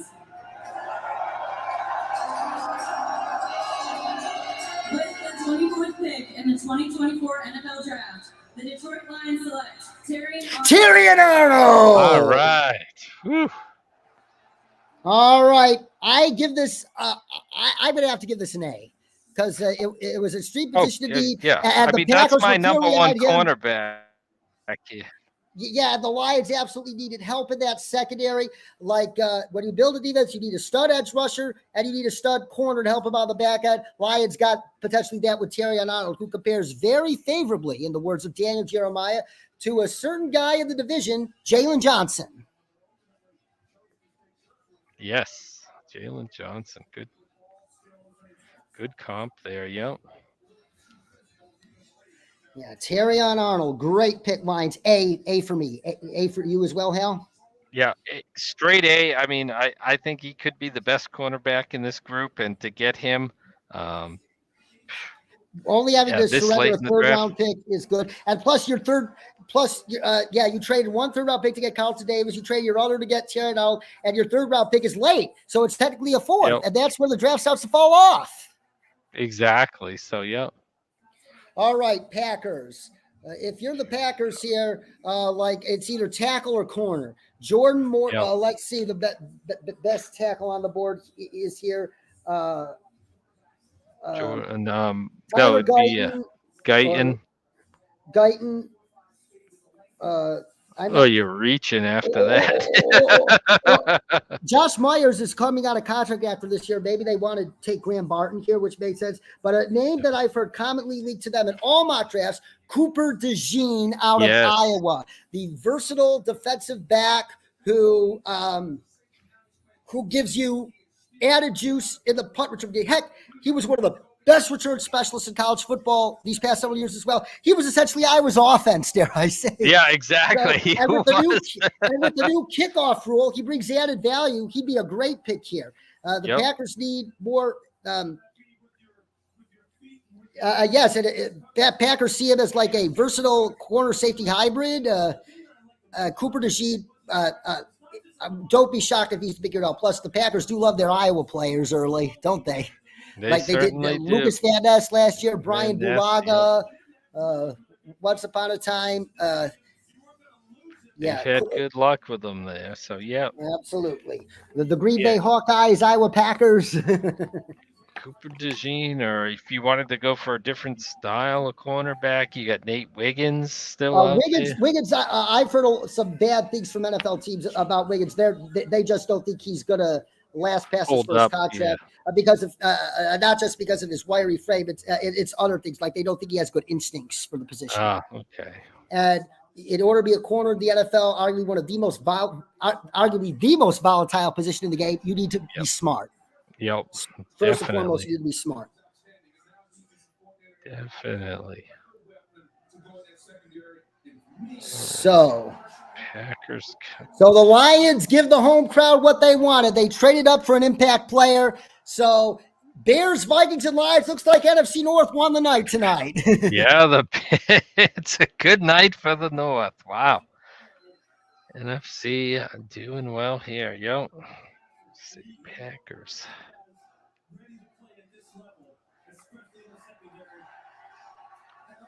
Oh, they're chatting Terry and they're chatting his name because he's walking across the stage to shake hands with Commissioner Goodell. Or just did. That sweet pink suit. Or another corner option for Packers, like Robert Schmitz of the Bears blog was on my podcast for our NFC North Draft Special. He mentioned that Kool-Aid McKinstry is usually the style of cornerback the Packers go with. So Cooper DeJean, Kool-Aid McKinstry, or one of the tackles that sneaks into the first round. But I think the Packers usually go defense in the first round. I think they're leaning corner here right now because the tackle cupboard's completely bare right now. Yeah, you're reaching for a tackle at this point. Yeah, corner would make sense, definitely.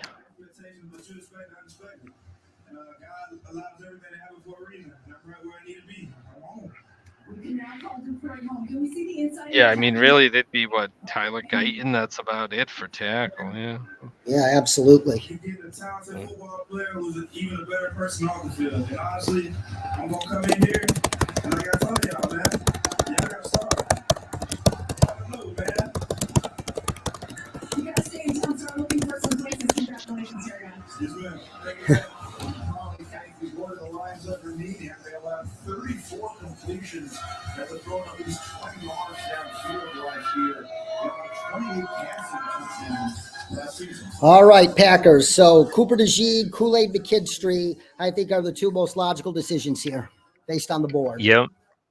Yeah, unless they're reaching for Tyler Guyton. That's the only other. Graham Barton also makes sense because, like I said, their center Josh Myers is look, Lions, Terry Arnold, a man of the people in Detroit. He's went into the stats section shaking hands with all the fans, signing autographs. Oh, and he's got the selfie cam with him. So. Oh, jeez.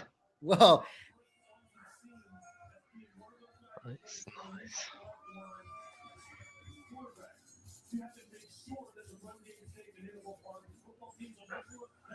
Yeah.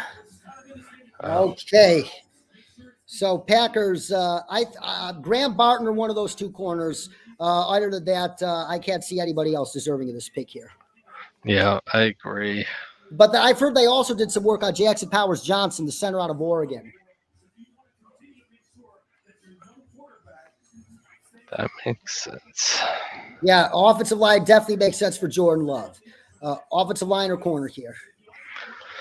And the offensive line cupboard falls off, and the corner cupboard falls off a cliff, so Packers have to take their pick here. Yeah, both of those positions. Yep. Get it here or good luck. Yeah.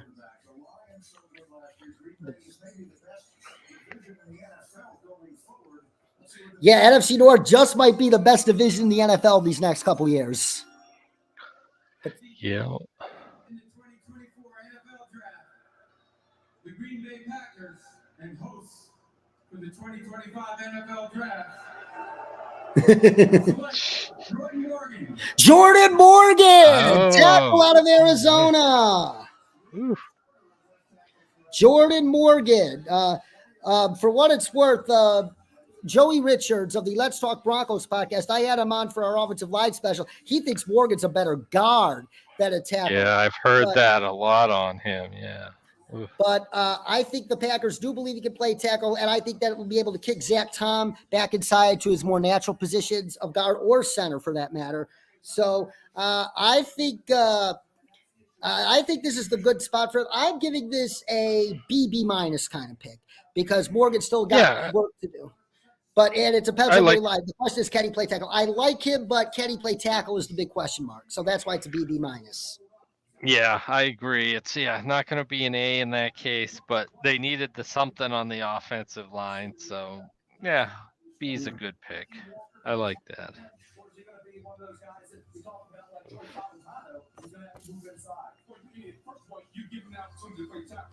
Yes, Booger McFarland say you play the tackle first, and then as a fail-safe, kick him inside the guard if that experiment fails. Yeah. I think that has to be their plan. Don't you think so? Yeah, I think so as well. It's got to be. Now the Bucks are on the clock. Oh, the Bucks. They need edge help, but I'm not sure the edge cupboard is. But they do like Darius Robinson. I've heard they like Darius Robinson. This could make a lot of sense here. Robinson's there, yeah. Like as another versatile chess piece, like make a straight to straight. Vita Vea, Kalijah Kancey, add Darius Robinson there. You got a front three that is hunting. Yeah, get that defense back up. That's what, played a big role in their Super Bowl run a couple of years ago. So why not?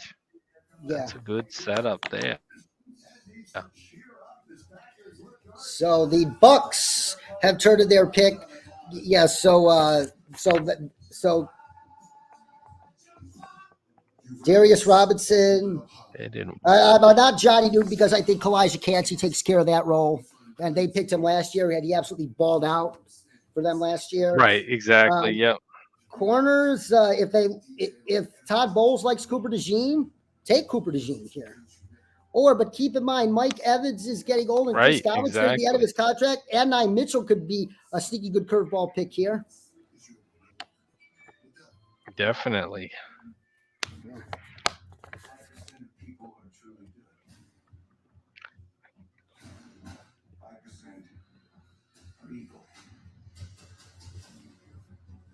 Yeah, Mitchell.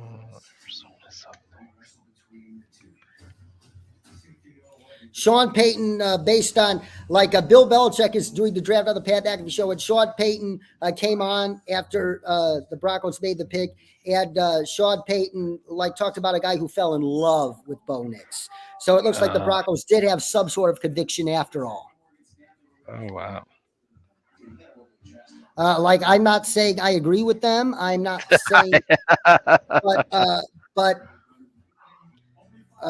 but Sean Payton's a gutsy guy, and he's rolling the dice on Bo Nix during his tenure with the Broncos. And keep in mind, the Broncos are a team that's likely to be picking very high again next year. And if you play Bo Nix this year and he flops, taking a quarterback at 12 doesn't preclude you from taking a quarterback at 1 the following year necessarily. Yep.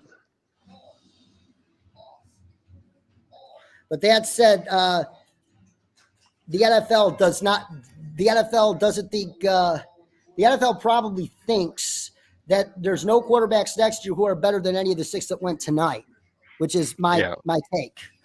Yeah, that makes sense. If that's the case, we get the run. As 2021, why were teams stretching for quarterbacks? Well, we knew Kenny Pickett and nothing there, so. Yeah, definitely. Yeah. Whatever makes me happy sets me free. Good. Look at that. We get better. AT&T Optimizer provides proactive recommendations so you get what's right for you. It was a virus that made him smarter, and it almost killed all of us.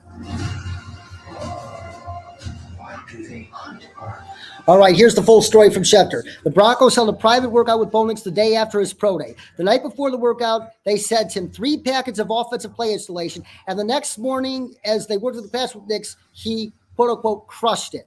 And then they took him from the classroom to the field and watched him throw for an hour and were convinced that he was the guy they wanted.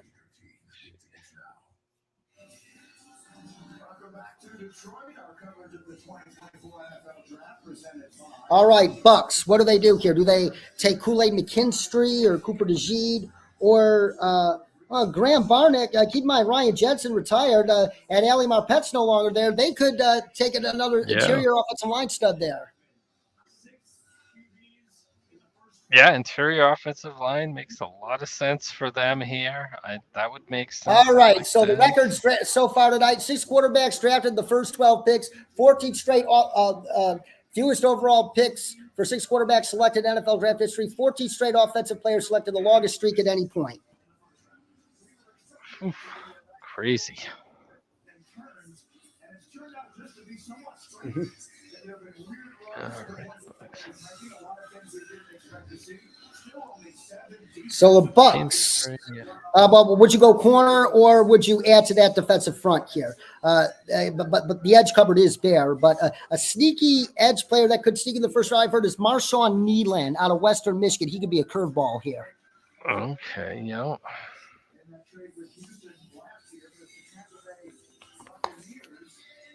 Neeland, yeah. I mean, I think their preference is, get that pass rushing defensive end, which, yeah, it's Neeland or not much else here. So, Absolutely. I don't think Darius Robinson, defensive end. Yeah. They do like Darius Robinson, though. That's at least what the buzz was. So. All right, so here's Roger Goodell with the 26th overall pick. In the 2024 NFL Draft, the Tampa Bay Buccaneers select Graham Barton. Finally, wow. Not a surprise at all. Jason Light has drafted. He loves his interior offensive lineman. He signed Ryan Jetson free agency, who retired. And he drafted Ali Marpet in 2015, who had a Pro Bowl level career, a Hall of very good level career. He could have been a Hall of Famer, but he retired early. So the Bucks beef up the protection on the interior that short quarterbacks like Baker Mayfield need great protection to. Graham Barton, A for the Bucks right here. I give it an A. Yeah, positional value isn't the greatest, but into the first round, you're getting a top 20 talent at 26 overall. That's an A as far as I'm concerned. So, yeah, position of need, good fit for Tampa. All right, so we had Graham Barton and Jordan Morgan off the board. Two more offensive players. Two more offensive players.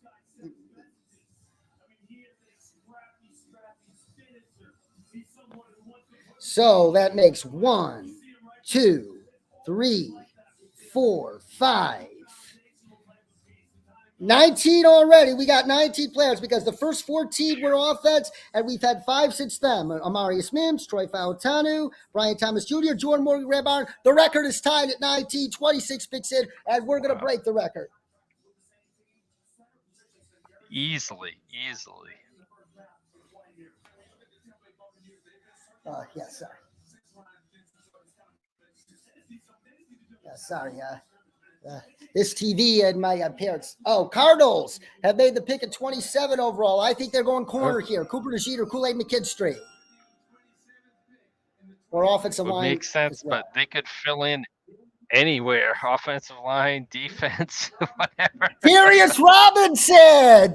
They addressed the defensive front. The Detroit native goes to the Cardinals. All right. That's a Monty Ossenford kind of pick right there. Yeah, that definitely versatile.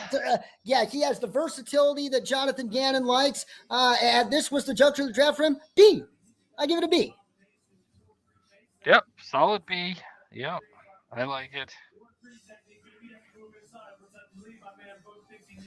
Yep. Yes. Rush inside. I like that. He can play outside or inside. And Jonathan Gannon, like Matty Brown, who is the host of the Seattle Overload Seahawks League podcast across the pond in the UK, he did our NFC West draft preview again, and he said that Jonathan Gannon did a lot of innovative things with that defense last year. And Jonathan Gannon, I remember him saying at his introductory press conference, the players are the scheme. And he is an ideal orchestrator for a defense with a guy like Darius Robinson in there. And they needed help on the defensive line. This was arguably their second biggest need outside of wide receiver. They got a pretty dang good player here. They certainly did. Yep. Position of need. And now the Bills are on the clock. I think this is and Mitchell just makes perfect sense for Josh Yeah, Allen. Like exactly. there was a like one. I don't know who it was, but somebody posted on X that the NFL must not let and Mitchell fall to Josh Allen or Patrick Mahomes. But for what it's worth, Benjamin Albright in his mock yesterday said that the Bills we're going to take Xavier Worthy here. Oh my God, no. Oh, He's not a wide way receiver too one. early. You need a wide receiver one, and Adonai Mitchell fits the bill. Has to be Adonai Mitchell here.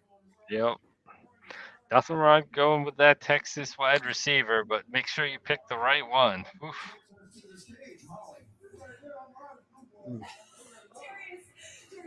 Okay. Yeah, good for Darius Robinson. Detroit native sees his dreams come true in his hometown.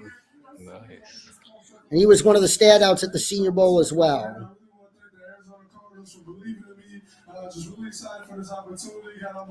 Yeah, one of those big ends too can come inside if you need them on third down, whatever. Definitely. Yeah, absolutely.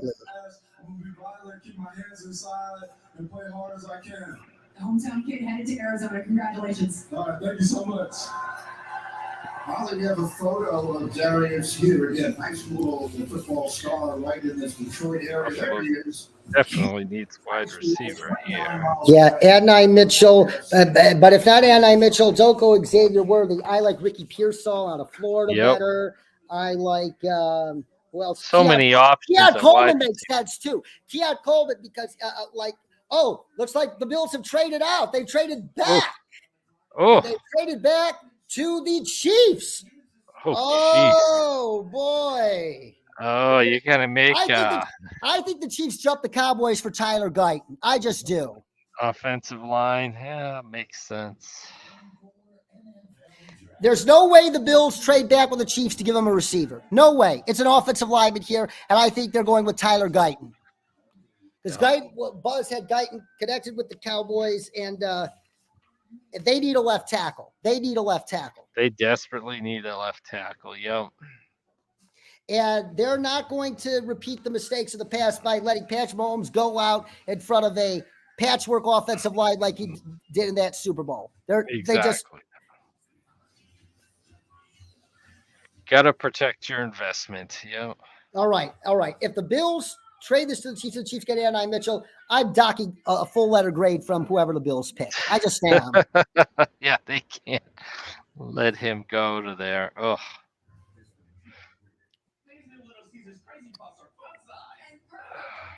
Yeah, but I think this is probably a tackle because the Chiefs probably knew the Cowboys weren't on Guyton, and they jumped the Cowboys for him. Yeah.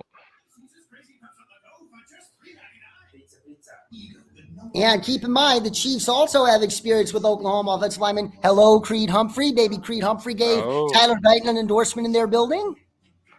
Possibly. Oh. And Creed Humphrey is likely going to become the NFL's highest paid center in short order. Yep, won't be long there. Oh. Yep, absolutely. Yeah.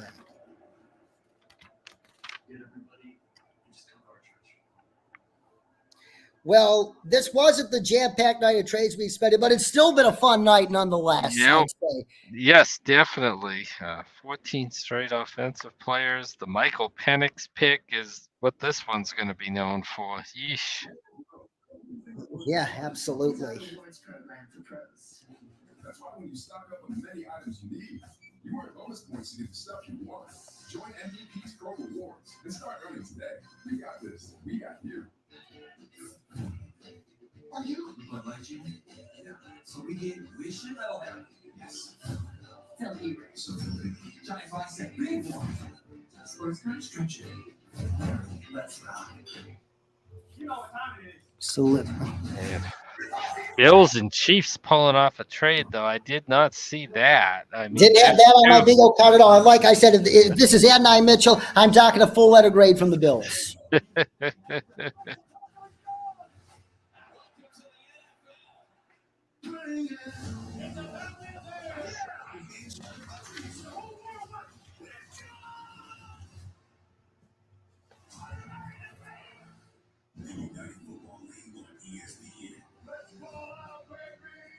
Mitchell would be a great fit in Kansas City. Yeesh. Absolutely.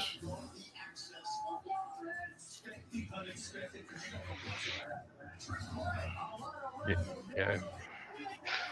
Don't know what's up with Rashi Rice. They got Yep. Hollywood Yeah, Brown. either So a receiver or a. The Chiefs have also been connected to Xavier Worthy for what that's worth. So, and Andy Reid may but see they already have Deshaun Tony Jackson and again. Sky Moore. Why would? Well, Tony might be on his way out. He's in Yeah, the dog. maybe. And Andy Reid might Tony's see. probably on his way out, but yeah. And Andy Reid might see shades of Deshaun Jackson and Xavier Worthy. That could be, yeah. I mean, just such a small Schefter. receiver. Oh,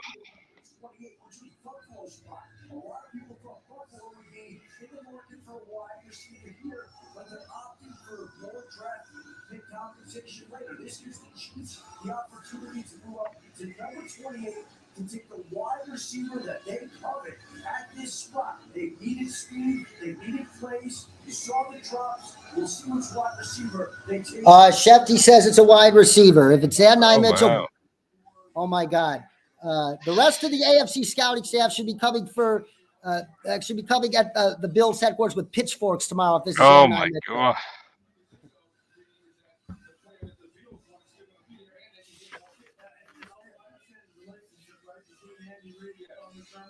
Yeah, that relationship between Andy Reid and Sean McDermott continues to last.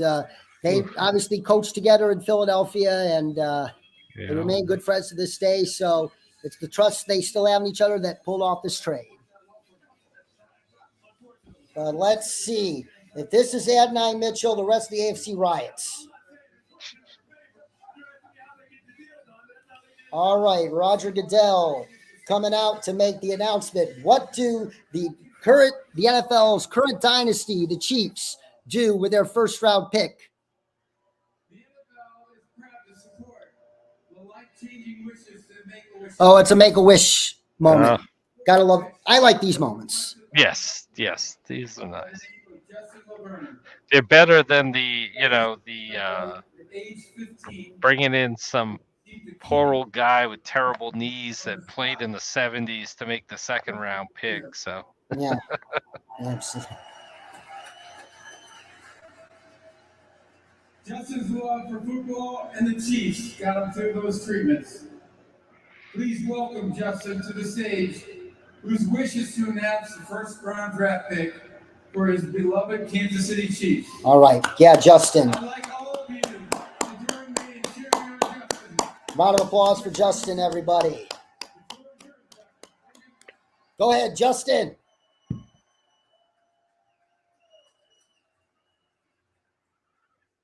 Buffalo Bills have traded the 28th pick to the Kansas City Chiefs. With the 28th pick in the 2024 NFL Draft, the back-to-back Super Bowl champions, Kansas City Chiefs, select Xavier Worthy. Oh, it is. man. Andy Reid must see, like I said, he must see Deshaun Jackson 2.0 in him. Yeah. Oof. B minus C plus. There were better receivers to choose from. Yeah, I agree. Pick the wrong Texas receiver. That's all. Yeah. Although, and he has drop problems too. Yeah. The all-time great straight line speed, but oof. Yep. Well, I mean, at Yeah, but least going to was- Kansas City, they'll know how to use them. So. Yeah.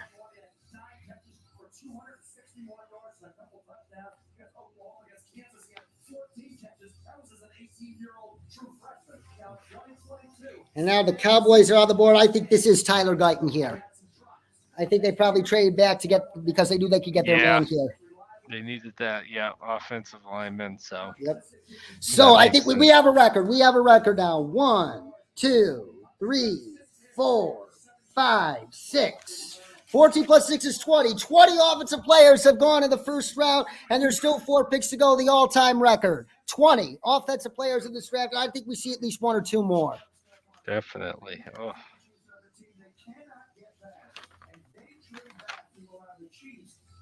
And the Cowboys have turned the pick, and I'd be shocked if this is Tyler Guyton, because all the buzz, and plus Tyler Guyton, he's the quintessential developmental kind of tackle the Cowboys take.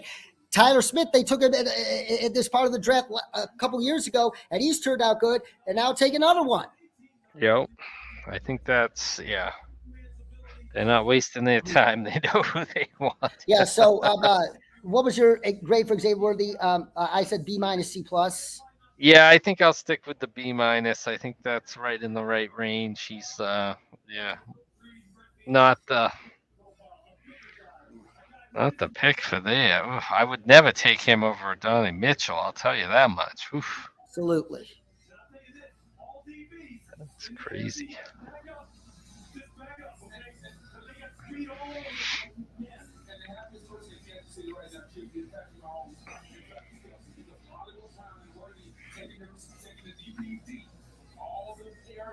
Yeah.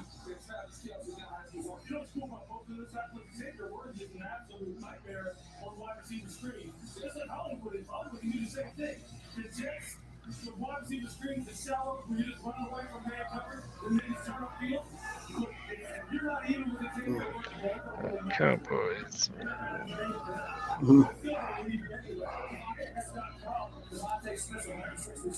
All right, Cowboys. Yeah, it's most likely Tyler Guyton here.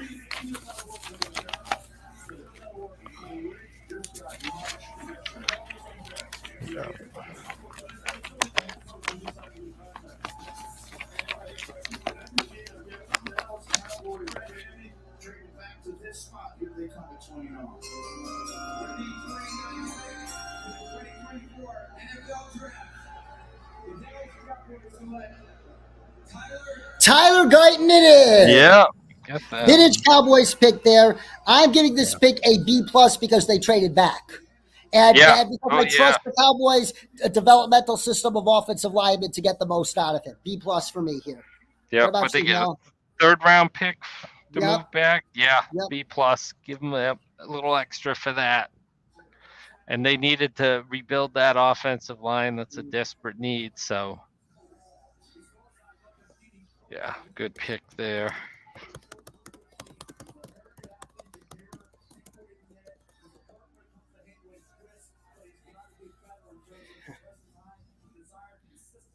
Yeah, now the Baltimore Ravens are on the clock. And in typical Ravens fashion, I think they're going to take one of these two players, Johnny Newton or Cooper DeJean. Those are the two best players at Arif Hassan's consensus big board. I easily see them taking one of those two. Yeah, that makes... or unless they like Jackson Powers Johnson too. He makes sense. Inside, I can see interior offensive lineman. That makes sense. Cooper DeJean. Johnny Newton makes sense. Yep. Why isn't he consistently putting people on their back? Because he shows that he can do it. It's all ahead of him with him. And you're right, the offensive line room, offensive line coach, they will make this kid into an all-pro, or you'll always be 1-4. So the Ravens. They really have one starter that they can count right now, Zach Martin. He's Hal Smith versus that. You can put this young man right side. Cooper DeJean, Johnny Newton doubling down, making the interior defensive line extra stronger with him and Justin Madubuike. Cooper DeJean definitely makes a lot of sense in a Ravens-style defense because the Ravens love those multiple defensive backs that can cross over between corner and safety. Another Kool-Aid McKinstry also possible here, the Bama connection. Kool-Aid would fit, yep. Kool-Aid McKinstry. Yeah, that's a good, We got 21 offensive players. For tight end. Whew. Easy. Or they could take no, they just re-signed Rashad Bateman. I think they're going to invest somewhere, most likely. Or Cooper DeJean. Yeah, that makes sense. I'd be very surprised with wide receiver for Baltimore. Thought about it, but yeah.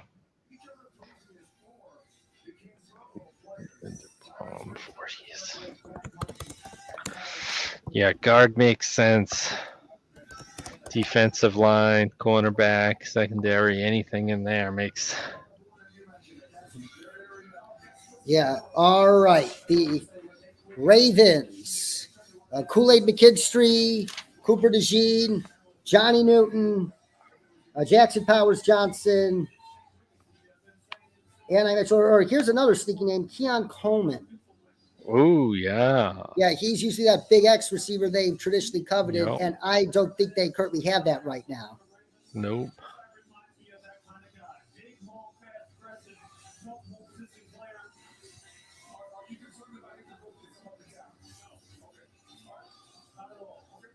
All right, Ravens, let's see how you work your magic this time.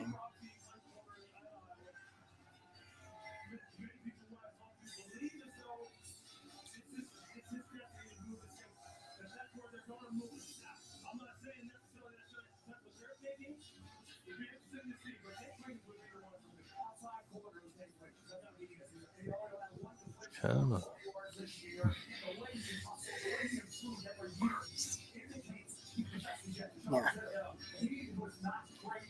Yeah. I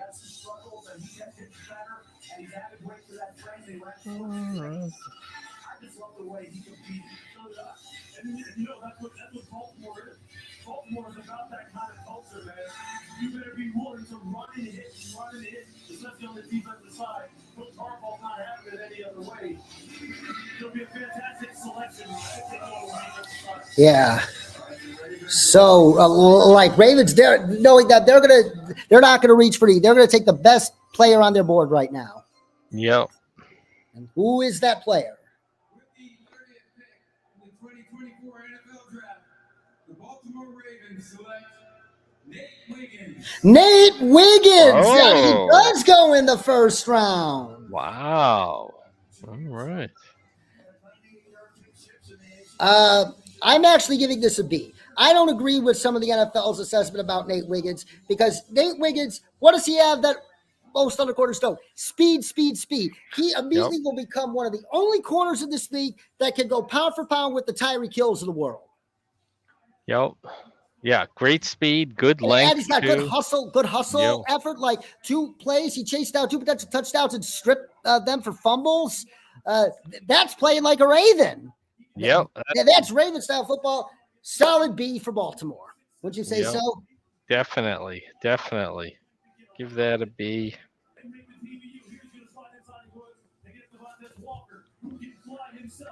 He's going to run the slot fake. We see people just chew up defensive backs on that route. He tracks it down. He gets the ball out. Here we're talking about speed. And now the 49ers on the clock again. And Mitchell would make a lot of sense here.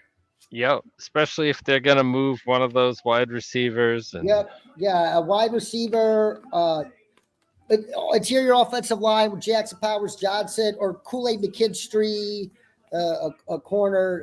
Those are the most plausible routes I can see the 49ers making at this pick. Yep, that makes sense. San Francisco.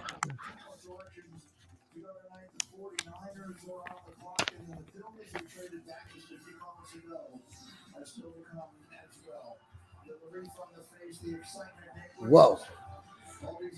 So who are the big losers of the night? We've got obviously start with the Falcons. Start with the Falcons, no doubt like you about just it. signed Kirk Cousins to a fortune. You paid him a contract. fortune, and you pick a quarterback who many had even lower than Bo Nix, actually. Some teams probably had Nix lower than Bo Nix. Yep, I saw a lot that had him there. And Denver reaching for Bo Nix at 12. I hate to say it, but that, they were forced into it. Thanks, Falcons. Yep. Don't mean to make excuses, but they created a panic. And I think the Broncos had fears that that he wouldn't. Oh God. Yeah. Absolutely. Those are the 2 big losers tonight. The quarterback panic. Big winners, Vikings and Bears. Vikings and Bears, big winners there. And I'm going to keep throwing the Giants with that sneaky good pick, sitting at 6 and getting the Malik Neighbors. So that's going to do a lot for their offense. So like that.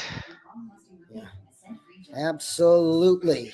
So if you are the 49ers here, I think you got to almost certainly look at wide receiver because of the issue you have with Brandon Ayuk here. Yep, exactly. But offensive line or corner makes a lot of sense too, especially the interior, like Jackson Powers Johnson or Zach Frazier, the center from West Virginia.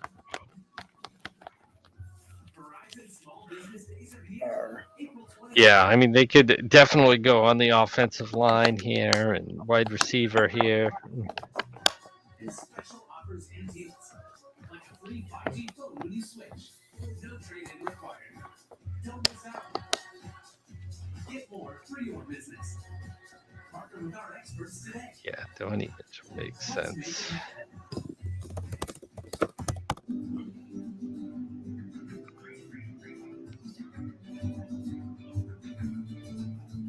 Corona's never missed a Cinco de Mayo party.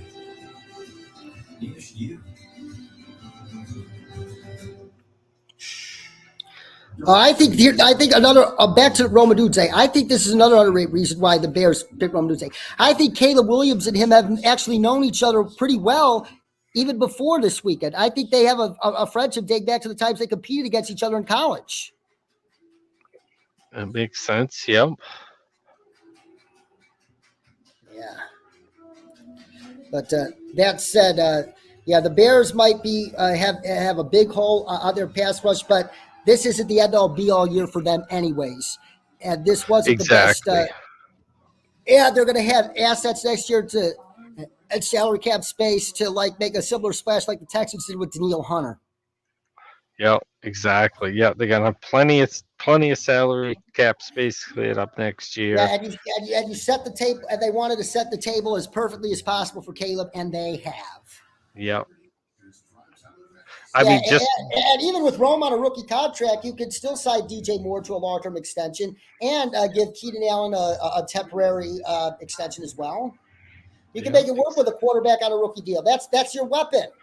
That's it, and I mean, look at what Cincinnati did with Burrow and bringing in Jamar Chase. I mean, that, get that stud wide receiver for that stud quarterback, and they've been regulars in the playoffs since. So, also, I don't mean to diss on the Raiders. They're nowhere near the losers the Falcons and Broncos are for tonight, but Brock Bowers, over all the value that was left on the board for them, just didn't make sense. Yeah, that's one they'll be looking back at. Bowers has to be a Hall of Famer or a perennial All-Pro to be worth that spot, in my opinion. He just has to be. Exactly, and it's And like I said, when they already drafted Myers with a second-round pick last year, it's I don't know. Didn't make sense. I no concept of Bowers going there, and complete surprise. Yeah.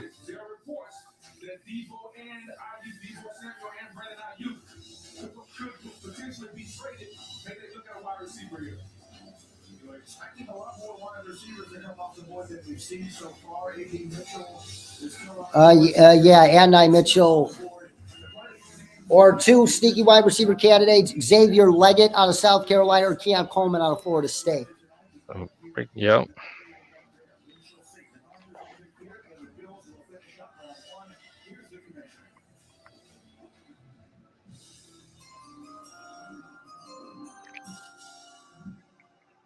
With the 31st pick in the 2024 NFL Draft, the San Francisco 49ers select Ricky Pearsall. Oh. Anthony Richardson's favorite target in Florida, and a guy who has risen upwards.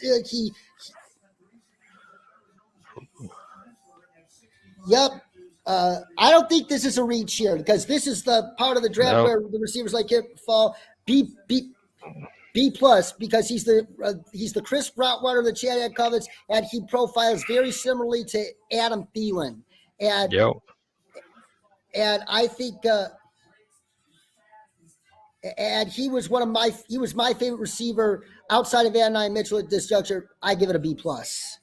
And I think this is a Brandon Ayuk. I think they might have to wait till maybe the summer or tomorrow at the earliest to trade Brandon Ayuk. But this almost certainly means they're going to say goodbye to Brandon Ayuk. Don't you think so? Yeah, it definitely telegraphs that there, no doubt about it. Yeah, Ricky Pearsall.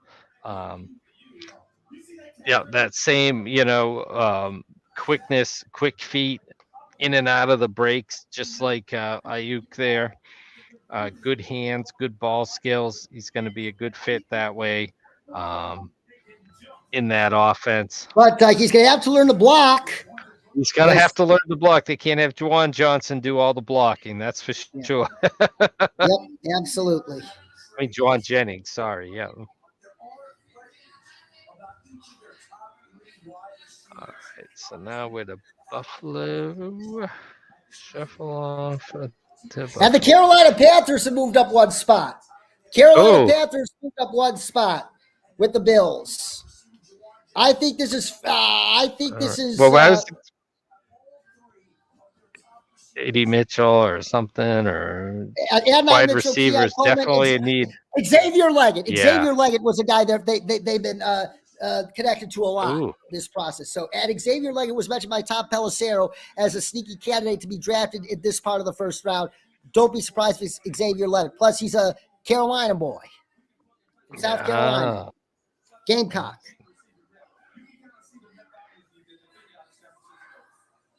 That's good. Yeah. You want to leave it down, Mitchell, for the Patriots tomorrow? I got no problem with that. No problem at all. Send them to New England. Yeah. Teams are apparently. I'm not sure why teams are dropping him, but for some reason, because he's a diabetic, teams are kind of scared off.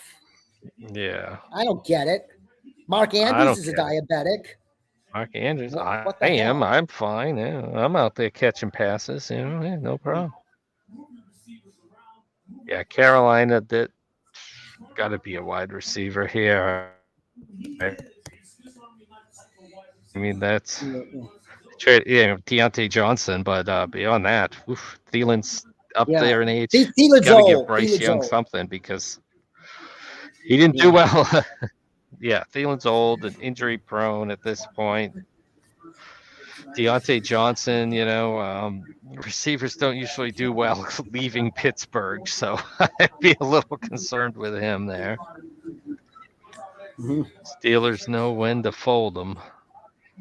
And so how can you offset some of that money? You got to have young players, rookie players. So they're trading back once, twice. They're going to get draft picks. They're going to have younger players. This is the way you offset some of that dead money. If you get rookies that are on cheap deals. They just swapped 6th and 5th round picks for this move up. Ooh, it's Panthers, A.D. Mitchell or Xavier Leggett or Keon Coleman. Definitely one of those three receivers. You need more weapons for Bryce Young. Yep. Yeah, got to be a receiver here. But yeah, Jackson Powers Johnson dropping out of the first round. Didn't expect that. Cooper DeJean out of the first round. Johnny Newton. Kool-Aid McKinstry. That's a lot of. Yep. Yeah, Donnie Mitchell. I mean, if it's not him, another one dropping out of that first round. Oof. Yep. I thought Ladd McConkey might be somebody. Ladd McConkey, absolutely. Yeah. Oh, he's perfect for Bryce Young because he's a crafty route runner, and Bryce Young is the quintessential timing rhythm thrower. Yep, perfect. Yep, yeah. McConkey plays inside, out, whatever. Line him up anywhere. Yeah. Just a matter of which one they like the most here. Definitely. And so let's see. 1, 14,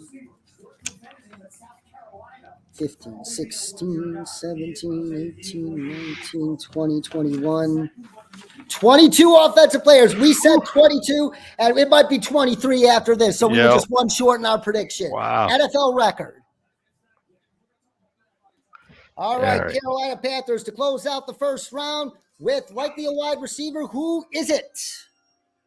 The Buffalo Bills have traded the 32nd pick to the Carolina Panthers.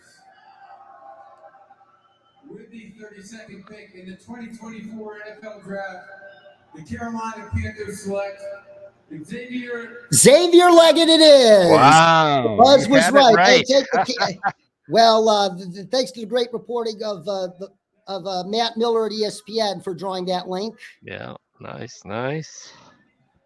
So 23 offensive players and just 9 defensive players go on day one. And who are you surprised is still on the board, Hal? Johnny Newton and Cooper DeJean. I'm kind of shocked. Yeah, Both of them I mean still available. those are shocking. Like Jackson Powers Johnson, I can see an interior offensive lineman dropping. Not too big of a surprise. Johnny Newton, yeah, I mean he was all over the place and between 20 and 30. I expected he'd be up there, so that was a surprise. I thought McKinstry might drop. That wasn't too much of a surprise, but Adonai Mitchell, another one, I kind of thought he could be taken as high as the early 20s, and that he's into the second round. That's a surprise for me too. Carolina Panthers. I'm giving this one a B- C+ because I'm not the biggest Xavier Leggett fan. I didn't do a lot of work on him. But what do you think, Hal? I mean, I liked Xavier Leggett. He was somebody I was looking at for New England here at the top of the second round as well. So he's definitely in the right area here. Bigger receiver, fast receiver, older receiver as well. One of those super seniors as well in the draft. So again, this is like we were talking about all night.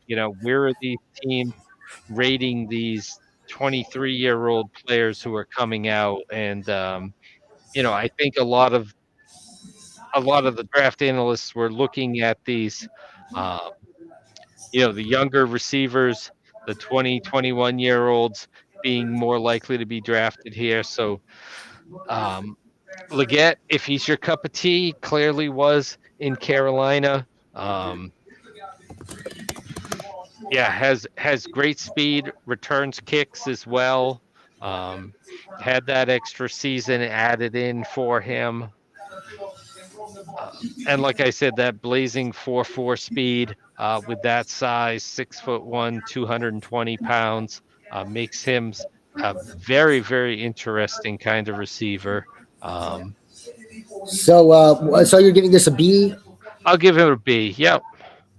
Sounds good. So, and that's it for our 2024 NFL Draft live stream. Hal, thank you so much for joining us, and thank you to all who tuned in. And as always, please choose love, please choose kindness, please choose compassion, please choose selflessness, and please choose empathy, which are the core characteristics of the best teams in any sport. Hal and I cannot wait to see you again during football season this fall. It should be another fun one. Until next time, cats, kittens, stay cool.